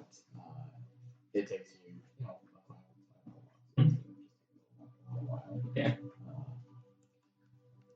Edmund and Naivara, you guys make your way up towards the gate.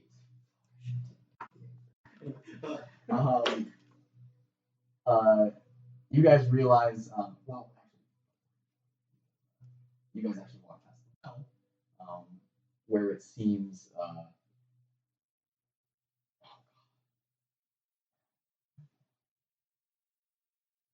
Friar Reynolds is directing some men with chains. They're pulling something. Which you assume to be and Friar Reynolds just sees you as you're going by. And he just sort of nods to you. And he runs over real quick to the two of you. And he says, Evening. Hello. Hello. I've had some interesting prayers recently. What is that? So it seems you two have, like a word, it's called the Almighty Not Holy to somewhere where the sun Only goes some down. of them. Only some of them. Not all of them, of course. No way. So you talk to the gods? Probably since they come back.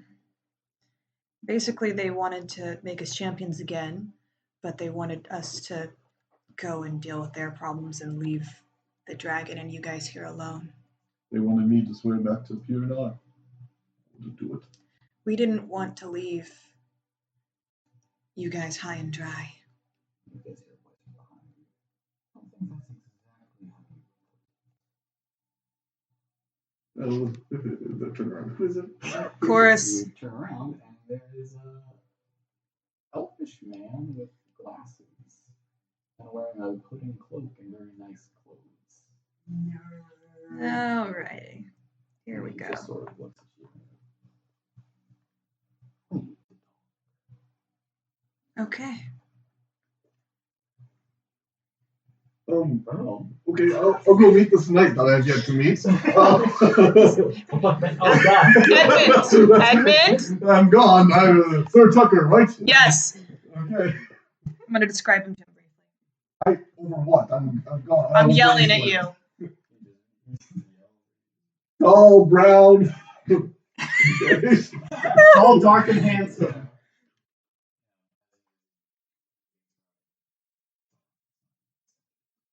Oh, okay. Is that a good thing? He leads you around the corner of a building to a small bookstore. And he takes you inside. Yeah. You are, you had to his room? Yeah. Okay. Oh no. I'm bored. You knock, and as you do, it just sort of comes open as you knock. Not locked, not even closed. And I'll just step in. Ben is lying on her bed, the wall away from you.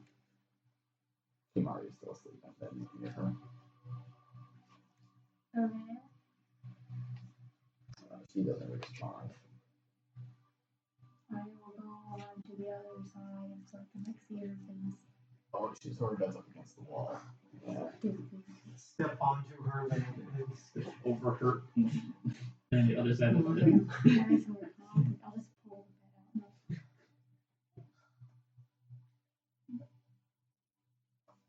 Can you make some motion that you're awake? She kicks her foot out briefly. You hear a knock for a moment, and Caleb sort of sticks his head in. Oh. He just nods to you.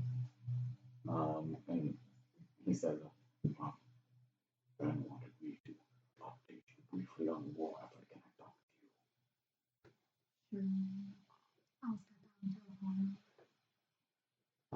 He wanted me to say that he's received some sort of word from a small army in Kirkwall. Seems that your friends have been busy. He also wanted me to let you know that they will be sending someone to speak to you all. I think that may be the night. Also, that the war mammoths are on their way down from the tundra. And that Elder Toller has sent word that Meadow God stands with us. She would just disperse that information to the thing on your wrist. Cool. You do it, like real quick. Okay. You don't get it. I know. Yeah, I'm way far away. You don't. You're the only one that does. Yeah. Man. And as you do that, he just sort of watches you do it, and he looks into the room for a moment. You know, I'm told that you've all adopted a child. I don't know. I'm just gonna assume you're filming it. I don't think they did. I don't think they did at all. I didn't think we had time to.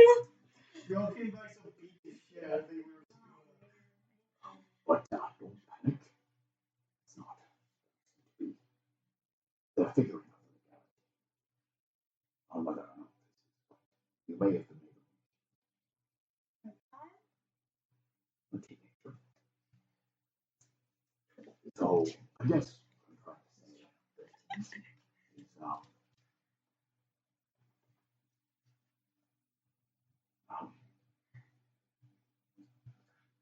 good luck with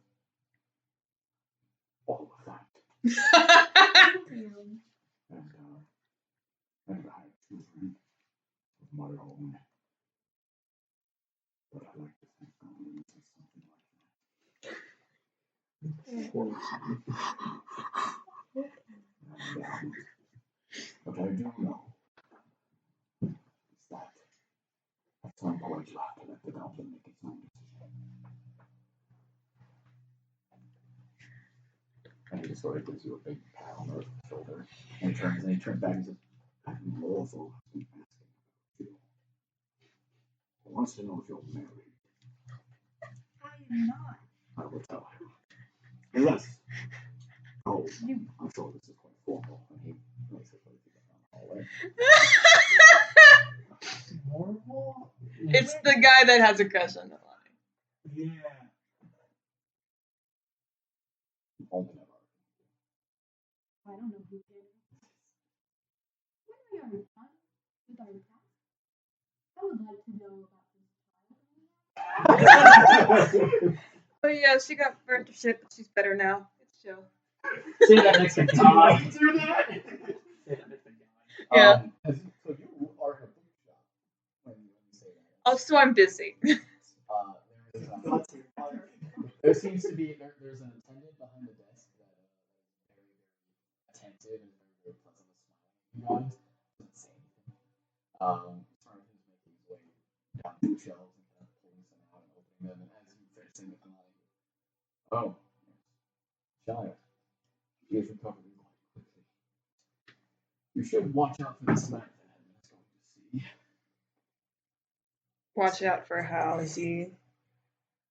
Well, he seems to be here to determine if you are worth Tarleton's time. Oh boy. I hope you like to think that you are. I think we are because, well, we all have a common goal. So, I suppose you're wondering why I brought you to a bookshop. No, I'm not wondering that. I'm wondering why you're, how do I put this? Bothering? I think it's bothering me. No. I know that you've not had the greatest luck. 3, and all of them have either died or been through some horrible trauma with you. Yeah.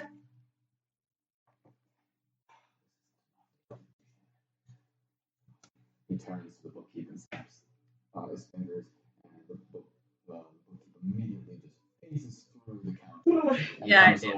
over, picks it up. Oh, I'm so sorry. Vanishes and comes back. And says, oh, thank you. And he waves his hand, and the bookkeep back over the counter.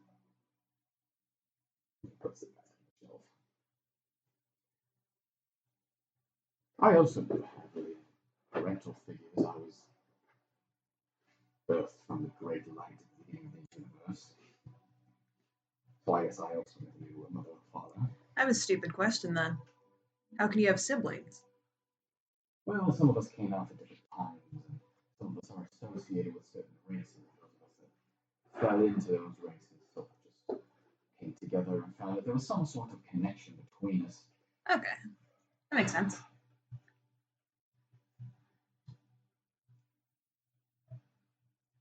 Now, I like to think of our relationship. In the beginning, I thought of it more as a parental-child relationship. You were the young elf, and I was the eons old god. I suppose that's how I began to think of it, but more recently, after you have done quite a few things, with and without championship, slayed multiple dragons, and done away with one of my oldest adversaries, I began to think of a little more as perhaps a cousin or a niece, a distant relative. Someone that, oh yes, is still inferior to me in many ways, is not someone I can directly control. You understand what I'm saying? I think so. Good. Good. Let me put it this way. Our relationship is like one of these books. And he takes a book out and opens it next morning. It's full of pages that will go from cover to cover. Your lifespan, the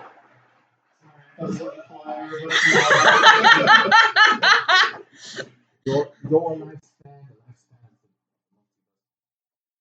you could say that the pages ran out when you were done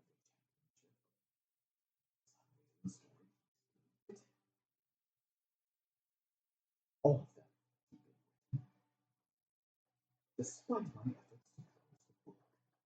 So you tried to stop us and shut us down, but we still kept going. Very much so, yes. That is much less. You might ask me this way to say this. I'm trying to apologize. Does that make sense? Apologize for shutting us down? The clerics like to talk about forgiveness, the way that we look down on you with pity and love, and that is true for about half of us. Most of us are immortal priests, and I'm sure that you have begun to realize that what with your multiple visits. Yes. I I don't think of you as so much of a prick as just not giving a shit about us, if that makes sense. Forgive me, is that not the meaning of prick? No, depends. Usually pricks are people who are actively and maliciously trying to hurt us. Actually, good point. You did take away our championship and try. Never mind. Never mind. I was going to. I believe my dictionary and comments. Yeah, your point stands. So I want to say, I want to apologize for treating you and for not answering prayers as I suppose. I wasn't. I want to help because I believe you're having some trouble with the business. Yeah, I don't know what I'm doing. It takes time. And I feel like, especially like an idiot, because I'm getting outclassed in divination by the dragon. I can't speak to that. This dragon is unfortunately quite a small blip on our radar. Not too much. But I'd like to help you in areas outside of the dragon. Okay. It takes quite a bit of time. Being an oracle isn't so much receiving prophecy, it's learning about the world and what's happened to it and making educated guesses about the future. That more or less turned out to be true. So instead of legend loring and finding the poetry, I make my own bullshit poetry? Precisely. Okay. In fact, many of the poetry that you have heard are old prophecies from millennia ago, when my oracles had nothing to do with sit around but nonsense about things that wouldn't come to be for another millennia. That sounds like a better time to be an oracle than now. It's never. But your duty as an oracle is to give guidance to champions. I only know of one. As do I. But I thought I could maybe help you along, speed up the process. Okay. Give you some sort of prophetic ability just to make up for this. Now, knowledge is slow attained, and this will be quickly attained. So it will be cheating. Are you alright with that? You're the god of knowledge. If you say it's okay, I'm okay with it. This is alright. Are you ready? I don't think I can get any more ready. Very well. You collapse to the ground immediately, and you have a horrible headache, and you feel as though water is around you, and says, oh, that's not supposed to happen. Pardon me, let me. The collapsing or the water? And you are once again thrown to the ground as you sort of you begin to shake, and one side of your body goes numb, and then it goes away. It goes. This guy's triple. Is something strange? I'm going to try one more time. I can get rid of the seizure after it happens. Okay. What? I'm already chilling After this. about a minute of unhappiness for you, he stops and he lifts you back up onto your feet. And he says, something. You're stricken. I'm just brain static.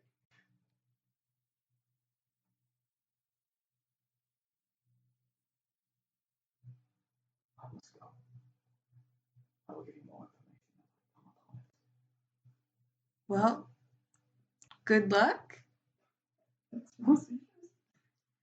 Thanks. Never said that.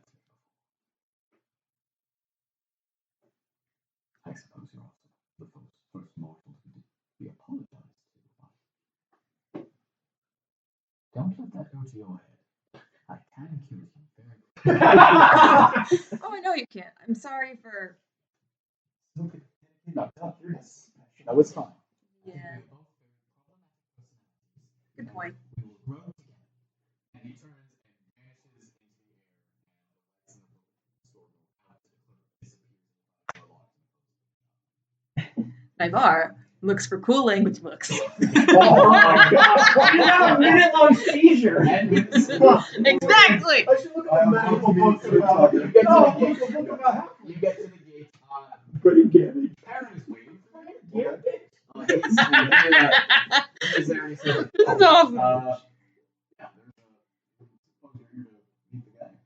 Yes, Sir Tucker is his name, I believe. No, that's not what he's announcing himself as. Oh, they didn't tell me he was such a jokester. Interesting. I'm gonna walk Maybe out so. with you. Okay. And he calls for the gate to be open, and it's slowly open. He walks out.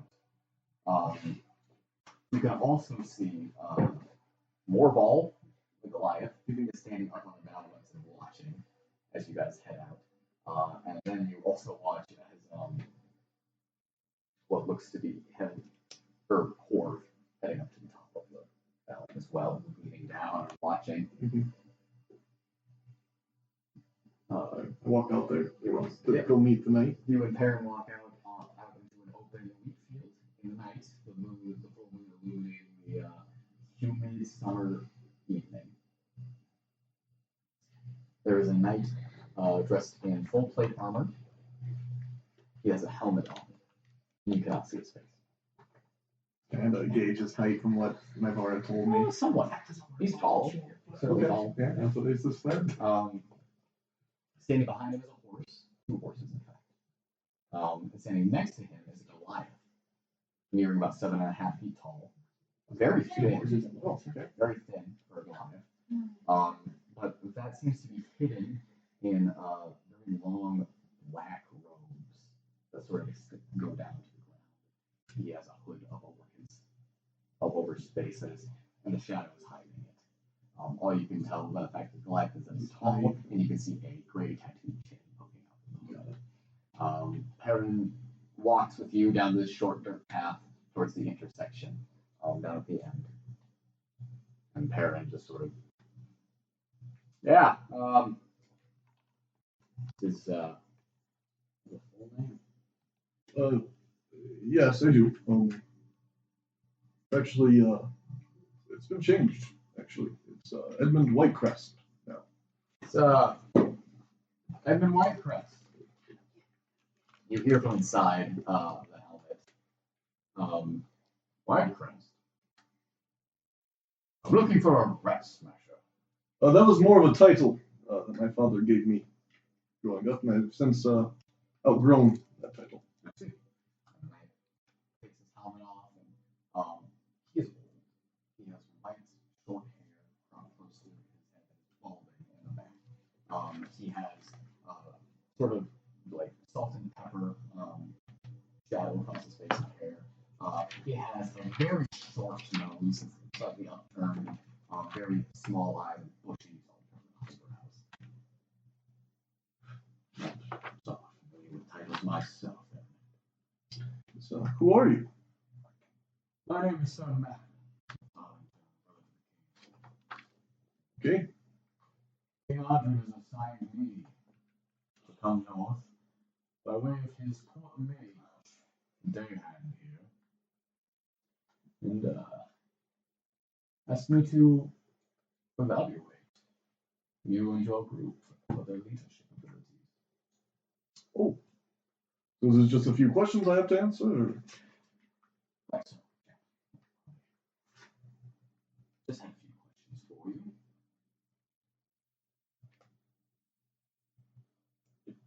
How familiar are you with the civil war in our kingdom has been embroiled in? Not very. I know that Darlington was part of the Silver Alliance, and Alana Glavrin a few years ago went to Kirkwall to make allegiances with, I don't know, the governor there. And while she was there, she burned down part of the town, the despicable part. And yes. A year later, however long later it was, Emerald. Are you aware of the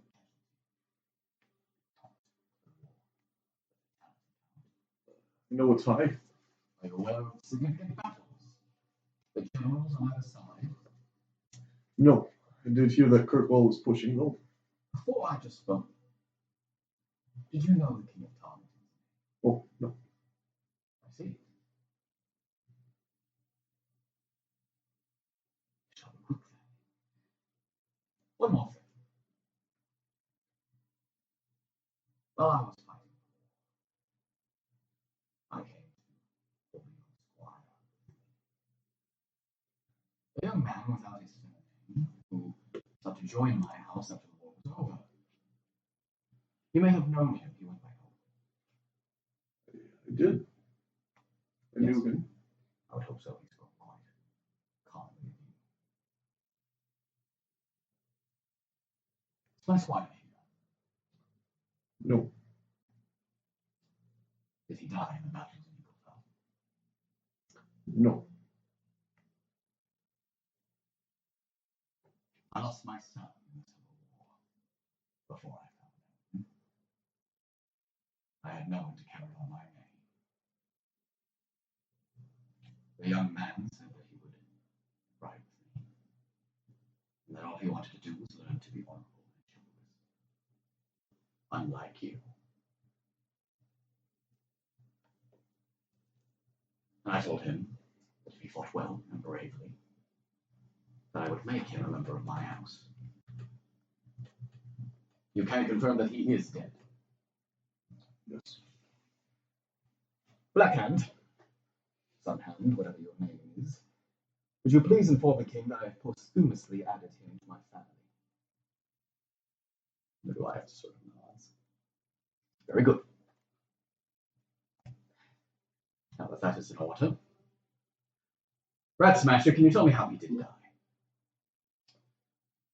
White Chris now. And I can. Looking back at it, I honestly do think he was trying to act as honorable as he could. Maybe try and do what he thought was best. But in doing so, a lot of his actions, a lot of his thought patterns hurt many of the ones who loved him, who we thought he loved.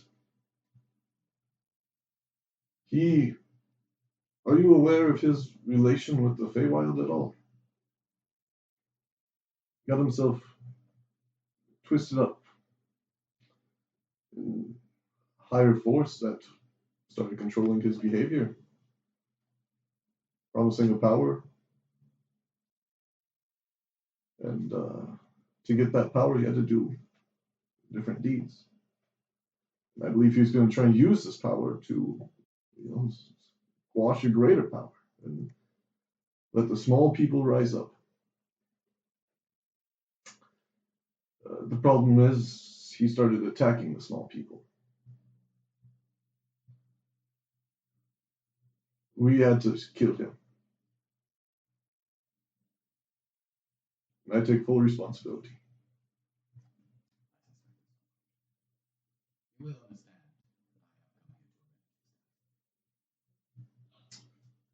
Okay.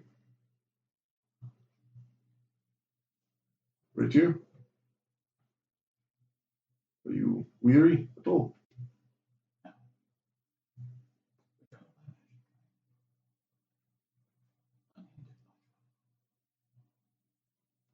Would you move that to step aside?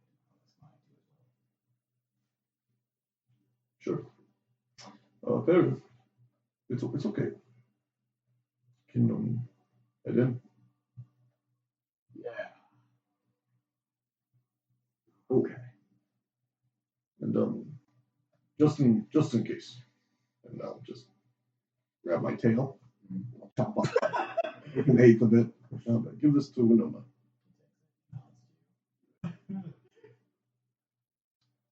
Magic. Yes. So you, even if you fall here, you don't intend to truly fall. I don't know. I've died a few times. I've ended up in some dark places. Kind of curious on where I'll end up next. Someplace nice, maybe I'll stay. But I truly believe that I might be some of the best hope this material plane has for the fight against this dragon. I'm sorry. I know this fight means a lot to you, and me coming back maybe diminishes that, but the lives of these people, the lives Alden was trying to save, mean more to me.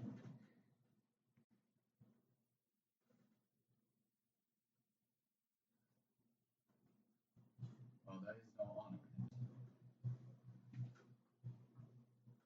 I do understand what you are doing, as you will understand where I'm coming from. This boy was a son to me. He is now a son to me, legally. The ways of tradition are emotions. He died by your hand, the hand of a companion I don't care. I'll tell you the truth. My king will ride with you. This is his last hope, this small hamlet nestled in the mountains, in the farthest civilized reaches of this continent. In the hands of nautical mercy and delights. While I've never held a personal annexation against these creatures, it does seem ironic to me that an entire kingdom that we were at war with not 10 years ago is now the only key to our survival. He understands that. I understand that. No matter what the sun hand sees here, the day hand, the black hand, what are you called? He just sort of stares at him. He doesn't speak. Don't go with the dark hand. It's pretty dark and mysterious. He had his tongue cut out. The shadow fell when he was a child. Oh. Nothing there. Pretty dreary place. Yeah. The hood nods. I get the color. Show us them. Yes, they say that he saw nothing but piles and piles of corpses reaching up towards him, hoping to take him away from his suffering. Do you think that is real? No. I found a new faith, but I feel I might still be tethered to Acheron. Another never-ending battle. Piranar's heaven.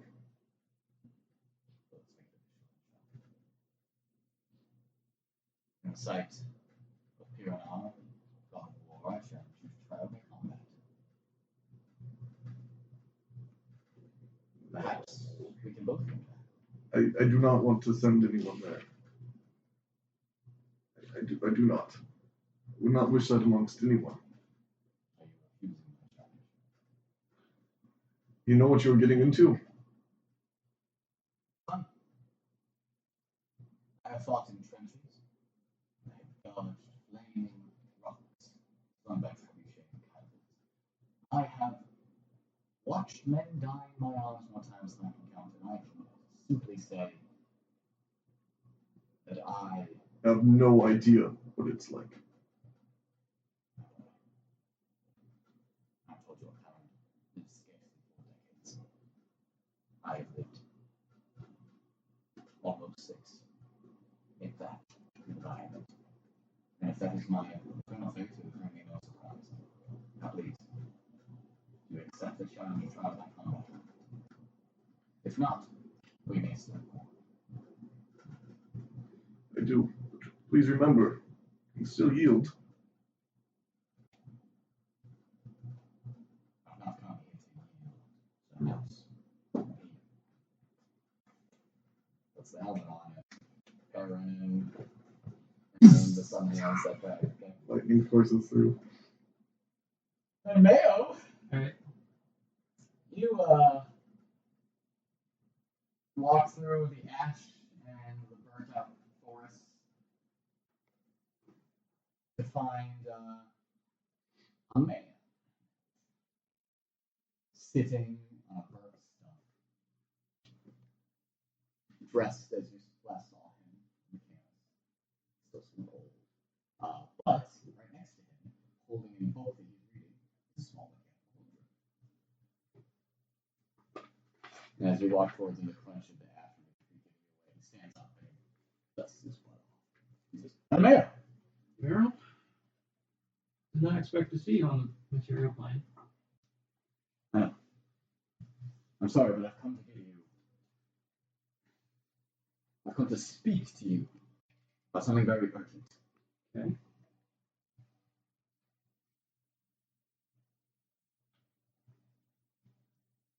The dragon is going to use that castle in the sky. Okay. She's going to bring dragons from Amyssia. Okay. Hundreds. Thousands. I don't know how many still in the old world. But she has worked it out. And I thought about what you all told me about the spell engine and how she was collecting the pieces. And I began looking at the material thing more closely. I wondered what she could be using it for. There's no possible reason she would just want to undo all of it. And he takes the book and he makes the Modron come over to in front of you and he puts it back in the Modron's hands. And he points to a map of Amyssia where all the spell engines are marked. And he says, all of these are powered by incredibly powerful sources. In the mountain of Norasmore, it's the silver mines. On Ela, it's the corpse of a dragon turtle. In Elendra, it's the veil between the Feywild and the corpse of a Triot. It's everything. In Draconis, it's Ignoyama. It's the fires of creation. Well, do you remember what it is here, at the top of Ariak Peak? Literally half the mountain's built by druids. Good! Good! Yes. But not any druids. Stone giant druids. Each one of those stones, half of the mountain, the highest mountain in the world, is coursing with runic magic. Flush with it. It's a battery, Mattimeo. The most powerful conduit on this plane. Now, I thought, well, that's not any different from the rest. The silver mines are packed with magic. The fires of creation are possibly the most powerful divine magic on Earth. Mm-hmm. So I thought, what other sources of these magics are on the material plane? Well, there was a dead dragon turtle just off the coast of Eagle that perhaps you could combine it with. But that doesn't make any sense. Even combined, Eli is 10 times larger than that dragon turtle, and that corpse is too fresh to ever be included in draconic magic, and the key in it would be too fresh to be able to transform. The Feywild has been fundamentally changed from the very atoms it was made of. So Elendra most likely has very little power, if any at all. Ignoyama is completely destroyed, and Norasmore, as far as I can tell, is completely overrun. Yes. So I thought, the only thing that still possibly has all that power is this mountain made of giant runes, and I began to look for other sources of runic magic on this continent. Do you know what I found? No. Of course you do. You found it first. Think! Those runic spheres, Nalane's sword, literally. A castle floating in the sky, held up by what? Runic magic in the basement. Giant magic. Enough magic to keep an entire castle in the sky, miles in the sky, forever. It's a perpetual energy machine, Mattimeo. So what do you think she's going to do with it? Alone, nothing. But with ultimate peak beneath it. And with the runic magic that is still in the glass spheres. There's a lighthouse on the top of that castle. Oh my god. And the spheres carry quite a bit of light. She's gonna use the mountain as a light source to signal the dragons on the other side of the planet. Yes! A giant lighthouse. One that no amount of modifying memory can wipe from their eyes. What do we do? Do we just...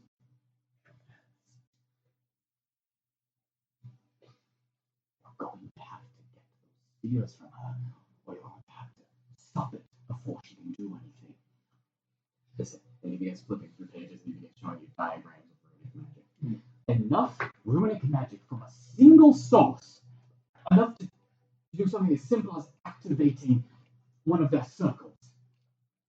At the moment that it is turned on would be enough to overload it, to disrupt it. Everything would shut down. The mountain, the castle, the lighthouse, all of it would be shut off instantly. And it wouldn't like, overload it and destroy it. As far as I can tell, no. It would create a very safe sort of shutdown, and the castle would merely float away. The clouds kept in stasis. If you do it at the right moment. But I'm worried. I'm worried that perhaps in all of her wisdom, this creature has miscalculated. Something has changed in the mountain in the last few years, something that she is not aware of. Something, perhaps the corpse of an archdruid, or intense interference from a mirror plane like the Fang Wild or the Shadow. Something like that has altered the chemistry of the runic magic in the mountain. Both of those things have happened. And if you do not deliver the fatal dose of runic magic at the right moment, right as it activates, as the spheres begin to glow and spin, it will overload itself in a matter of minutes. And the largest battery on the continent goes up. The mountain will crumble. The castle will fall from miles in the air. I don't think I need to tell you what will happen to the mountain range surrounding the city. The dragons will come anyway. How long is the time period where we can do that? Runic magic gets its power from the veil between planes. Science long ago understood this, and without truly understanding the source, she is going to need it to be at full power on a time when the planes are thinly separated. What, solstice? The summer solstice. How long? We are 46 days from today. Oh god, that's not good. That lines up with the invasion. Looking like 16 days. Okay. And does it need to be the runic circle on the mountain, or is it any runic circle on the planet, or going to that one, or? It will have to be the one. Okay. There's no other way to do this, barring somehow using the spell engine. But if Winona is very really the mountain, and the little hand drawing doesn't even work anymore since the payroll has been changed. This is your best hope. Okay.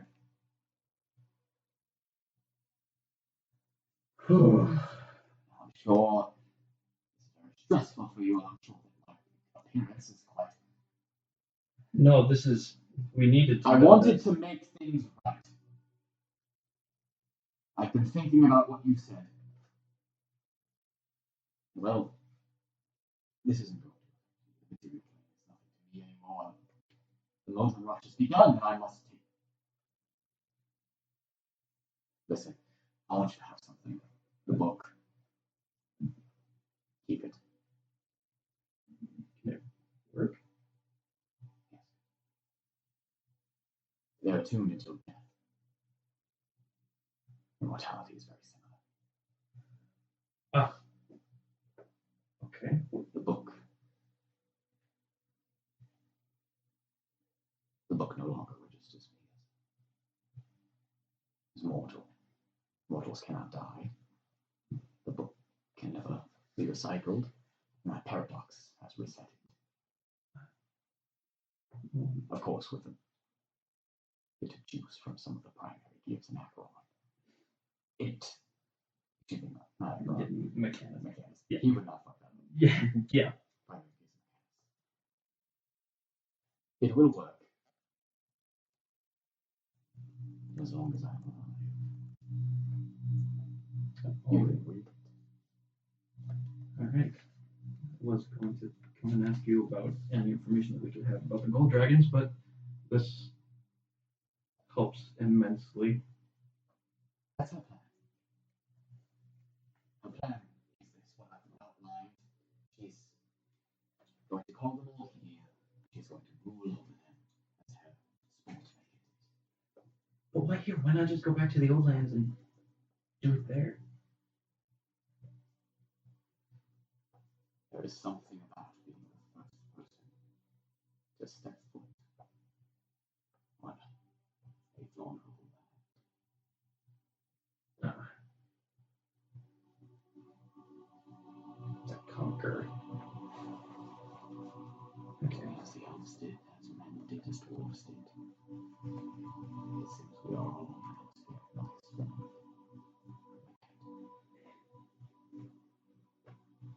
Okay. Is there anything else? I hope. Surely this time. No.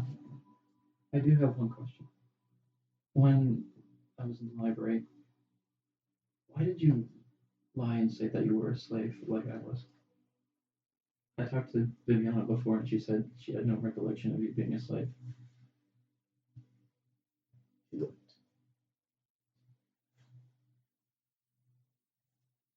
When they did the slaves rebellion, they allowed me to design much of it. And so I erased much of who I was in their minds. Viviana knew me as an erudite scholar who was a genius all his life. That's not true. I was quite silly. I was quite I was quite shallow. I was a book small happiness, but only through my studies of one of my memories was I qualified. So I changed some things. People forget my years enslaved. It's people forget who I was.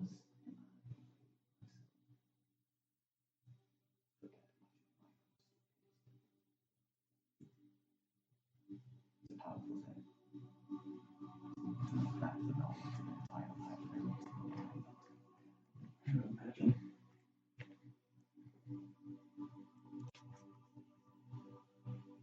Is that existential question? Yes.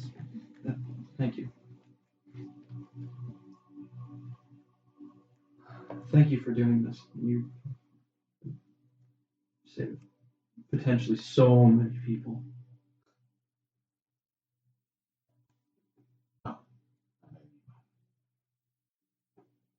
I would not have come here. You and your friends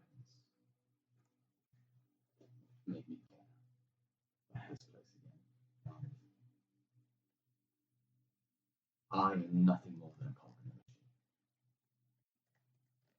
You all are the operators now. I'm going to go. Mhm. I have little robots that are going to give me a bunch of zeros and ones that I must interpret. Good luck with the castle. Yes, thank you. I'm going to shake his hand. He shakes it. And he says, all right, come on, eyeball. Oh, God, just turns to you and still hold the book. Wait, which book? Oh. The The book that he was showing. Yeah. Yeah. He holds up a small diamond and he steps through the gates onto the canvas.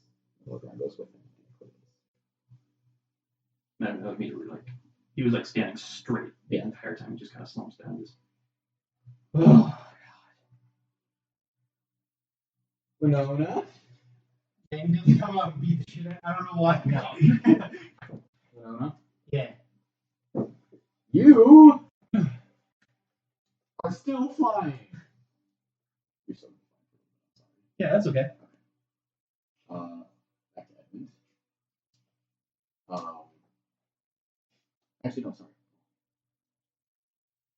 What do you want to do? I'm gonna knock you back in the room. Okay, she's still there. Vale, my apologies. It appears that I may be a co-parent. But that is not why I'm here. I apologize. Can you do the sign again that you were late? She sits up and she faces you. I know you're here to talk me out of my decision. I never said I was here to talk you out of it. I just wanted to understand.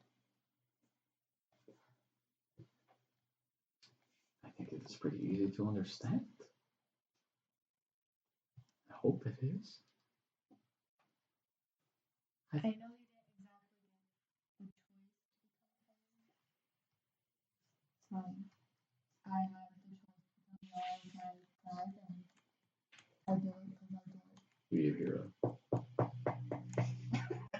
on the door. What do you do? Yes? The door opens and you see an old blacksmith. Sorry, is this just about time? He opens the door. Not the best. That will be very quick. Hello, Your Highness. My name is Pierre Moreau. Kind of looks at him. Louis' father? Yes, I am. You might remember me. You were a very small girl when your mother banished me from the city. Do you remember that? No, but I've been told about. Good. Yes, it was for some mistakes that I made in my youth, and I was wondering, since you are still queen of Eaglefell, I have come here. You have come asking for a pardon. Yes, I have. You can ask the Jarl here that I have greatly changed my life here, and I've come up with some very honorable work, and I'm doing quite well for myself, and I would like to reconnect with my son. Do you know? Have you met him before? I've met him. Just a couple times. You hear footsteps in the hallway, and you watch as Louis appears in the doorway. He says, "What are you doing here?" He whips around. Son! I was speaking to your queen and your Jarl. No, I know what you're doing. Nami, has he said anything upsetting? Not yet. Father, I would like you to leave. But son, I have business with the queen. We can speak afterwards. No. You are going to leave. Now. The queen and the Jarl have not asked me to leave, son, and you are not in charge of that time. And he turns back to Avea, and she kind of looks up at Louis, and Louis kind of looks away from her. He says, "Father, I do not care if they want you to stay. I want you to leave."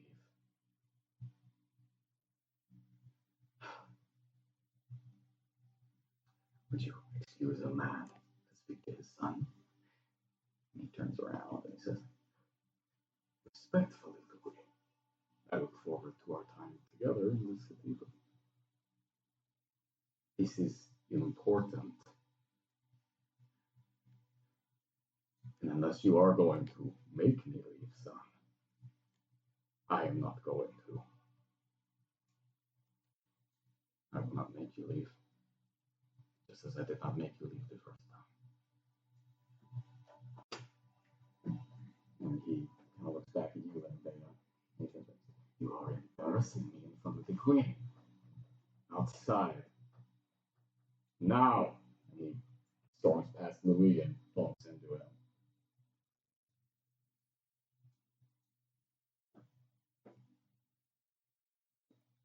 I will be back.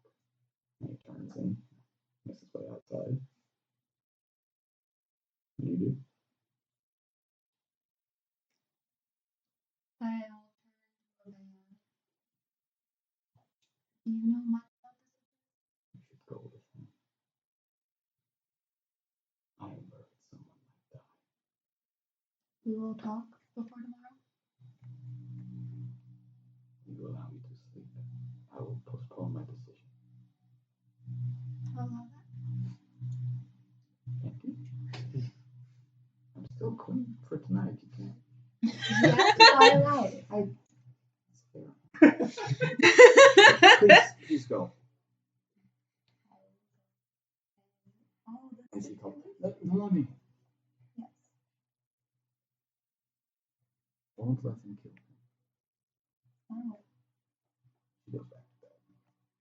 And you head outside. yeah. You basically bump along. And you can see that a small crowd has gathered around the outside of the tavern to watch.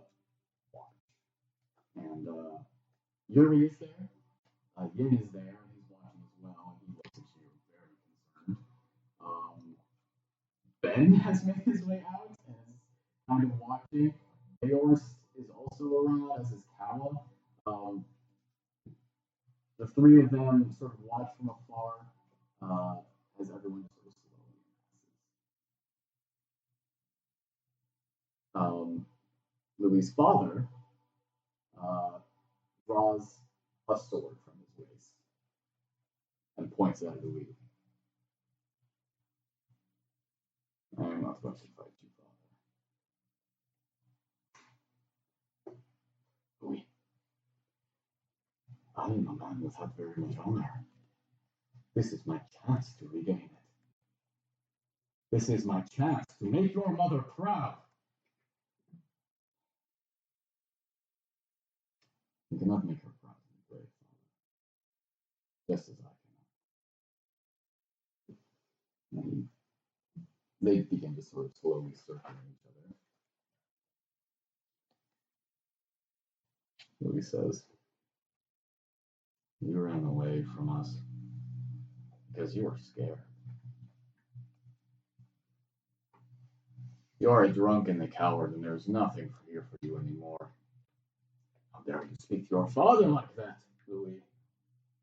I may be banished, but you are still my son. Mother wept for you. I weep for what you did to us. Draw your sword! No. Fine. And he throws the sword to the ground and takes off his blacksmith gloves. Like men then. Come on! No. You cannot beat me like your father. He runs at him and he tackles Louis to the ground and he begins punching Louis.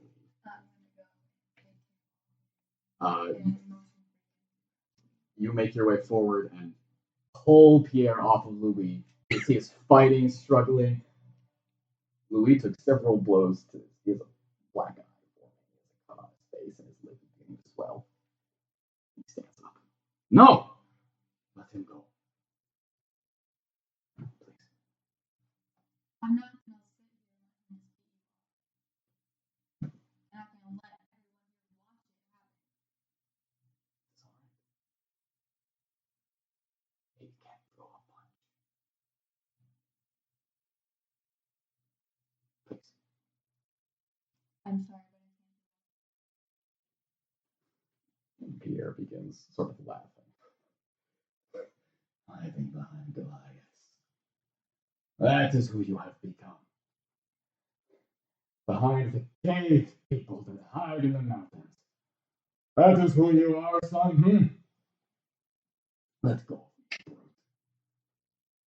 Let's go! No. You think you're cool, but you're not.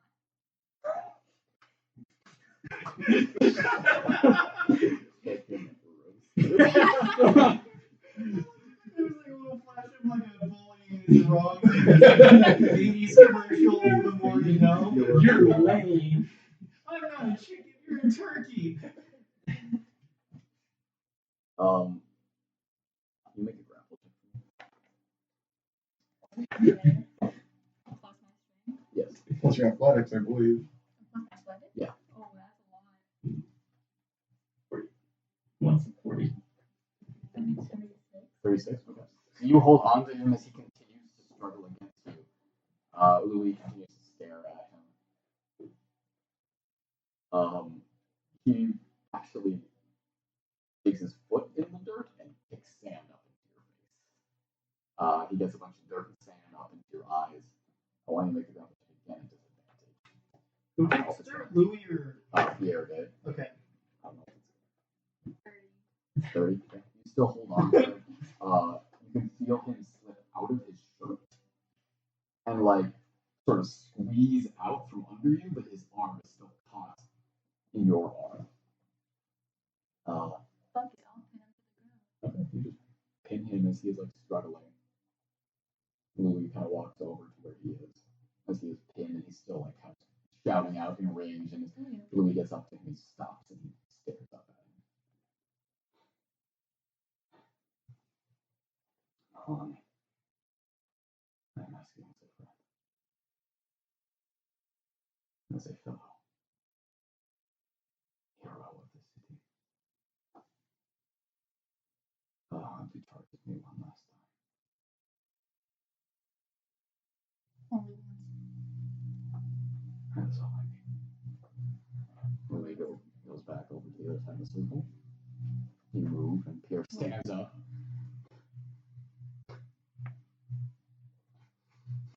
And he turns and he runs and he picks the sword up as he does. Louis is facing away from him. And as he charges, he begins to scream and Louis. And from the darkness of a roof nearby, Feathercap lands on top of Pierre, skidding him across the dirt, his wings spreading out and mantling over him as the sword clatters over Louis' feet. He turns around and picks it up. This is Feathercap, Father.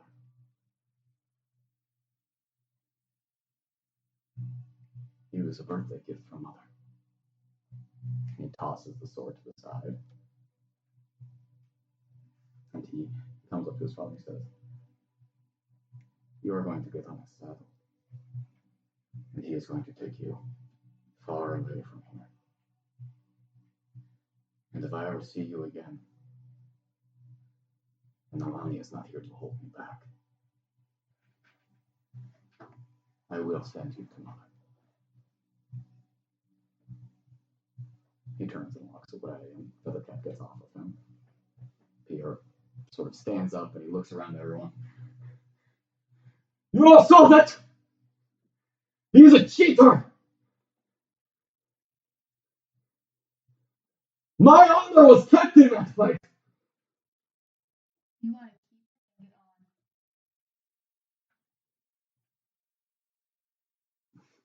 on. Or I'll do it.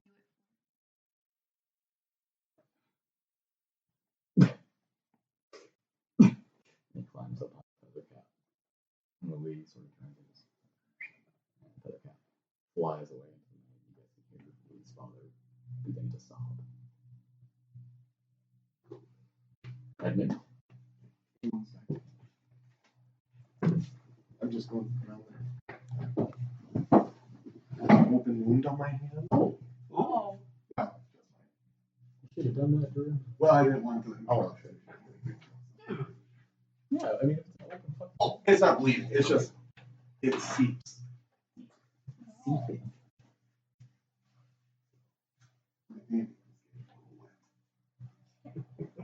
I talked about your hand wound. Yeah. All right.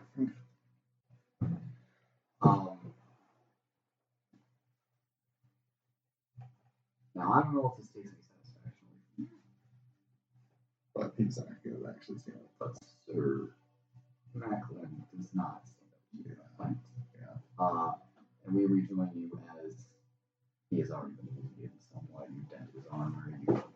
His sword has been bent by the reopened fist. He's still breathing heavily. And seems to be caught on his last legs. Para has been watching with the lion magician has been watching. You can see that everyone on the wall has also been watching. Sir Macklin kind of looks down at his sword, which is broken. His armor, which is dented. And he throws the sword away and begins undoing his armor. Slowing me down, she's keeping me slow. You fought well, please. Here, let me help you. Walk over and let me breathe a little bit. His chest plate falls off. He inhales, and you can see that he looks to have bandages across his chest, and there's already blood through it. Don't let that worry you. You didn't do it. I know.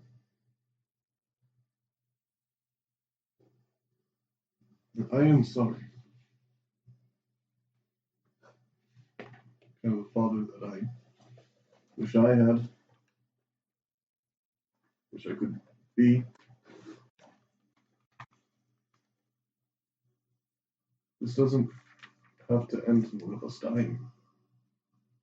I've sought revenge and it almost ruined me. It did ruin me.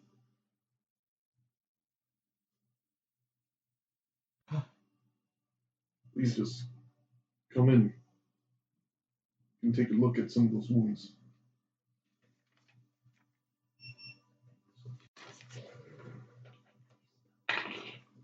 Three. Three.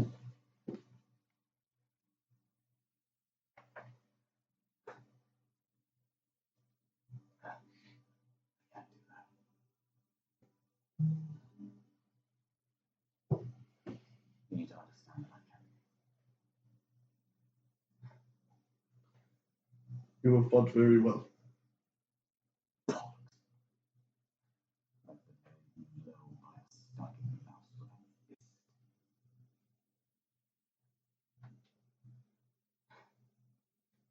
It brings you any peace. That one almost killed me.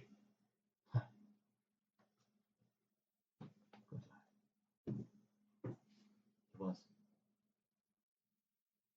a good time. Don't you think so? I do. I think troubled, like most of us are, but sorry's in the right place.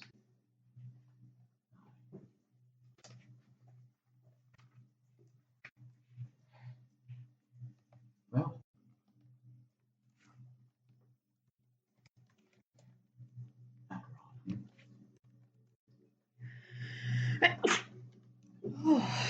Are you ready?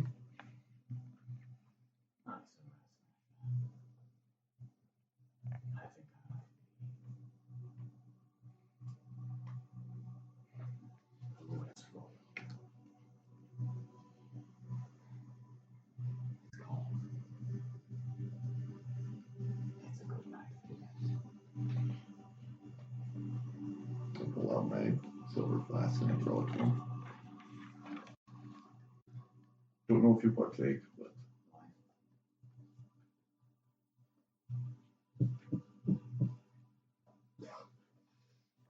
what is this? Castle Roth, Oh, not the best.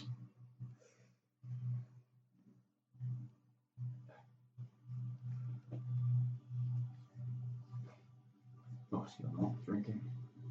No. Yeah.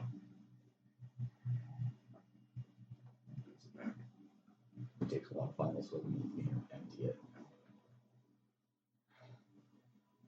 Even his castle. There's a song about dying with a belly for a line. Yes. I know that. But ended with being surrounded by family.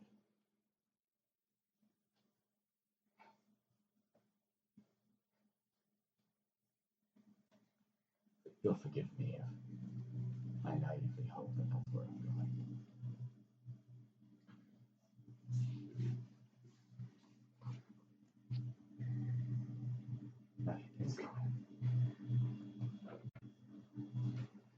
So he starts in the way. Quick one. And your burial.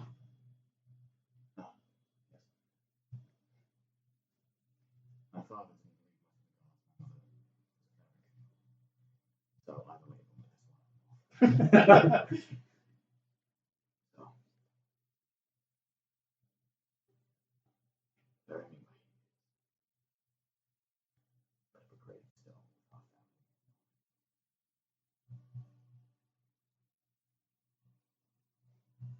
You have my word. Yes.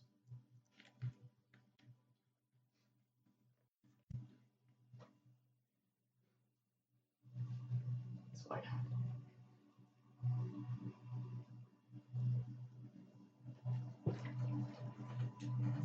I pull out a knife, dagger. I just into his heart.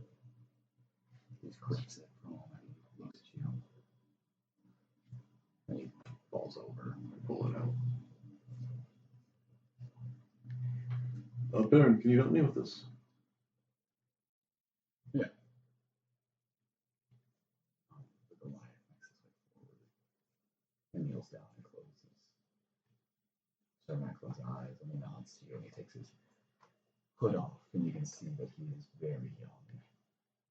Very tall, very skinny, but for Goliath, he's probably in his late teens. And he stands up.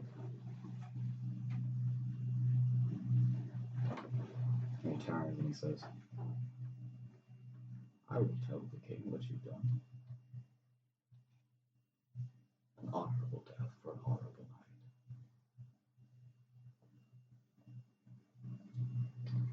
Thank you.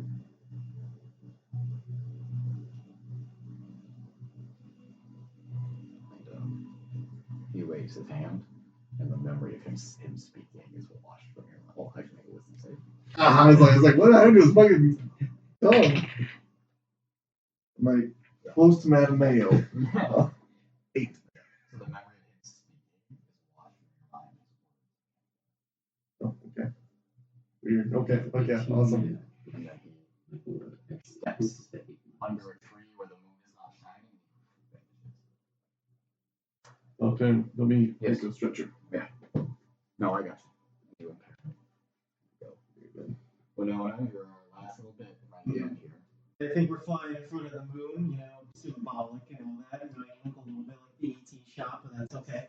And as you guys, it takes you all night, the whole night to get there. The sun is just beginning to rise as an island appears in the ocean.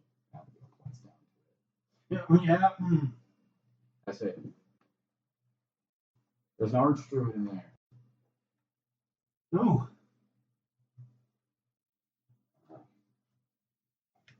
Her name is Susanna. She's granddaughter of Aelin of the Rainbow Flock. Oh yeah. You don't know. No. She was the first of us. What do you mean the first? First Sky Shepherd. We're going want to go see her granddaughter. She has another half. It's longer? That's what we're going to end for tonight. All right, 5 seconds of silence. Everyone shut up.